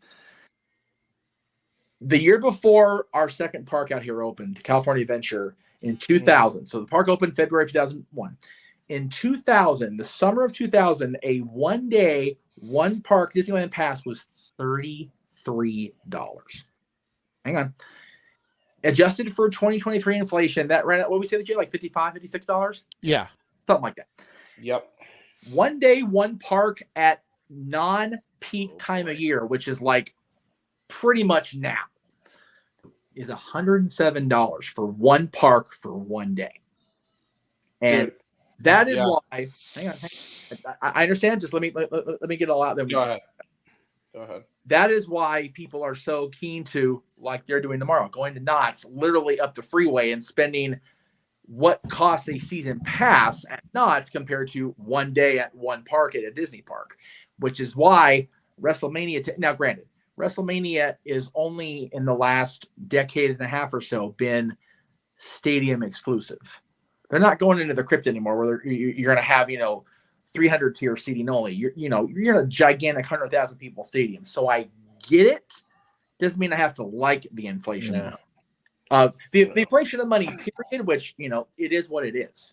We can't help that, but I understand the price hikes because not only are you paying for, if you're on the floor, you're paying for that. Not only are you, even if you're in a limited view seat like I am, you're still at WrestleMania in a major stadium in the country.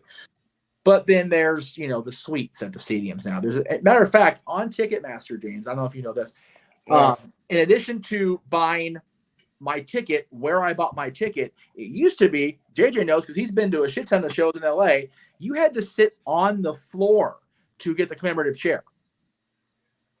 You can buy a commemorative chair wherever you sit in the stadium for WrestleMania, which is a very big thought process because it'll be my first WrestleMania in hometown county. Went to the pond, almost sneaked a chair out of there, though I sat in 400. Didn't get away with it. And then for WrestleMania 2008, I was with my dad. I'm not gonna try to pull shit with my dad. That's just infinitely stupid. Is what it is. My dad's bigger and badder than me, even now. Anyway, I just think that it hasn't sold out because people were unsure. Tonight, we know what our main events are going to be. Oh, yeah. We have a good idea where the other stories are going to evolve from. Yeah. So it's not the worst thing. Yeah, they're definitely, if they don't sell out, they are going to be very close. No, and also with in regards to the SmackDown Hall of Fame versus Ring of Honor argument, a lot of people don't realize, at least here in LA, if you hop, we have a thing called we have our Metro light rail system. Okay, Mikey, thank you. Good night. We appreciate you, brother. We'll definitely talk on Monday before Tuesday show. Thank you for we appreciate you. Have a good night, man. If you're at Ring of Honor, which is actually on the campus of USC at their Galen at the Galen Center, hop on the light rail, go up, I think 3 stops, maybe even 2 stops, and Staples Center is right there. So you don't have to drive the LA traffic, which is wonderful. Because LA traffic, especially on a Friday night, good grief. So the option to save gas is there, but then you're still paying for the ticket at Ring of Honor. You're still paying for a full price ticket for SmackDown Hall of Fame, but only going to the Hall of Fame. So I totally get where he's coming from of making the choice. I'm making the choice if I do go to both that I'm missing SmackDown until I watch it on Hulu the next day. It is what it is. But I do want to at least see Ring of Honor when it's here because it never comes here. And I definitely want to try to get to the Impact show because it's at the theater where PWG runs. I'd like to see where PWG runs without paying PWG prices. That would definitely be nice. Right?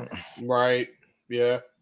And the only reason I wouldn't go to that show is because then I wouldn't be there to call it, but I don't know because it's New Japan and Impact, so I assume you'd be calling it with Noah. By the way, oh, nice to Harris. Yeah, he's really interested in that. Which is fine. Fine. Hey, you know what? If it wasn't for scheduling, I probably would have found a way to be up there and still be on with you guys too. So, it is what it is. I also want to point out because I pointed it out on Simply Predicting. Did anybody notice that Jericho has tweeted positively about one Phillip Brooks? You know, it's funny you mentioned CM Punk, actually, James, because CM Punk is actually at Battle in the Valley right now in the audience. Wait, what? Yep. Wait, what? Nah, he's just trolling it now. Wait, what the fuck? Are you serious? Yep, no, he's there live. In the audience watching this show currently right now is Mercedes Moné honoring Hana Kimura, RIP. Wait, Kyrie for the IWGP Women's World Championship. Wait a minute, so is Omega. Well, Omega was going to be there anyway because he's right. Interesting. Things in wrestling are about to go crazy. Oh my God! In about I don't know, give it about like 3 weeks. Oh boy, there's a lot of things. There's gonna be a lot of people in Los Angeles, and I did the math. Other than the stadium, the venues is not far from each other. No, that's a good thing. That's a convenience. Well, yeah. Man, the Staples Center's right there where it's always been. Where the Indie Hall of Fame and I think the GCW show itself are over at a hotel right off of that hub, the main bus hub there. I know the other WrestleCon events like the Joshi show, they're all right there in that same area. It's except for the stadium, except for WrestleMania, they're all easily walkable from each other. Which in LA or New York, that's like, oh, thank you. Yeah. That's how it's gonna be in Philly next year because I'm sure they'll have SmackDown, Hall of Fame, and Raw after Mania at the Wells Fargo Center. Yes, which is literally right next to the financial field. So there you go. Right. Yeah. The plan was stated when Damn Eagles announced everything that they're going to run the other shows at the Wells Fargo, which Wells Fargo Center itself has a history with WWE, which is awesome too. Yeah, so that's definitely cool. I definitely look forward to being involved in that. Yeah, WrestleMania weekend. I'm gonna have to mute all chat notifications because I'll be at my brother's wedding. WrestleMania night 1. Mm-hmm. So yeah, my plan is though to bring my Fire Stick with me. And then after the wedding and the reception, we're back at the hotel. I'll watch WrestleMania. That's not fair because now I can't be mad at you for not coming this year now because you're going to a legitimate family thing. You suck. Yeah. You can still be mad at everybody else. That's right. Not Big G. Right, I will be. The way I see it, Big G, priorities for passions, tremendous respect. But yes, definitely going to try and make a point to finally attend my first ever WrestleMania next year, along with other stuff. Awesome. There we go. So I did star another question that popped up because Noah brought up CM Punk. Anthony Metzel says, who needs CM Punk anyway? The Anthony? Tony Khan does. Yes. They haven't done over 1 million since the thing with the Elite went down. True. AEW has been struggling with their ratings ever since Punk left on a consistent basis. Yep. So if you go by the Nielsen ratings, which we've established are a crock of shit, let me get it out, James. Yeah. Which we've established are a crock of shit, but a lot of people still lean into, like advertisers and whatnot. Tony Khan desperately needs CM Punk. Yep. And if I'm being honest, I'd rather see him on my TV every week as opposed to the Elite. I have learned in the last 10 days. JJ's not firsthand, but firsthand via phone witness to this progression in my evolution. Is it a mystery? No, it's not a mystery because you was there by phone. Old grievances are what they are. Mm-hmm. People are going to hold on to them if they want to. If money's to be made, there's no reason to hold on to shit like that, because at the end of the day, yes, it was everybody was not being grown folk. Not a one of those people were being grown folk. The difference is Punk, at least to the presented to the outward universe, has a rep for continually not being a grown-ass man about things. The Elite, the Bucks are who they are. They always have been. I mean, if I'm being honest. But they never had a legitimate thing like this come out where they were rolled onto that bus with Punk or with whoever they were beefing with. It was just kind of like swept away for a while. But the Bucks are back, and Kenny's back, and they're trios champions, and they're having decent television right now. I'm not saying that their match quality is always great, because not everybody enjoys the spot fest. I like them to a point, and I think being a part of that live show made it better for me than had I watched, because I watched it back on TV. It was like, okay, it was another, AEW, spot craziness. But being the Tez Rollins Gargano super kick thing that they did tonight in that chamber, right? It's better than any kind of Elite super kick party. Period. That's because you don't see it every day. That was the first ever occurrence. I was going to say the way it was set up. Well, right, because it was a slow build. Yeah, the Punks and Omega, the Punks, the Bucks. Fuck it. The Punks and Omega have done it over and over and over again to the point where it's been praised. So it's like, okay. And people like Excalibur's calls never have, and he's oversold the super kick party at PWG and AEW to the point where it's like, okay, we get it. Thanks, dude. We get it. Thanks for coming. Yeah. It's like I'm gonna go back and turn on my DVR of other stuff now. Thank you. But the thing is with Punk, again, I don't have to like the way that Phil appeared to conduct business, but at the end of the day, I don't work for Tony Khan. I'm an AEW employee. I don't lose or gain money off what he does or doesn't do. So there's no point in any of us, holding the bitch at this point. If Tony brings him back, cool. If he doesn't bring them back, and Tony, my thing with Tony, at least this week anyway, and people were shitting on me for it, so whatever, I'll address it. Tony seems so preoccupied with everything else except growing his damn company. Yeah. I agree with that. Who the fuck cares that Ariel, I don't want whatever the hell his name is, was at SmackDown yesterday? And by the way, he narrated a hell of a video talking about the history of Montreal wrestling. Yeah, he did. So, let's hate on somebody who's a wrestling fan and knowledgeable about stuff for making money. Wow, aren't you a prick for making money and making a living on stuff? Wow. Now, granted, I'm not Ariel's biggest fan.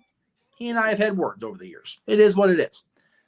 But for a company head to continue to do shit like that makes him look stupid, makes him look petty, makes him look like he cares about everything but the bottom line. If you're running any sort of business and your chief priority is not making that money pile increase on your desk, then what the fuck are you doing in business?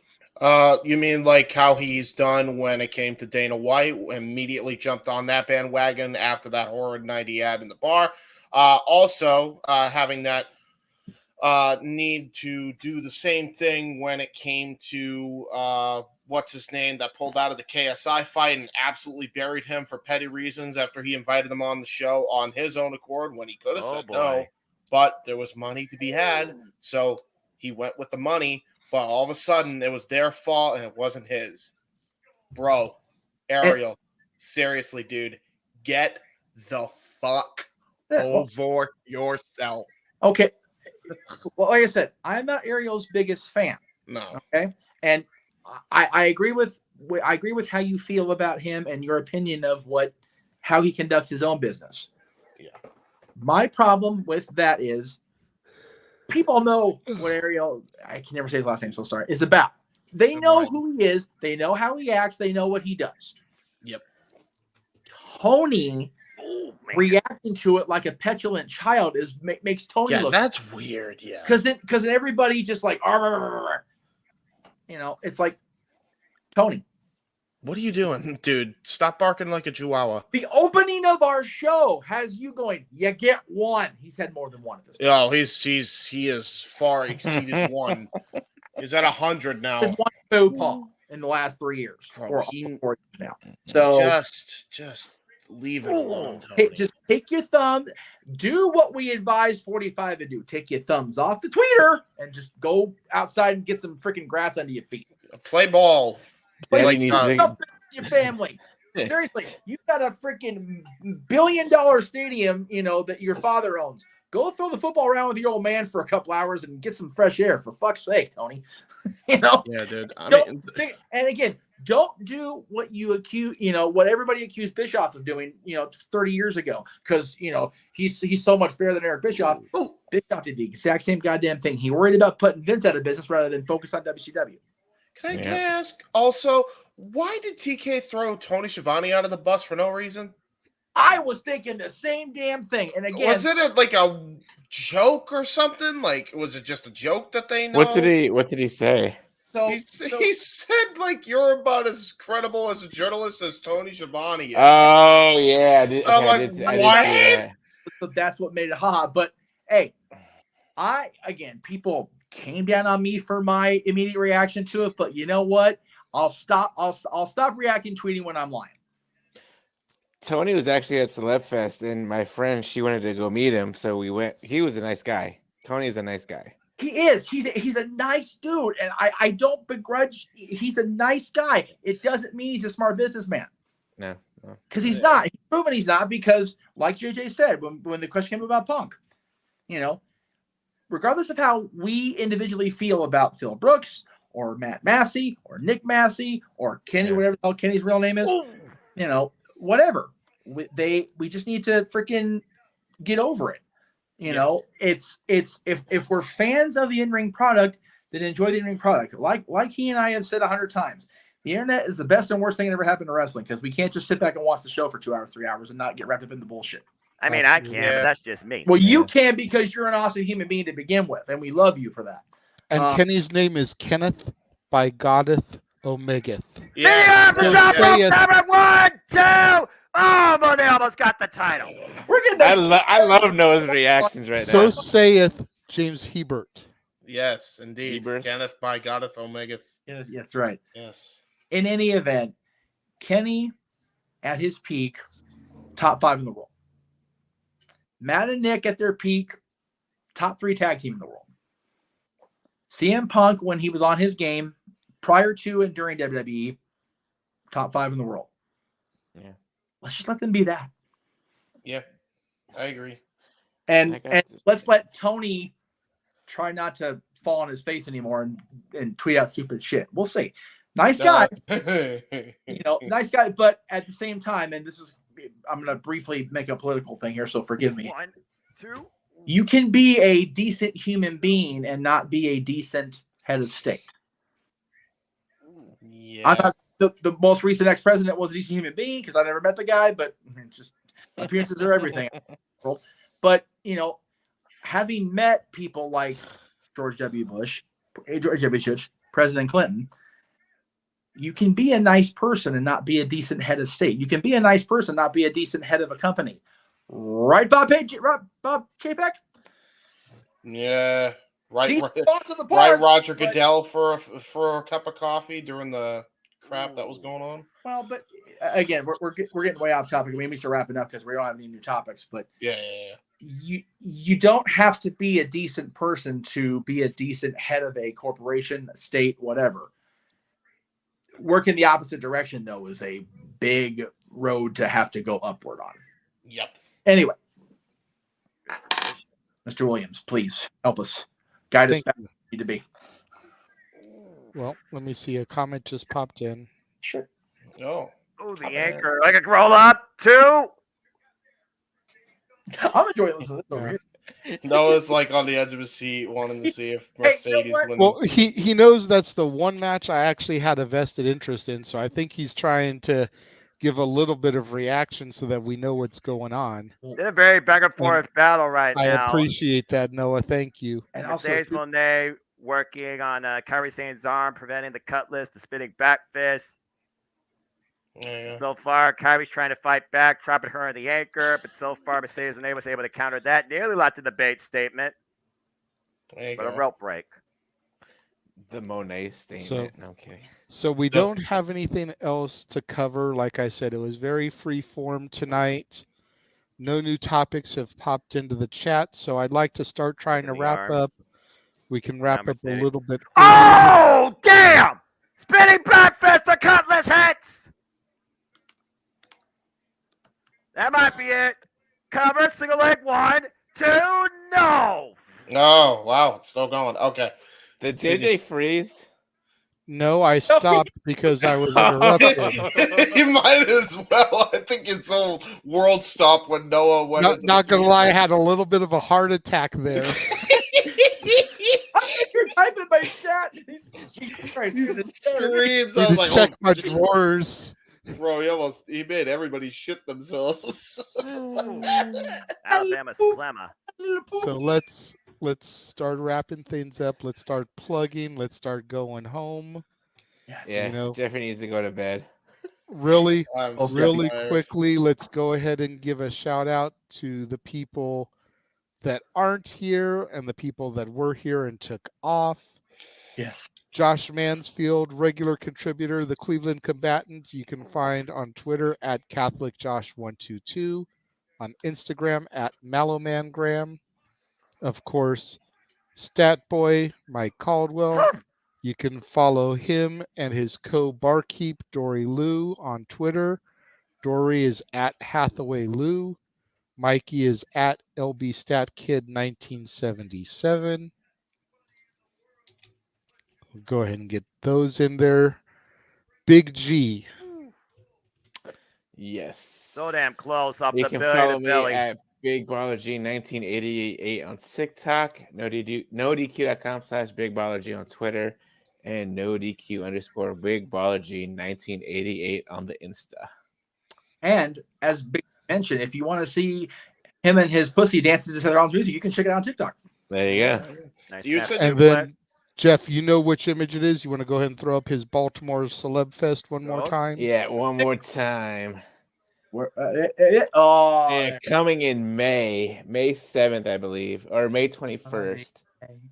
Yeah. Hey, it's my cousin. Hi, cousin Jim. Hi. Make sure if you're coming, bring a 2x4. He'll sign it for you. He will. He will. You know, I almost wish I was going to be close enough to that because I'd like to talk to him about the one time when I actually got into his face and started cussing him out. What? And see if he remembers that shit. Wait, you got into his face and cussed him out for what? Mm-hmm. Well, okay, it was the one WCW I went to when it was 2000 Canada. Thunder, Okay. Yeah, Long Beach Arena. Yeah, he had turned his back on America and joined Team Canada. And here I was, still a noob in the biz, not really being smart on everything just yet. And he's coming back up the ring entryway, and I just start cussing him out. How dare you turn your back on America, you piece of shit. You should be embarrassed. And I swear, he played it up. He was right up there in my face. Like, I swear to God, I rushed home. I actually went back and watched Thunder back on purpose, thinking that they were going to show, you know, one of those during the commercial break and show him just like face to face with me. But no, they didn't. Look at that shit. Just one of the many WCW fails in 2000. I'll tell you what. And there goes the friggin' rest. Spinning cutlass backfish. Drop the rep where he stood. I gotta just put this in perspective, though, JJ. Maybe the reason why is because Turner was like, "No swearing, no swearing." Or, yeah, I think Jim was just pissed because his haircut was so bad and it was messing with his brain. Yeah, true. That is true. That was clean shaven and short hair, Duggan. That was dark times for the old hacksaw. I think Hacksaw may have just been drunk that day, and he's like, I'm gonna be a Canadian now. Well, Loving. I mean, when Team Canada includes Tylene Buck, it's like, yeah, I'd be defected. You know what? Hey, you know what? Yeah. The Major Guns. Major Guns, baby. That's the right. Major Guns. Yeah, that's Major that's Guns different was still version of ammo. Major Guns was still a better name than either Hugh Morris or General Huge Erection. Yeah. Oh my God. GI Bro is still bad. I don't care what anybody wants to tell me, bro. GI Bro at least had a little bit of humor to it. Because he's Booker T. The biggest fail with GI Bro was freaking Booker coming out dressed in that gimmick when Bad Bunny's performing a song called Booker T. The song wasn't called GI Bro. The song was called Booker T. And he's wearing his GI Bro gear. And they even commented on that shit on commentary. They were like, was that his GI Bro gear? Monet, get the table. Monet, get the table. Gee, was there anything else you wanted to plug, or is that it for you? That was it. Not just plugging man. Well, you know what, Big G, thank you for coming back. We've missed you here the last few weeks. As always, you know you're more than welcome to come, and hopefully you'll be popping in a little bit more frequently as we continue our road to WrestleMania. Go! Power pop for the table! I'm sticking through all the way to the end. I think he's just sticking around to see Noah. Right, yeah. He'll get I can't even do what I'm supposed to be doing because Noah just drops in randomly with some insane call. Big I'm gonna have to go back. I know we're going to be losing Mansfield here soon because he's going to have some more commitments coming up with his church. Hopefully you can step in and kind of like take his seat there. Yeah. I should be next week Saturday because I'm off next week Sunday, so I should be fine. All right, cool. I'm actually working Saturday, so it'll be good to have the Jeff in the room. There we go. James, what have you got to plug? Well, we did run your standard trailer before I haven't gotten it updated yet. watch along began. Yeah. But I don't know if you've got anything else on top of that you want to plug. So obviously the things that I plugged the week prior would be the stuff to check out. So I'm too tired to freaking remember what the hell that was now. But I will say the new stuff that I did do. There's a lot. I was on Noah's Simply Predicting panel for Elimination Chamber, which got like 200 views, and it wasn't even 24 hours. By the way, Noah, congrats as you're screaming in silence about Mercedes Monet. So congrats again, brother. I was also doing retros for the chamber on Wrestling Fortune 44 Birdman, which is his ad on YouTube for some reason. I guess he's got to let people know that he is now the Birdman. He's taken that moniker from Coco Beware for a while now. Yeah, he's the bird is the word. The bird is the word. Yeah. Just ask Peter Griffin. Grease is the word. Yeah, there you go. Just ask Peter Griffin. I did Survivor Series 2002 by myself. I did a solo retro, so go check that out. And then I do apologize that I wasn't able to participate with that. No, yesterday was just mad chaotic. Nobody could. I was like, yeah, well, I'm gonna do it. Fuck it. So check that out. Check out the other two retros that we did for Elimination Chambers, which is New Year's Resolution 2005 and 2006. I'm not sure what happened. Noah, status report. Status report, my boy. What's happened? Playmaker against Mercedes Monet is the new IWGP Women's Champion. Yeah. All right, cool. There's a surprise. Bank on that shit. Yeah, bank on that indeed. What a match. I was going to say, you can take that to the bank. Oh, there you go. Speaking of taking it to the bank, NWW has a new CEO for their women's division, and her name is Mercedes Monet. Well, that said, before we get too deep into the weeds here, and I'm so exhausted. Where was I? I don't even remember. Okay, yeah. Retros of Elimination Chamber. New Year's Resolution 05 and 06. 05 done by Chris Dodd and Owen Finch. 06 done by myself and Owen Finch. So check those out. And then we did our first live stream on Owen's channel in about 3 years. WWE Aftershock was live right before the Elimination Chamber, covering the entire week of professional wrestling, along with weeks 5, 6, and 7. So 5, 6, and 7 of WWE, which that's going to be a thing going forward.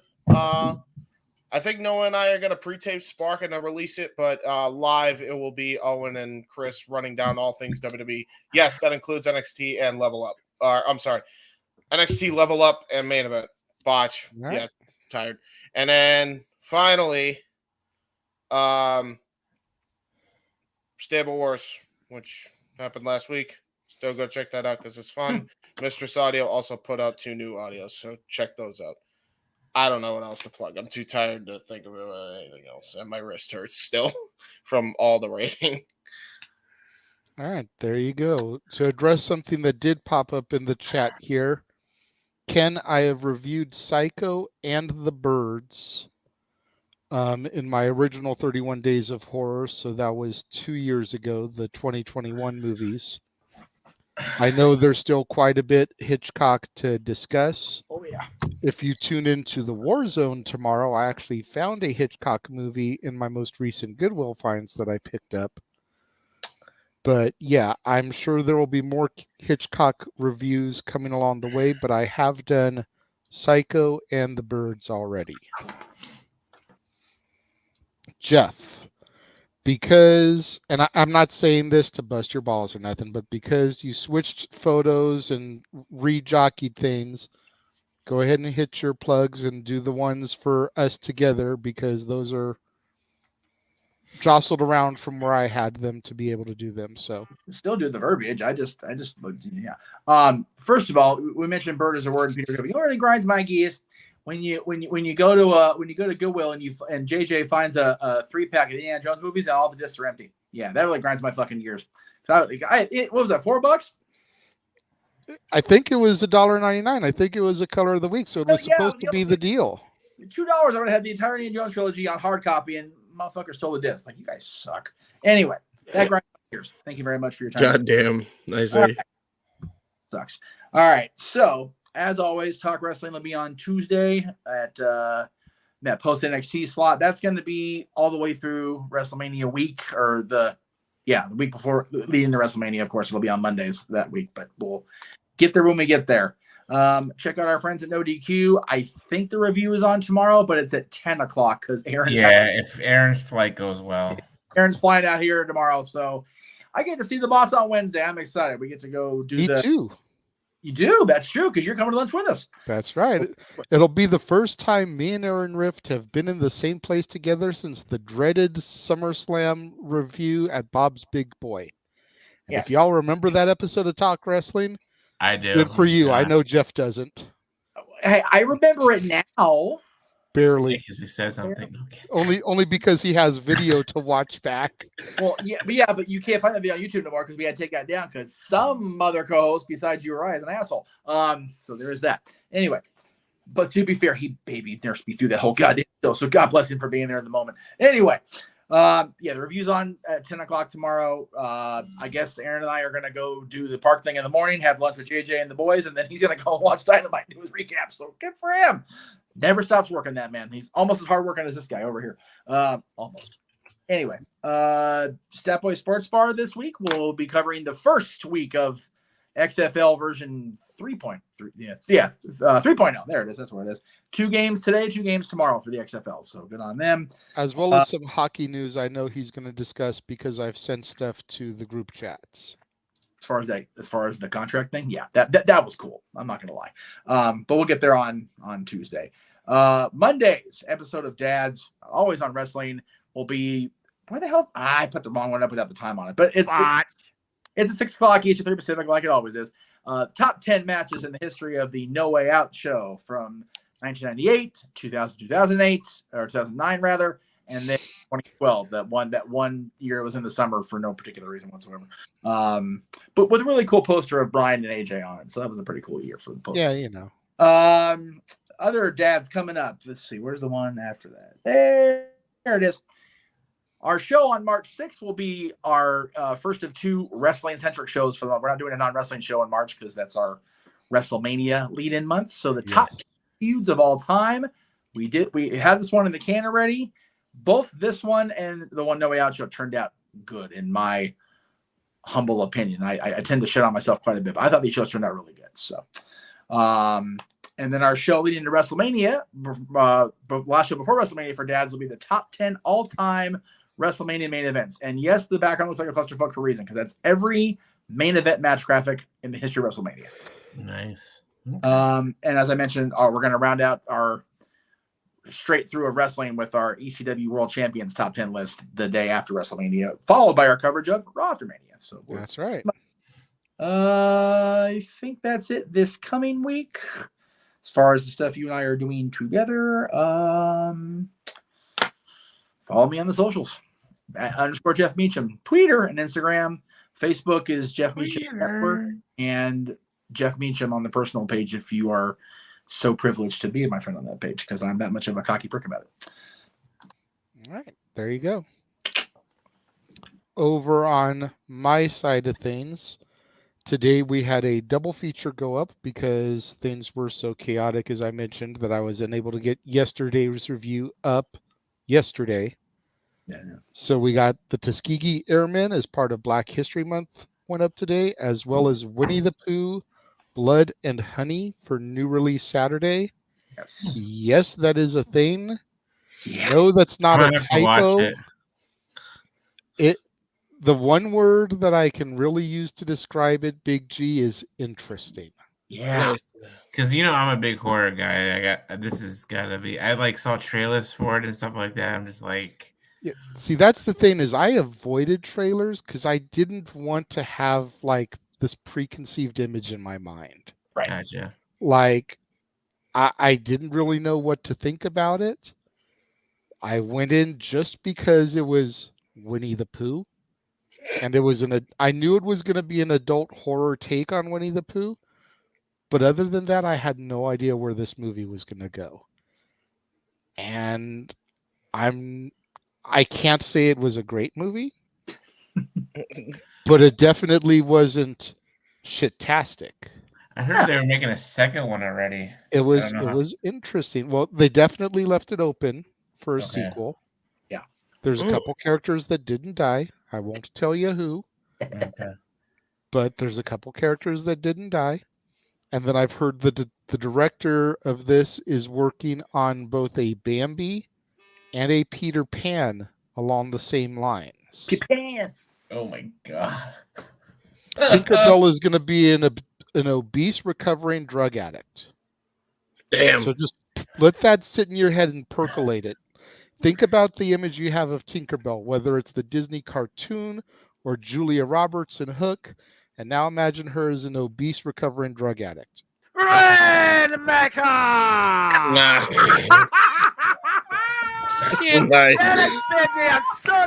The timing of that.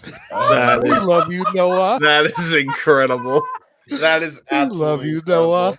By the way, year highlight number 1. James, I hope you clip that shit.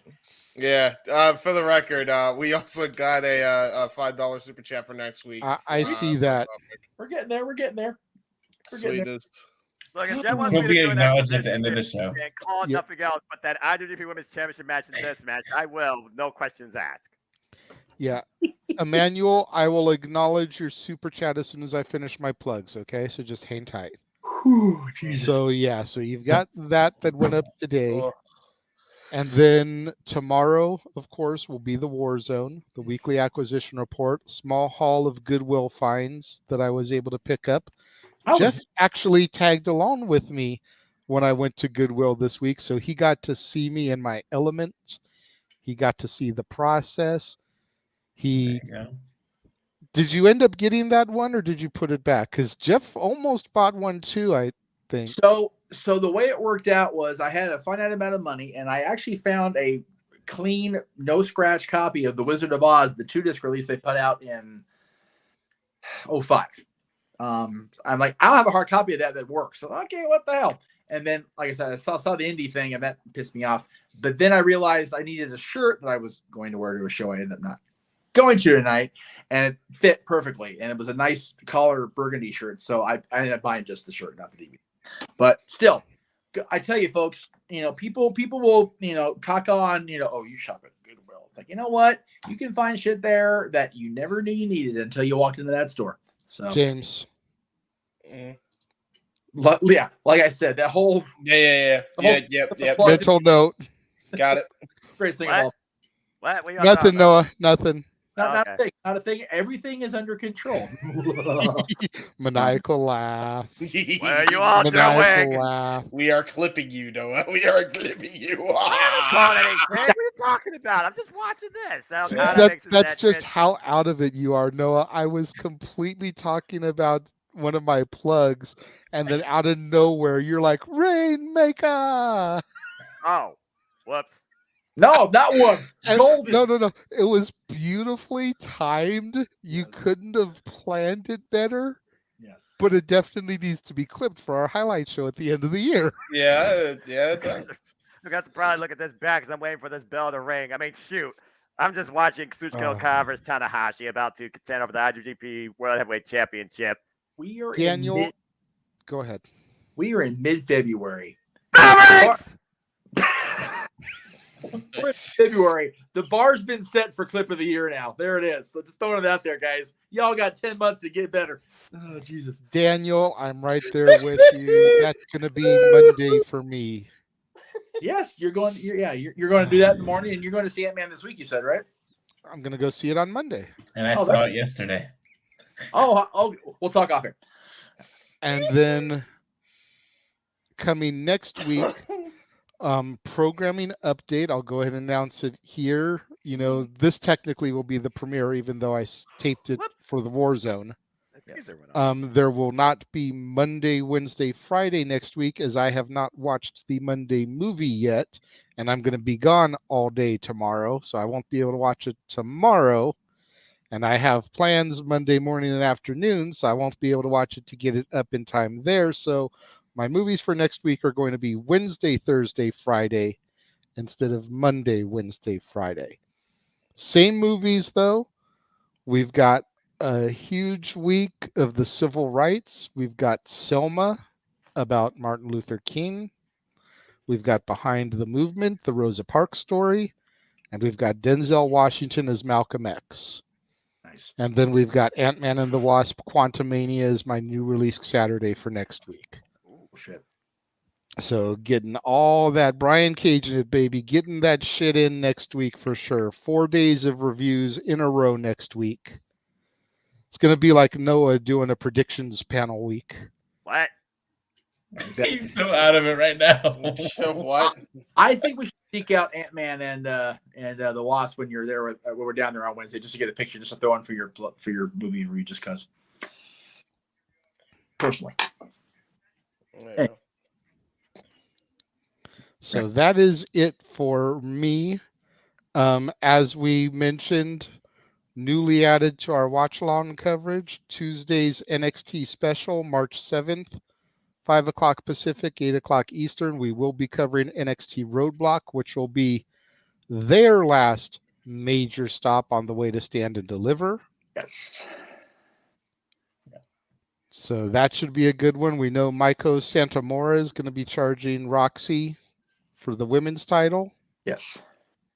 Should be a hell of a match. I know Noah's excited to call that one. Yes, he is. Which is the reason you read the thing in the first place, really. So, I am the one person you do not have to tell that to. Okay. I stay all the way through the credits of every movie because Marvel done spoiled it for me. Yeah. I still do not understand how we're 532 movies into the Marvel Cinematic Universe and people still get up and leave as soon as the credits begin rolling. Yep. I had to use the bathroom yesterday. I was like, nope, we're staying until everything is done. For real, I do not get it. Like, seriously, we have had how many movies and the movie goes dark and the credits start rolling and people still get up. And it's like, the fuck you think you doing? This isn't... I can't even be mad at it. It's like this isn't E.T. This isn't freaking The Godfather. This isn't Miracle on 34th Street. Where the fuck you going? This is a Marvel movie. In the middle of the day, doing drop kicks. Dang, at the end of the movies. He's trying out drop kick. Kyle's got the best drop kick in the business. I know he does. Oh, believe me, we understand he does. Oh my god. What about Paul London with that drop salt? That was pretty sick that was too. pretty good. You talking about before he lost his mind as the weird yoga Jedi in TNA, or when he became a pirate? No, that was Paul Burchill. Oh, yeah. Sorry. Botch. Too many Pauls. Too many Pauls in the business, damn it. Logan Paul, Paul Burchill, Logan. Fuck that Paul viral London. disease. Shut up. So again, All right. we've gone beyond butt fucky here. Whoa! We've passed the multiverse. Yeah. For real. We've Thanks. gone into ludicrous speed. Yeah, ludicrous. He's a And good I think everybody in the room except Noah gets that reference. I get that reference. Ludicrous. He's a good rapper. Let's get to the part where we're at the part where it's at that part. What? So that covers everything that's coming up for me. Hopefully. Noah, if you are coherent enough to hear me right now, could we please steer your attention away from the screen for just a moment so you can give us our parting words as we have grown accustomed to hear from you every week? Okay. The way he did that so nonchalantly. I wasn't watching this shit. Right now it's a rest hold, so it's not like you know anything significant's going on, so it's all good. Folks, this has definitely been a fun video. Hope you enjoyed this open mic night, open forum, clearly. And as far as next time, just stay tuned for more stuff. And Chamber definitely was a unique story. I'm looking forward to seeing how everything goes as we continue our way now to WrestleMania. If you want to know more about me, though, know this: for I am just a simple man and a lifelong fan of professional wrestling. Damn it! But I digress. So find me on. Oh, damn! What a DDT to Tanahashi. Cover 2. No. Oh, sorry. Where was I? Find me on Instagram, Twitter, and YouTube at Foster 1916 for all things wrestling. Shout out, of course, the entire AEW family on Twitter. I'll be with James once again for another edition of AEW Spark Reignited, courtesy of the Productions. So stay tuned for more on that weekly, as always. Me and JJ will be back later in the week with our next 3 Simple Take over the Elimination Chamber. And there also will be super predicting this coming Friday for No Surrender. And I think I'm also part of the No DQ review and the Wrestling Roundtable with Jeff Chadwick also this week. And I might do something regarding Japanese pro wrestling, covering Keiji Muto's last match and Kazuchika Okada versus the GNC heavyweight champion Kaito Kiyomiya. So stay tuned for more on that as the wrestling non-stops. And that's just everything ahead for next week, too. But as always, let it conclude. There are no winners, there are no losers, there are no betters. Just fans with opinions for this passion we all share. At the end of the day, folks, support one another, respect each other, protect your mentality, too. Treasure your families. And just enjoy life and enjoy professional wrestling. It's as simple as that. That was tremendous. There we go. What a wild ride it has been for the past 7+ hours. Yeah. To everybody that joined us this evening, thank you very much. Yeah, we yes. Oh shit, Emmanuel. Sorry, that was an accident. I'm still on your account. I gotta fucking log out of this thing. I don't know why, but yes, we did say we would acknowledge that afterwards. Yes, thank you again for the $5 super chat, Emmanuel. Next week topic: if we were Triple H booking Mania, it could be one night or two. But what is your dream card you would make? So let me go ahead and just screen cap that real quick. Yes. And we will make sure that we discuss that next week. We will book our fantasy cards, which you've already gotten James's mind rolling because he loves fantasy booking anyway. Yay. He's not only going to book a 2-night WrestleMania card, he's going to put the Raw before Mania. Oh, dude, I can't He's do going to that book to the myself NXT again. before Mania. He's going to book the Bro. SmackDown before Mania, and he's going to book the Raw after Mania because that's just how James do. No. Listen. Things have changed after that last year. I cannot do good. that to myself again. No. We appreciate that because we don't need you embarrassing us. But That was cold-blooded. But Emmanuel, we will definitely get to that next week. As long as nothing earth-shattering happens over the course of the week, that'll be our main event. That way we can build to it. Dragon screw wig whip. Damn, that moon has to suck. There it is. Sweet Jesus. I'm going to go home while we can. Right. For Stat Boy Mike, who already had to part ways for the evening. For Mikey T, the movie star, who came in for the predictions portion. For Jeff Jarrett's #1 fan, Big Baller G. Great. For the Heeb man, James Hebert.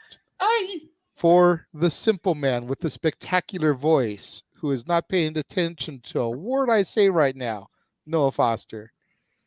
For the man whose name is on the marquee, even though the marquee is down right now, the West Coast professor, Jeff motherfucking Meacham. I am the Renegade JJ Williams. Thank you all for joining us on this fantastic voyage this evening. We appreciate it. And until next week, when we provide watch-along coverage on Friday for the Impact show, which is No Surrender, correct? Yes, sir. Correct. Headlined by Josh Alexander versus Rich Swann for the Impact World Heavyweight Championship, and Mickey James defends the Impact Knockouts World Championship against Masha Slamovic. But also, we believe in Joe Hendry, who we defend in the Digital Media Championship against Moose in a dot combat match, along with so much more. There we go. So until then, we will see you guys next week. Have a good night, folks. Toast to you. Drop Live kick. long and prosper.